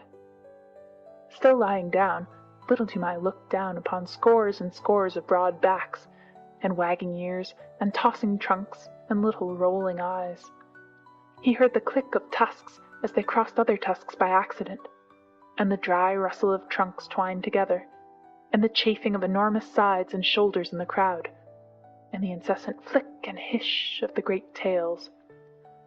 Then a cloud came over the moon, and he sat in black darkness. But the quiet, steady hustling and pushing and gurgling went on just the same. He knew that there were elephants all round Kala Nag, and that there was no chance of backing him out of the assembly. So he set his teeth and shivered. In a Keddah at least there was torchlight and shouting, but here he was all alone in the dark, and once a trunk came up and touched him on the knee. Then an elephant trumpeted, and they all took it up for 5 or 10 terrible seconds. The dew from the trees above spattered down like rain on the unseen backs, and a dull booming noise began, not very loud at first, and Little Toomai could not tell what it was. But it grew, and Kala Nag lifted up one forefoot and then the other, and brought them down on the ground, 1, 2, 1, 2, as steadily as trip hammers. The elephants were stamping all together now, and it sounded like a war drum beaten at the mouth of a cave. The dew fell from the trees till there was no more left to fall, and the booming went on, and the ground rocked and shivered, and Little Toomai put his hands up to his ears to shut out the sound. But it was all one gigantic jar that ran through him, this stamp of hundreds of heavy feet on the raw earth. Once or twice he could feel Kala Nag and all the others surge forward a few strides, and the thumping would change to the crushing sound of juicy green things being bruised, but in a minute or two the boom of feet on hard earth began again. A tree was creaking and groaning somewhere near him. He put out his arm and felt the bark, But Kala Nag moved forward, still tramping, and he could not tell where he was in the clearing. There was no sound from the elephants, except once when 2 or 3 little calves squeaked together. Then he heard a thump and a shuffle, and the booming went on. It must have lasted fully 2 hours, and Little Toomai ached in every nerve, but he knew by the smell of the night air that dawn was coming. The morning broke in one sheet of pale yellow behind the green hills, and the booming stopped with the first ray, as though light had been in order. Before Little Toomai had gotten the ringing out of his head, before even he had shifted his position, there was not an elephant in sight except Kala Nag, Pudmini, and the elephant with the rope galls, and there was neither sign, nor rustle, nor whisper down the hillsides to show where the others had gone. Little Toomai stared again and again. The clearing, as he remembered it, had grown in the night. More trees stood in the middle of it, but the undergrowth and the jungle grass at the sides had been rolled back. Little Toomai stared once more. Now he understood the trampling. The elephants had stamped out more room, had stamped the thick grass and juicy cane to trash, the trash into slivers, the slivers into tiny fibers, and the fibers into hard earth. "Ah," said Little Toomai, and his eyes were very heavy. "Kala Nag, my lord, let us keep by Pudmini and go back to Peterson Sahib's camp, or I shall drop from thy neck." The third elephant watched the two go away, snorted, wheeled round, and took his own path. He may have belonged to some little native king's establishment, 50 or 60 or 100 miles away. 2 hours later, as Peterson Sahib was eating early breakfast, his elephants, who had been double-chained that night, began to trumpet, and Pudmini, mired to the shoulders, with Kala Nag very footsore, shambled into the camp. Little Toomai's face was grey and pinched, and his hair was full of leaves and drenched with dew, but he tried to salute Peterson Sahib and cried faintly, "The dance! The elephant dance! I have seen it, and I die!" As Kala Nag sat down, he slid off his neck in a dead faint. But since native children have no nerves worth speaking of, in 2 hours he was lying very contentedly in Peterson Sahib's hammock, with Peterson Sahib's shooting coat under his head, and a glass of warm milk, a little brandy, with a dash of quinine inside him. And while the old, hairy, scarred hunters of the jungle sat 3 deep before him, looking at him as though he were a spirit, he told his tale in short words, as a child will, and wound up with, "Now, if I lie in one word, send men to see, and they will find that the elephant folk have trampled down more room in their dance room, and they will find 10 and 10 and many times 10 tracks leading to that dance room. They made more room with their feet. I have seen it. Kala Nag took me, and I saw. Also, Kala Nag is very leg-weary." Little Toomai laid back and slept all through the long afternoon and into the twilight, and while he slept, Peterson Sahib and Matua Appa followed the track of the 2 elephants for 15 miles across the hills. Peterson Sahib had spent 18 years in catching elephants, and he had only once before found such a dance place. Matua Appa had no need to look twice at the clearing to see what had been done there, or to scratch with his toe in the packed, rammed earth. "The child speaks the truth," said he. "All this was done last night, and I have counted 70 tracks crossing the river. See, Sahib, where Pudmini's leg iron cut the bark of that tree. Yes, she was there too." They looked at one another, and up and down, and they wondered, for the ways of the elephants are beyond the wit of any man, black or white, to fathom.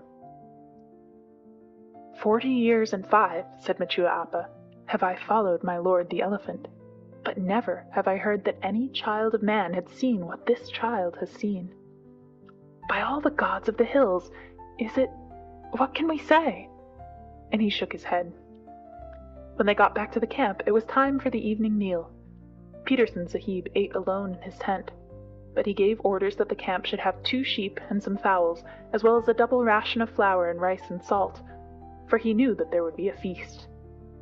Big Toomai had come up hot-foot from the camp in the plains to search for his son and his elephant, and now that he had found them, he looked at them as though he were afraid of them both. And there was a feast by the blazing campfires in front of the lines of picketed elephants, and Little Toomai was the hero of it all. And the big brown elephant catchers, the trackers and drivers and ropers, and the men who knew all the secrets of breaking the wildest elephants, passed him from one to the other, and they marked his forehead with blood from the breast of a newly killed jungle cock, to show that he was a forester, initiated and free of all the jungles. And at last, when the flames died down and the red light of the logs made the elephants look as though they had been dipped in blood too, Machua Appa, the head of all the drivers and all the Keddas, Machua Appa, Peterson Sahib's other self, who had never seen a made road in 40 years, Machua Appa, who was so great that he had no other name than Machua Appa, leaped to his feet with little Toomai held in the air above his head and shouted, "Listen, my brothers! Listen too, you, my lords in the lines there, for I, Machua Appa, am speaking. This little one shall no more be called Little Toomai, but Toomai of the Elephants, as his great-grandfather was called before him. What never man has seen, he has seen through the long night, and the favor of the elephant folk and of the gods of the jungles is with him. He shall become a great tracker. He shall become greater than I, even I, Machua Appa. He shall follow the new trail, and the stale trail, and the mixed trail, with a clear eye. He shall take no harm in the Kedda when he runs under their bellies to rope the wild tuskers. And if he slips before the feet of the charging bull-elephant, the bull-elephant shall know who he is, and shall not crush him. Ahai! My lords in the chains," he whirled up to the line of pickets, "here is the little one that has seen your dances in your hidden places, the sight that never man saw. Give him honor, my lords. Salam karo, my children. Make your salute to Toomai of the Elephants. Gunga Pershad, aha! Hiraguj, Birchiguj, Kutaraguj, aha! Pudmini, thou hast seen him at the dance, and thou too, Kalanag, my pearl among elephants, aha! Together, to Toomai of the Elephants, Barao."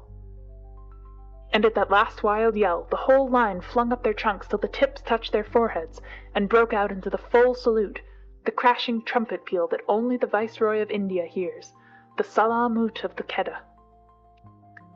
But it was all for the sake of little Toomai, who had seen what never man had seen before, the dance of the elephants at night, and alone in the heart of the Garo Hills. Shiv and the Grasshopper, the song that Toomai's mother sang to the baby. Shiv, who poured the harvest and made the winds to blow, sitting at the doorways of a day of long ago, gave to each his portion, food and toil and fate, from the king upon the goody to the beggar at the gate. All things made he, Shiva the preserver. Mahadeo, Mahadeo, he made them all. Thorn for the camel, fodder for the kine, and mother's heart for sleepy head, O little son of mine. Wheat he gave to the rich folk, millet to the poor, broken scraps for holy men that beg from door to door, cattle to the tiger, carrion to the kite, and rags and bones to wicked wolves without the wall at night. Naught he found too lofty, none he saw too low. Parbati beside him watched them come and go. Taught to cheat her husband, turning Shiv to jest, stole the little grasshopper and hid it in her breast. So she tricked him, Shiva the preserver. Mahadeo, Mahadeo, turn and see. Tall are the camels, heavier the kine, but this was least of little things, O little son of mine. When the dole was ended, laughingly she said, Master of a million mouths, is not one unfed? Laughing Shiv made answer, All have had their part, even he, the little one, hidden neath thy heart. From her breast she plucked it, Parbati the thief, saw the least of little things gnawed a new-grown leaf, saw and feared and wondered, making prayer to Shiv, who hath surely given meat to all that live. All things made he, Shiva the preserver. Mahadeo, Mahadeo, he made all. Thorn for the camel, fodder for the kine, and mother's heart for sleepy head, O little son of mine. End of chapter 6.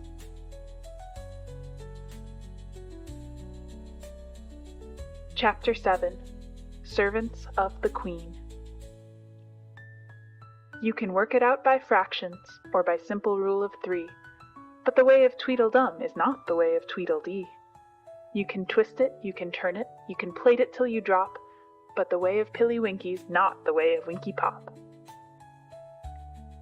It had been raining heavily for 1 whole month. reigning on a camp of 30,000 men and thousands of camels, elephants, horses, bullocks, and mules, all gathered together at a place called Rawalpindi to be reviewed by the Viceroy of India. He was receiving a visit from the Amir of Afghanistan, a wild king of a very wild country. And the Amir had brought with him, for a bodyguard, 800 men and horses who had never seen a camp or a locomotive before in their lives, savage men and savage horses from somewhere at the back of Central Asia. Every night, a mob of these horses would be sure to break their heel ropes and stampede up and down the camp through the mud in the dark, or the camels would break loose and run about and fall over the ropes of the tents, and you can imagine how pleasant that was for men trying to go to sleep.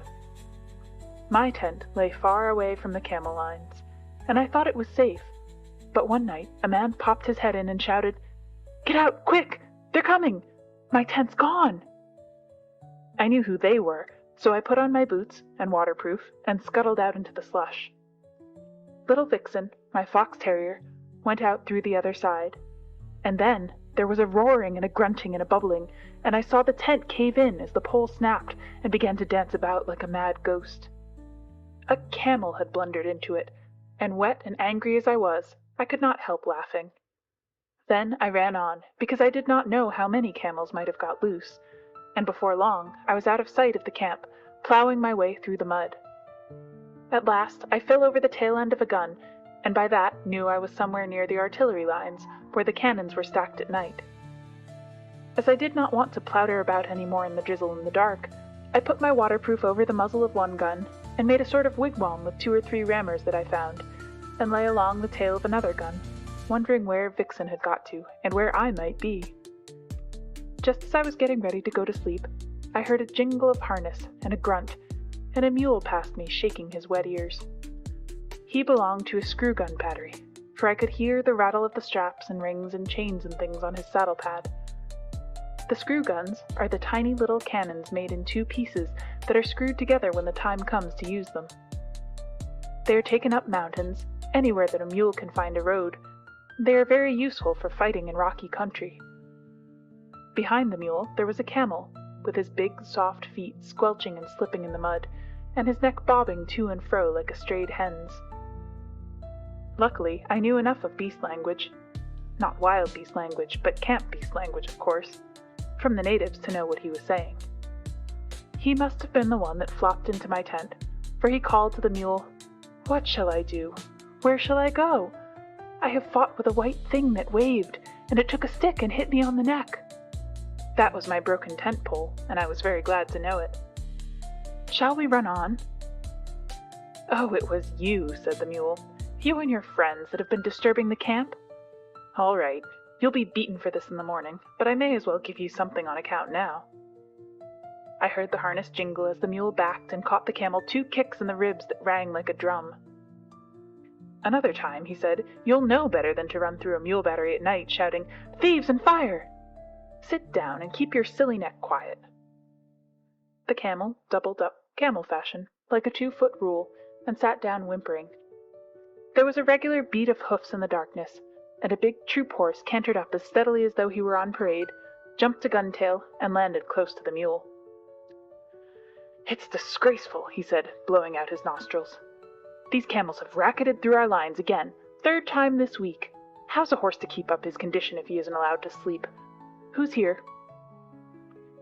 "I'm the breech-piece mule of No. 2 gun of the 1st screw battery," said the mule, "and the other's one of your friends. He's waked me up, too. Who are you?" "No. 15, E Troop, 9th Lancers, Dick Cunliffe's horse. Stand over a little there." "Oh, beg your pardon," said the mule. "It's dark to see much. Aren't these camels too sickening for anything? I walked out of my lines to get a little peace and quiet here." "My lords," said the camel humbly, "we dreamed bad dreams in the night, and we were very much afraid.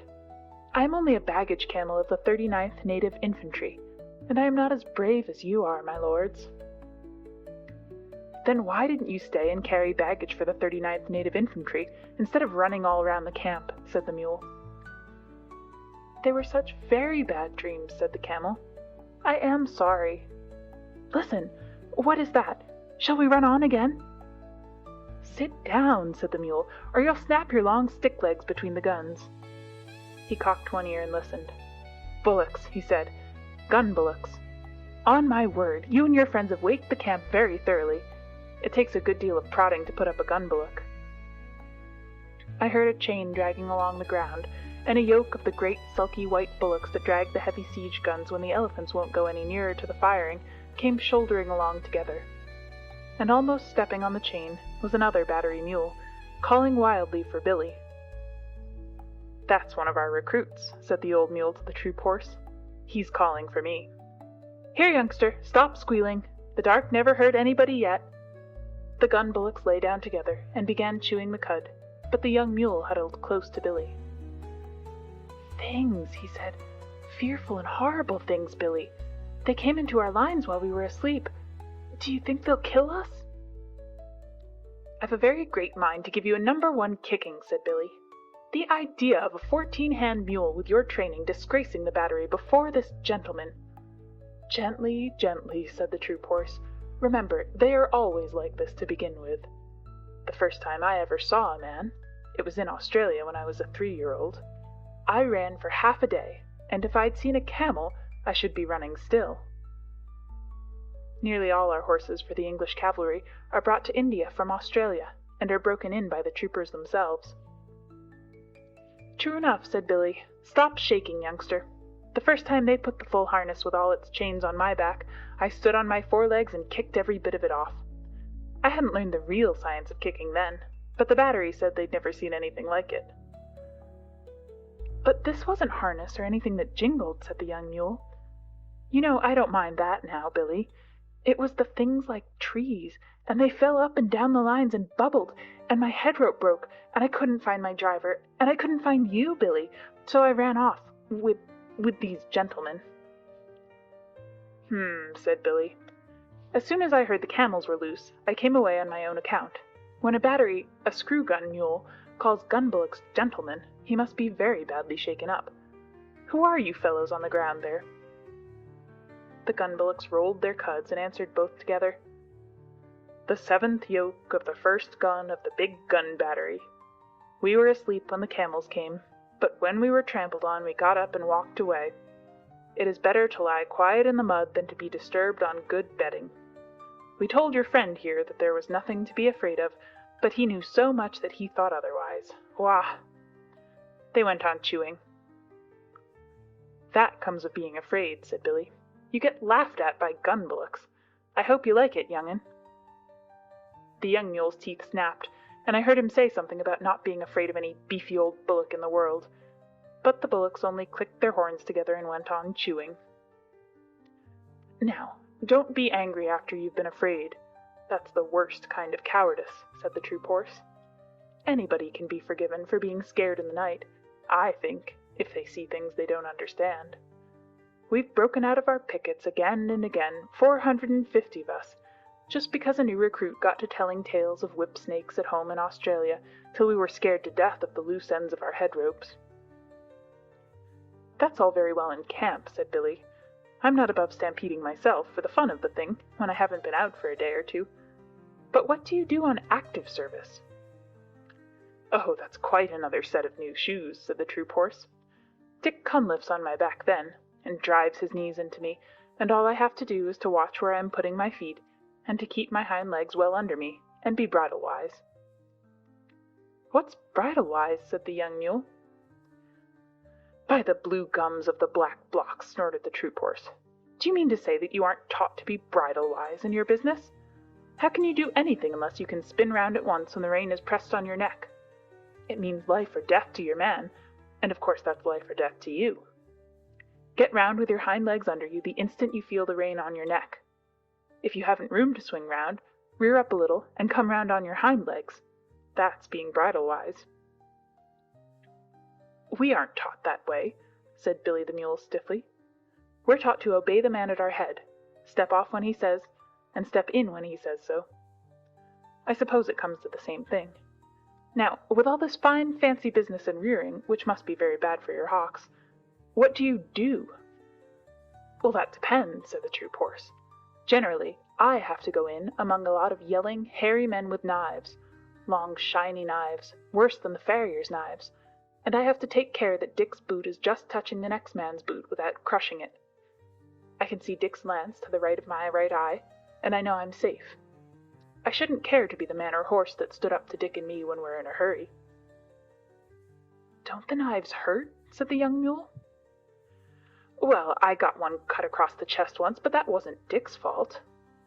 "A lot I should have cared whose fault it was if it hurt," said the young mule. "You must," said the troop horse. "If you don't trust your man, you may as well run away at once. That's what some of our horses do, and I don't blame them. As I was saying, it wasn't Dick's fault. The man was lying on the ground, and I stretched myself not to tread on him, and he slashed up at me. Next time I have to go over a man lying down, I shall step on him, hard." Said Billy. "It sounds very foolish. Knives are dirty things at any time.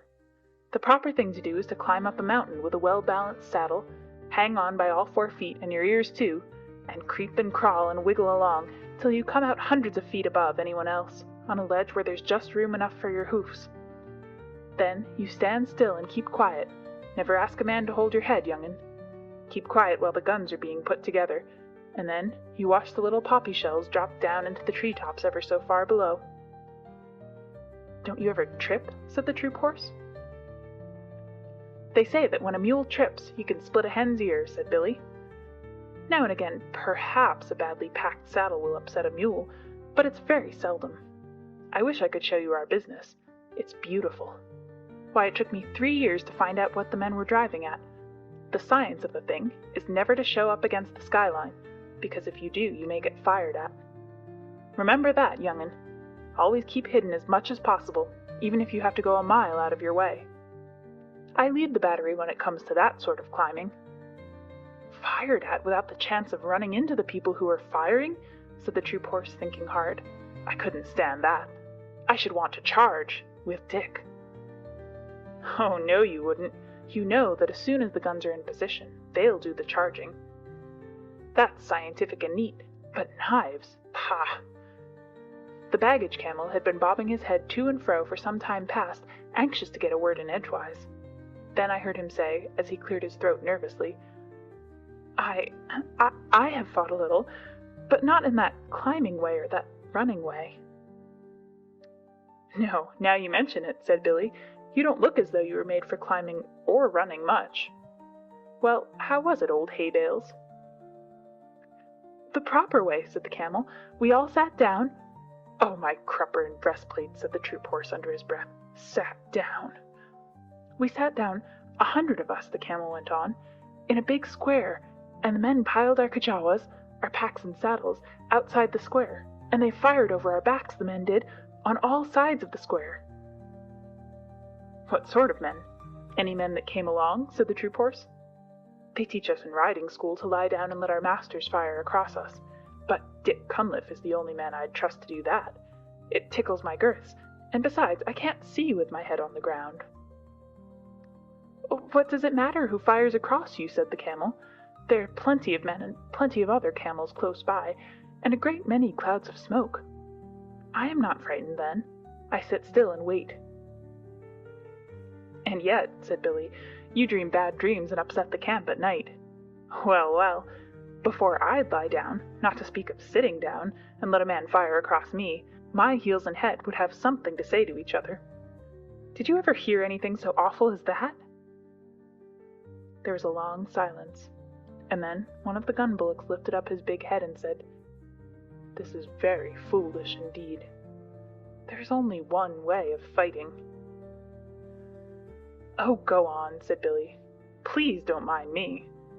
I suppose you fellows fight standing on your tails?"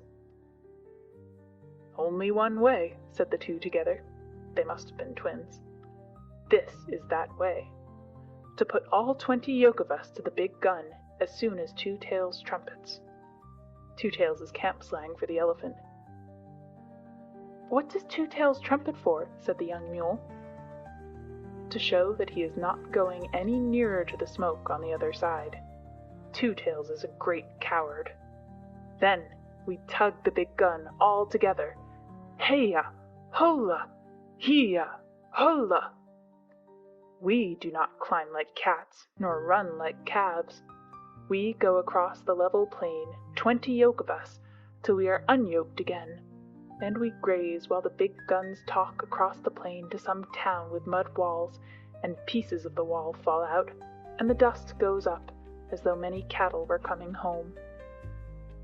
"Oh, and you choose that time for grazing?" said the young mule. "That time, or any other. Eating is always good. We eat till we are yoked up again, and tug the gun back to where Two Tails is waiting for it. Sometimes there are big guns in the city that speak back, and some of us are killed. And then there is all the more grazing for those that are left.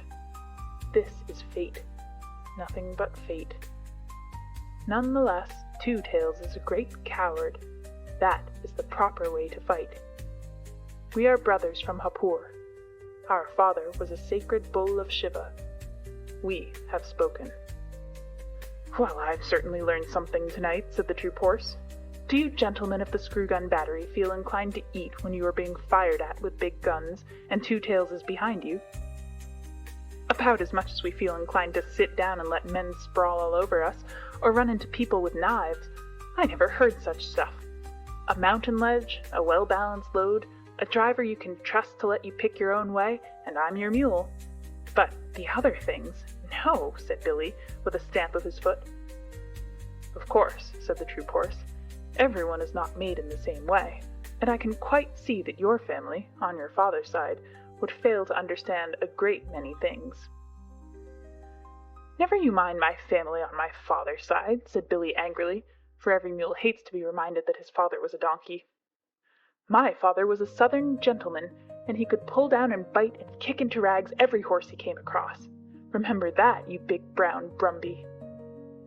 Brumby means wild horse without any breeding. Imagine the feelings of Ormond if a bus horse called him a cocktail, and you can imagine how an Australian horse felt. I saw the white of his eye glitter in the dark. "See here, you son of an important Malaga jackass," he said between his teeth. "I'd have you know that I'm related on my mother's side to Carbine, winner of the Melbourne Cup, and where I come from we aren't accustomed to being ridden over roughshod by any parrot-mouthed, pig-headed mule in a popgun pea-shooter battery. Are you ready?" "On your hind legs," squealed Billy. They both reared up facing each other, and I was expecting a furious fight, when a gurgly, rumbly voice called out of the darkness to the right, "Children, what are you fighting about there? Be quiet." Both beasts dropped down with a snort of disgust, for neither horse nor mule can bear to listen to an elephant's voice. "It's Two Tails," said the troop horse. "I can't stand him. A tail at each end isn't fair." "My feelings exactly," said Billy, crowding into the troop horse for company. "We're very alike in some things." "I suppose we've inherited them from our mothers," said the troop horse. "It's not worth quarreling about. Hi, Two Tails, are you tied up?" "Yes," said Two Tails, with a laugh all up his trunk. "I'm picketed for the night. I've heard what you fellows have been saying. But don't be afraid, I'm not coming over." The bullocks and the camel said, half aloud, "Afraid of Two Tails, what nonsense!" And the bullocks went on, "We are sorry that you heard, but it is true. Two Tails, why are you afraid of the guns when they fire?" "Well," said Two Tails, rubbing one hind leg against the other, exactly like a little boy saying a poem, "I don't quite know whether you'd understand." "We don't, but we have to pull the guns," said the bullocks. "I know it, and I know you are a good deal braver than you think you are. But it's different with me.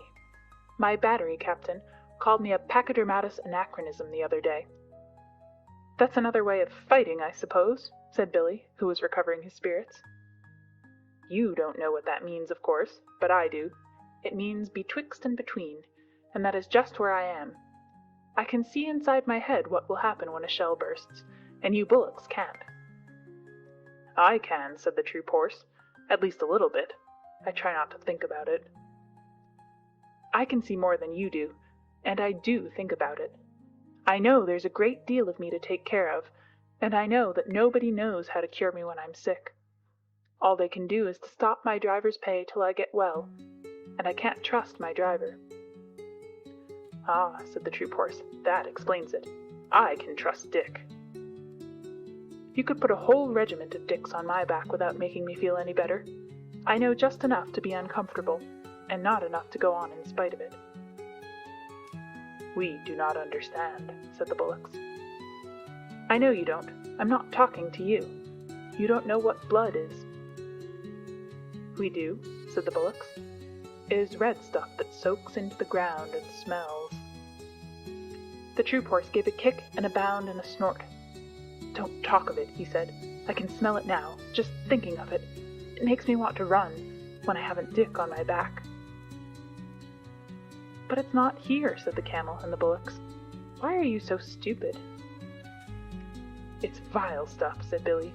"I don't want to run, but I don't want to talk about it." "There you are," said Two Tails, waving his tail to explain. "Surely. Yes, we have been here all night," said the bullocks. Two Tails stamped his foot till the iron ring on it jingled. "Oh, I'm not talking to you. You can't see inside your heads." "No, we see out of our 4 eyes," said the bullocks. "We see straight in front of us." "If I could do that and nothing else, you wouldn't be needed to pull the big guns at all. If I was like my captain, he can see things inside his head before the firing begins, and he shakes all over, but he knows too much to run away. If I was like him, I could pull the guns. But if I were as wise as all that, I should never be here. I should be a king in the forest as I used to be, sleeping half the day and bathing when I liked. I haven't had a good bath for a month." "That's all very fine," said Billy, "but giving a thing a long name doesn't make it any better." "Hush," said the troop horse. "I think I understand what Two Tails means." "You'll understand better in a minute," said Two Tails angrily. "Now you just explain to me why you don't like this." He began trumpeting furiously at the top of his trumpet. "Stop that!" said Billy and the troop horse together, and I could hear them stamp and shiver. An elephant's trumpeting is always nasty, especially on a dark night. "I shan't stop," said Two Tails. "Won't you explain that, please?" "Humph! Humph! Rah!" Then he stopped suddenly, and I heard a little whimper in the dark, and I knew that Vixen had found me at last. She knew as well as I did that if there is one thing in the world an elephant is more afraid of than another, it is a little barking dog. So she stopped to bully Two Tails and his pickets, and yapped round his big feet. Two Tails shuffled and squeaked. "Go away, little dog," he said. "Don't snuff at my ankles or I'll kick you. Good little dog. Nice little doggy, then. Go home, you yelping beast. Oh, why doesn't someone take her away? She'll bite me in a minute." "Seems to me," said Billy the troop horse, "that our friend Two Tails is afraid of most things. Now, if I had a full meal for every dog I've kicked across the parade ground, I should be as fat as Two Tails nearly." I whistled, and Vixen ran up to me, muddy all over, and licked my nose, and told me a long tale about hunting for me all through the camp. I never let her know that I understood beast talk, or she would have taken all sorts of liberties. So I buttoned her into the breast of my overcoat, and Two Tails shuffled and stamped and growled to himself. "Extraordinary, most extraordinary," he said. "It runs in our family. Now where has that nasty little beast gone to?" I heard him feeling about with his trunk. "We all seem to be affected in various ways," he went on, blowing his nose. "Now, you gentlemen were alarmed, I believe, when I trumpeted?" "Not alarmed exactly," said the troop horse, "but it made me feel as though I had hornets where my saddle ought to be. Don't begin again." "I'm frightened of a little dog, and the camel here is frightened by bad dreams in the night." "It is very lucky for us that we haven't all got to fight in the same way," said the troop horse. "What I want to know," said the young mule, who had been quiet for a long while, "what I want to know is, why we have to fight at all." "Because we're told to," said the troop horse, with a snort of contempt. "Orders," said Billy the mule, and his teeth snapped. "Hook-'em high! It is an order," said the camel with a gurgle, and Two Tails and the bullocks repeated, "Hook-'em high!" "Yes, but who gives the orders?" said the recruit mule. "The man who walks at your head, or sits on your back, and holds the nose rope, or twists your tail," said Billy, and the troop horse and the camel and the bullocks one after the other. But who gives them the orders? Now you want to know too much, young'un, said Billy, and that is one way of getting kicked. All you have to do is to obey the man at your head and ask no questions. He's quite right, said Two Tails. I can't always obey, because I'm betwixt and between, but Billy's right. Obey the man next to you who gives the order, or you'll stop all the battery, besides getting a thrashing. The gun bullocks got up to go. Morning is coming, they said. We will go back to our lines. It is true that we only see out of our eyes, and we are not very clever, but still, we are the only people tonight who have not been afraid. Good night, you brave people. Nobody answered, and the troop horse said, to change the conversation, Where's that little dog? A dog means a man somewhere about. Here I am, yapped Vixen, under the gun-tail with my man. You big blundering beast of a camel, you upset our tent. My man's very angry. Phew, said the bullocks. He must be white. Of course he is, said Vixen. Do you suppose I'm looked after by a black bullock driver? Wah! Wash! Oh, said the bullocks. Let us get away, quickly. They plunged forward in the mud, and managed somehow to run their yoke on the pole of an ammunition wagon, where it jammed. Now you have done it, said Billy calmly. Don't struggle. You're hung up till daylight. What on earth's the matter? The bullocks went off into the long, hissing snorts that Indian cattle give, and pushed and crowded and slewed and stamped and slipped and nearly fell down in the mud, grunting savagely. You'll break your necks in a minute, said the troop horse. What's the matter with white men? I live with them. They eat us. Pull, said the near bullock. The yoke snapped with a twang, and they lumbered off together. I never knew before what made Indian cattle so scared of Englishmen. We eat beef, a thing that no cattle driver touches, and of course the cattle do not like it. May I be flogged with my own pad chains? Who'd have thought of two big lumps like those losing their heads, said Billy. Never mind, I'm going to look at this man. Most of the white men, I know, have things in their pockets, said the troop horse. I'll leave you then. I can't say I'm over fond of him myself. Besides, white men who haven't a place to sleep in are more than likely to be thieves, and I've a good deal of government property on my back. Come along, young'un, and we'll go back to our lines. Good night, Australia. See you on parade tomorrow, I suppose. Good night, old hay bales. Try to control your feelings, won't you? Good night, Two Tails. If you pass us on the ground tomorrow, don't trumpet. It spoils our formation. Billy the mule stamped off with the swaggering limp of an old campaigner as the troop horse's head came nuzzling into my breast, and I gave him biscuits, while Vixen, who's a most conceited little dog, told him fibs about the scores of horses that she and I kept. I'm coming to the parade tomorrow in my dog cart, she said. Where will you be? On the left hand of the 2nd Squadron. I set the time for all my troop, little lady, he said politely. Now I must go back to Dick. My tail's all muddy, and he'll have 2 hours hard work dressing me for parade. The big parade of all the 30,000 men was held that afternoon, and Vixen and I had a good place close to the Viceroy and the Emir of Afghanistan, with his high big black hat of Astrakhan wool, and the great diamond star in the center.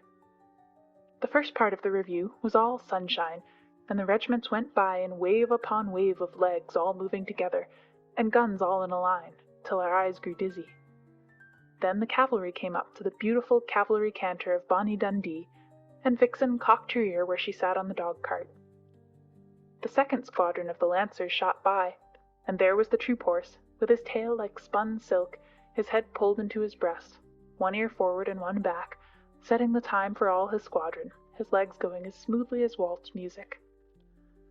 Then the big guns came by, and I saw Two Tails and 2 other elephants harnessed in line to a 40-pounder siege gun, while 20 yoke of oxen walked behind.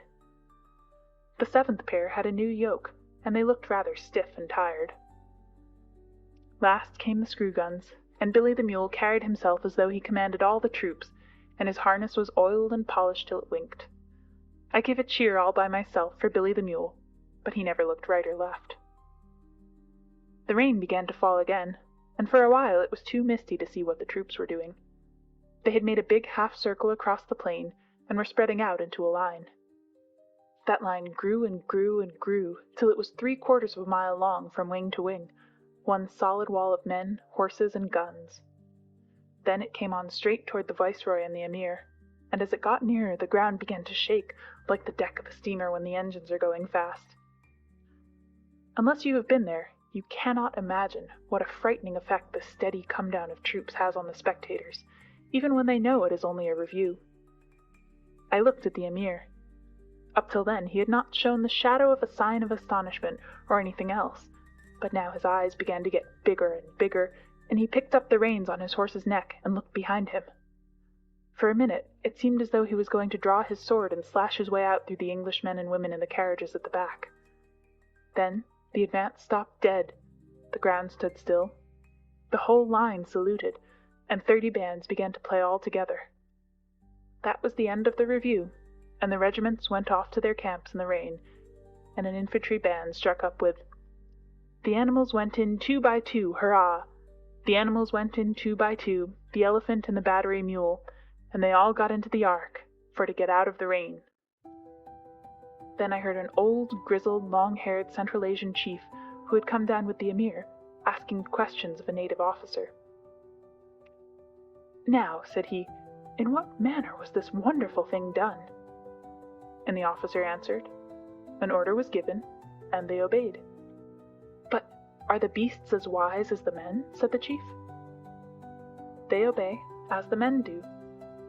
Mule, horse, elephant, or bullock, he obeys his driver, and the driver his sergeant, and the sergeant his lieutenant, and the lieutenant his captain, and the captain his major, and the major his colonel, and the colonel his brigadier commanding 3 regiments, and the brigadier the general, who obeys the viceroy, who is the servant of the empress. Thus it is done." "Would it were so in Afghanistan," said the chief, "for there we obey only our own wills." "And for that reason," said the native officer, twirling his mustache, "your Emir, whom you do not obey, must come here and take orders from our viceroy." Parade Song of the Camp Animals. Elephants of the Gun Team. We lent to Alexander the strength of Hercules, the wisdom of our foreheads, the cunning of our knees. We bowed our necks to service, they ne'er were loosed again. Make way there, way for the 10-foot teams of the 40-pounder train. Gun bullocks.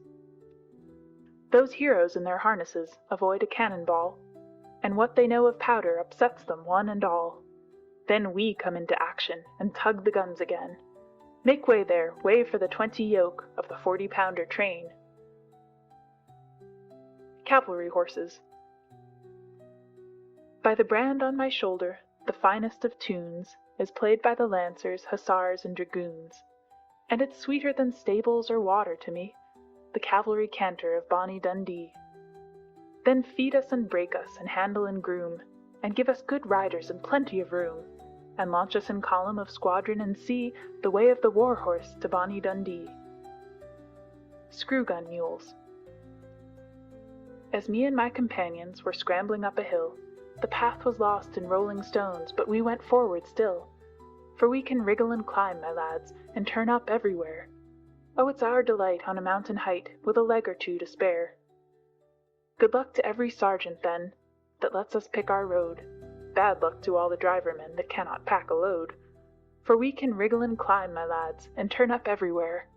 Oh, it's our delight on a mountain height, with a leg or 2 to spare. Commissariat camels.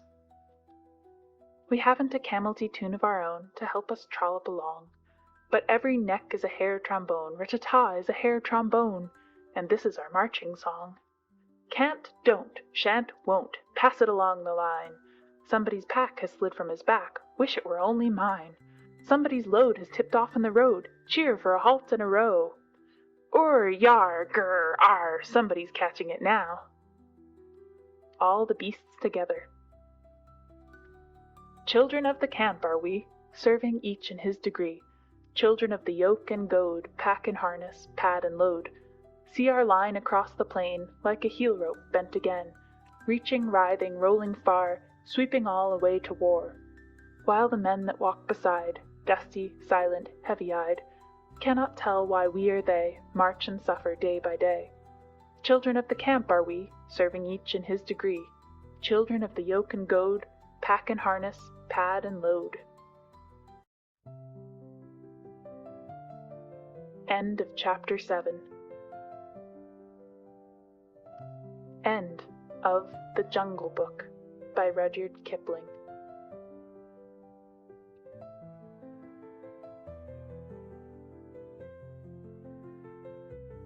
We hope you enjoyed tonight's sleep audiobook. If you liked this audiobook and want to listen to more, please check out our channel at Sleep Audiobooks. And if you prefer to listen to each story individually, they will also be uploaded to our secondary channel at Sleep Chapters. You can access our entire catalog of bedtime stories